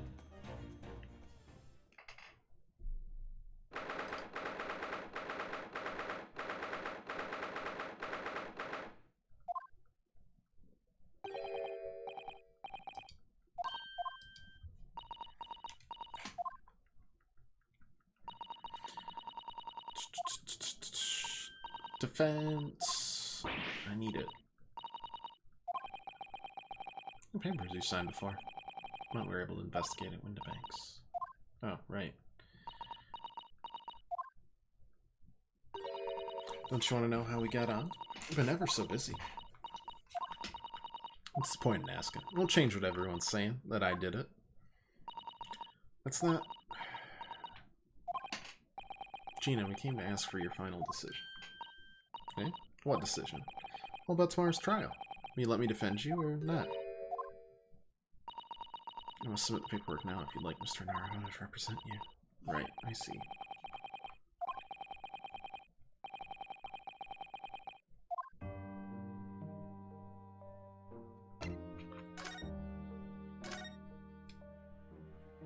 Love to get her thoughts on what the heck happened. It'd be great. Cool. Oh, alright then. Blimey, give it a rest for them eyes, Iris. Come on then, fill us in. Who done it? Fortunately, we don't know that yet. You don't say. Well, we don't know yet, Gina. But all of us know that you're innocent of this crime. And we haven't managed to work out who the real culprit is. There are a number of interesting facts that we've managed to establish. Like what? Well, for example, the reason for you being there in the first place. I think I know now why you broke into Windibanks that night. Evidence time.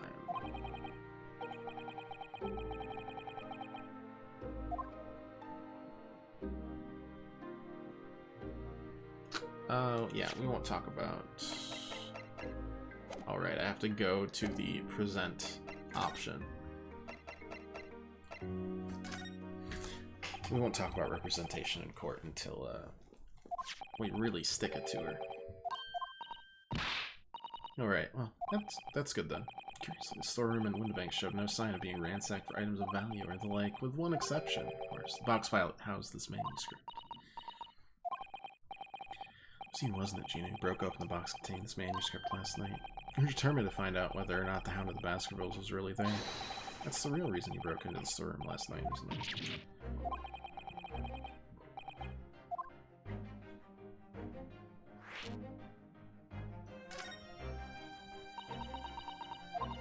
Alright, yeah. This Baskervilles story. It's the latest Sholmes adventure, right? But it ain't been printed yet, so I figured it's gotta be worth a fair few pieces of silver, right? It's at least 5,000 pounds. What? She intended to sell Iris's manuscript, did you? No, Ginny. How could she? Wait, no. Hang on. Of course I'm not gonna sell it. All I wanted to do was find out if the mantle script, or whatever you call it, really was there or not. It's the only reason I was in the place, for Iris's sake. Isn't that right? We knew why you'd done it from the start, Gina. Of course we did, but... I didn't do anything like that, Ginny. I just knew it. Well, when I saw the manuscript in the storeroom, it reminded me of what you'd said the night before. Flashback.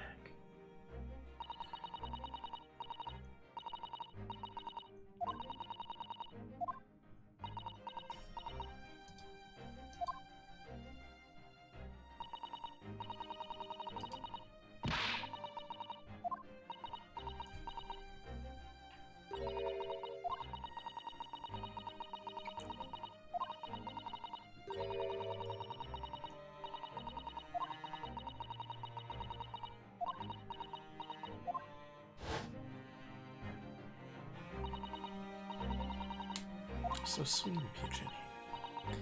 Alright, alright. I'll tell you why I did it. Just stop looking at me like that.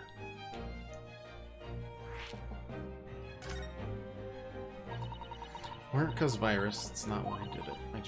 I wanted to know the truth, that's all.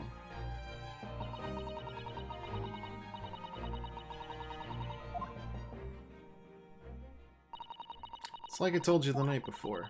Never had a father.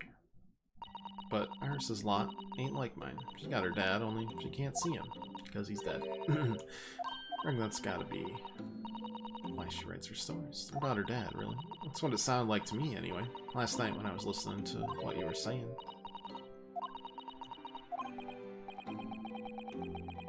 And they're not the adventures of a great detective, so much as the adventures of a great detective and his trusty partner.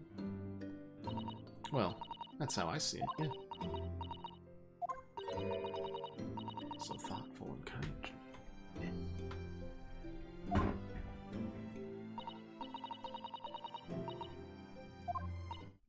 Look, give it a rest, will you? Ain't all this chummy nonsense. I hate it. Don't trust no one, alright? That's how I work. If you don't trust no one can let you down. So leave me alone. Go on, Scarper. Nah. I noticed until now, but it's unmistakable. Right there on both sides. Oh. Dried blood.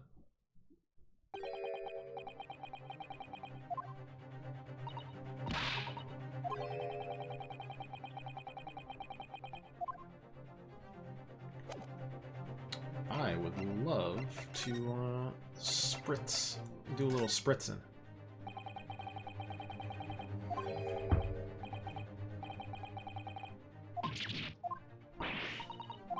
But they didn't show up in the regular things. It was just the special animation.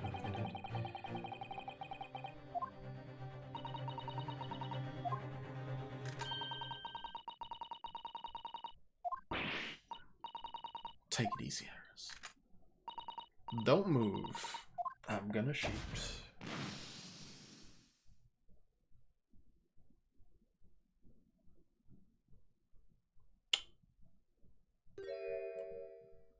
That's not blue.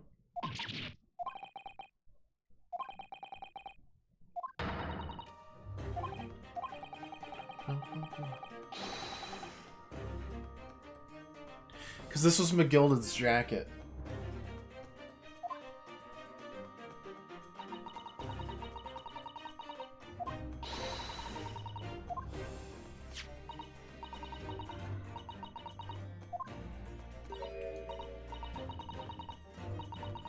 So he had blood all over him.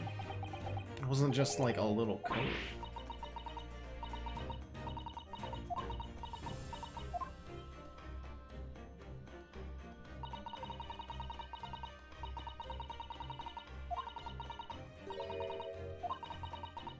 And the omnibus case was solved in the third case.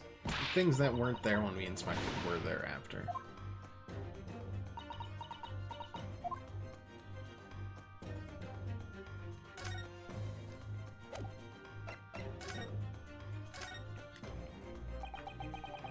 How did the pawnbroker accept this with blood all over it?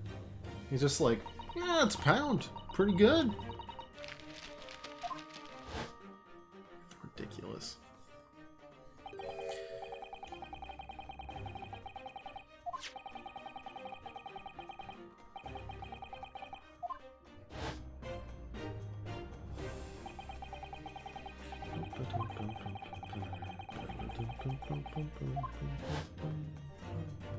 So that frickin' driver screwed us over. Oh.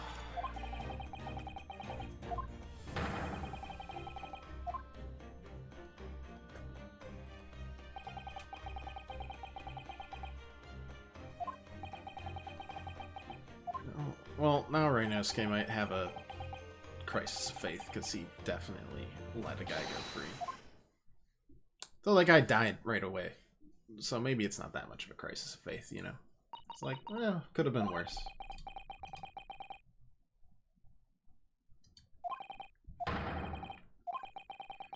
Is all that twisted testimony and all that sham evidence prove his innocence?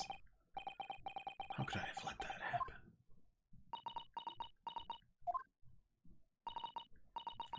Did you believe him, then? Did you believe Mr. McGill was innocent? No. Believed, or I think I was trying to believe. I wanted to, because believing in those you represent in court is a defense lawyer's greatest weapon. Maybe calm down on that a little bit. Just a little. Just a smidge. A smidge. Before I came to Great Britain, a great friend of mine taught me a valuable lesson. Ah, you mean the guy that died because of a kitten? Yes, Kazuma-san.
gosh, Gina.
I can't trust her. Game over.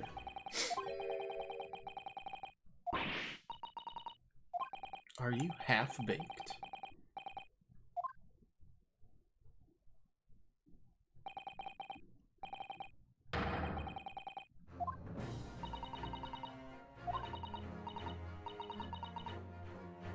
Green blood just... It's gotta be Sherlock's blood, right? I don't care that you're a pickpocket. Oh my gosh. Also, I didn't get into, like, any trouble. You know, whatever.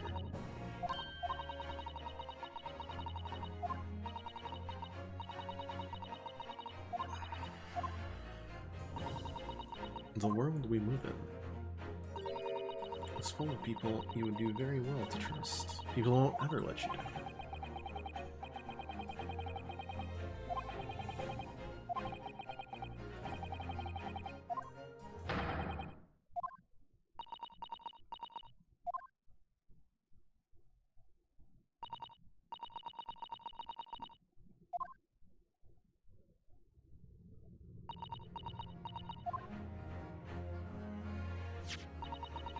That's the I'll take these papers now and carry out the necessary prep for tomorrow's trial. Shame to throw away now after it's been penned with your name so beautiful. Do what you like, Eastern Lauder. I don't know what you are. I don't get you. So that's that. Is Sherlock...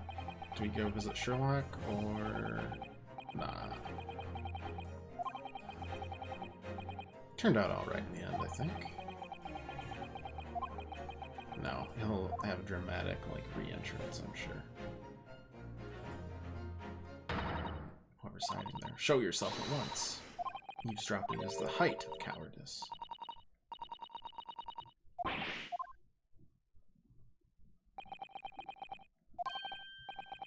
Blimey, you're sharp, eh?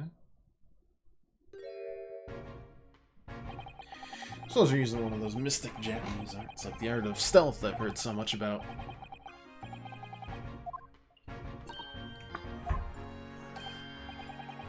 Most terrible, sir. Didn't mean to startle you. You've been listening in on our conversation. Listening in? No. I just got word that there were some visitors who were refusing to leave, even though it was after hours. Are you sure you only just arrived? This very minute, not a moment earlier. That's all it is. Nothing untoward. Nothing at all. Is it that late already? Excuse myself, my ladyship. Ta-ta. Toodaloo. Cheerio. All the best. Bye, bye, and bye. It's a lot of farewells, and not one of them appropriate for her ladyship. Why don't I have a chat? Terribly sorry. Time's pressing at the moment. That's a shame. If I don't get this emergency at the Supreme Court dealt with sharpish, Lord Strongheart will, well... Nothing. Forget I said anything. Anyway, I'm off. Alright, if you have to. Well, let's chat soon.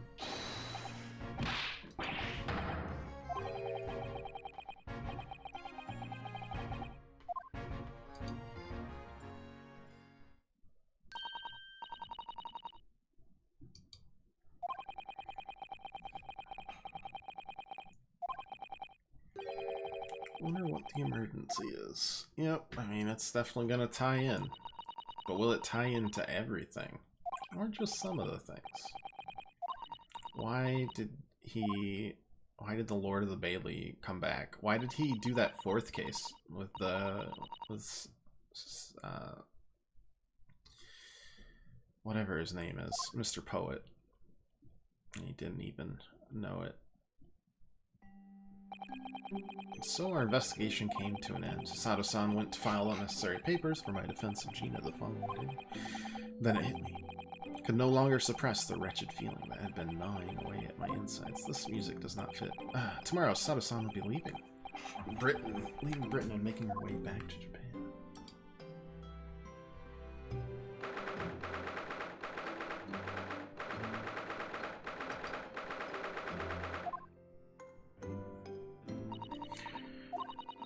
It's been a very trying day, hasn't it? I do hope you're not too exhausted. What about you, Sato-san?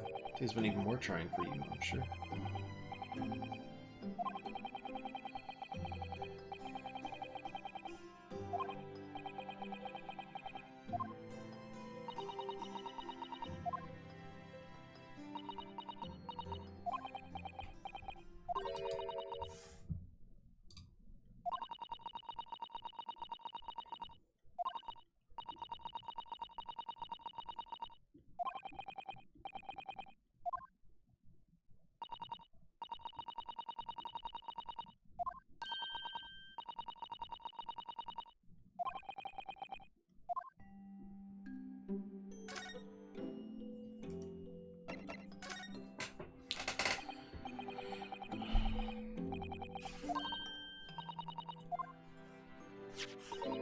Please, I want you to have this. It's my notes from the case 2 months ago. Murder that was committed on the omnibus. It's gonna tie, like, directly into it. I thought it was just kind of wrapping up some case that had some loose ends, but there might be something in here. I mean, if they were talking, they obviously were conspiring or something. But I also feel like McGilda knew he wanted to kill him. Maybe. I can only hope that it will bolster your case tomorrow for Gina.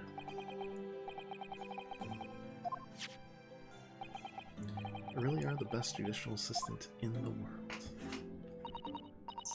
Well, it's extremely flattering. But I'm sorry to say that I've been a complete failure. I was just mumbling to myself. Okay. Well, that's fine. Normal things.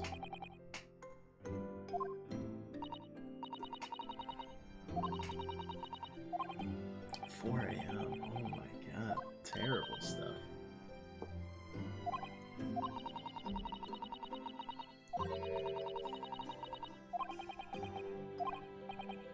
It's so weird. It's gotta be tied into it. A 10-day fever doesn't happen. Like, they die or they don't at that point, you know?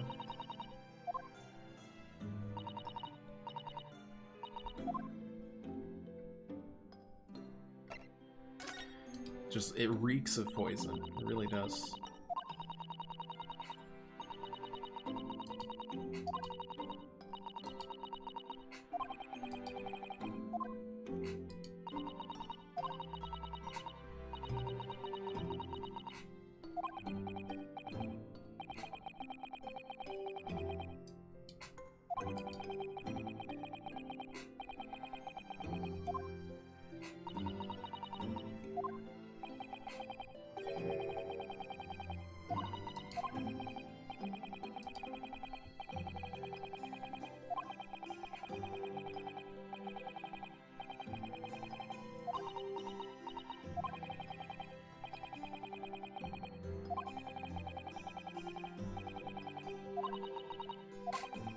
So true.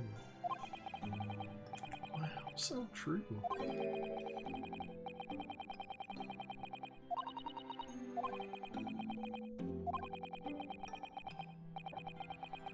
Keep our eyes open, keep moving forward. Yep. The sappy stuff's great, but also, this is almost done. And we'll move on to the case for our next stream. Also, Sato knows, I think, more about everything than she's letting on, but I don't know if we'll get to know that, or if it's gonna be a book 2 kind of thing, game 2, part 2. There's something I need to say. Okay, that's fair. Understandable. Have a nice day. The Susato is shut down.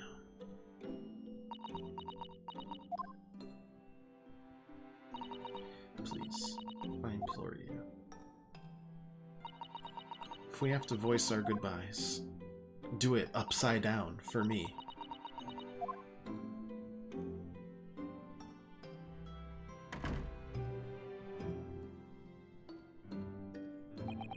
Well, guess I'm stuck here.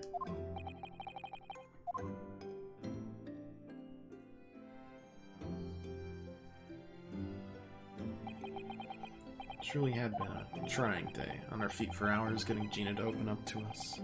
Learn the truth about that nemesis of a case. Physically and mentally, I was exhausted, and yet the idea of sleep seemed impossible.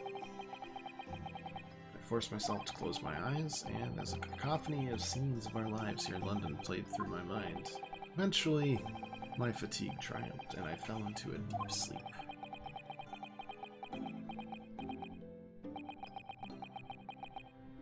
It's just these ellipses for the next, like, 3 hours of gameplay.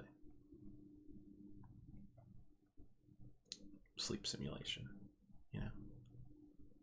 Oh my god, it isn't done? Have I not made it to the trial? The small hours in St. Sinner's Hospital, Ward 3. Yes, I quite understand. That is a great weight off my mind.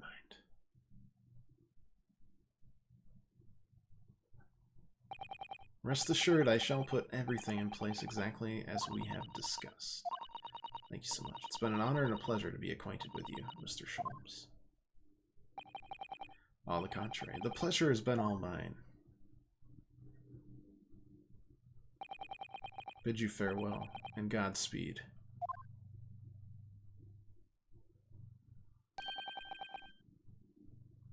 My dear madam.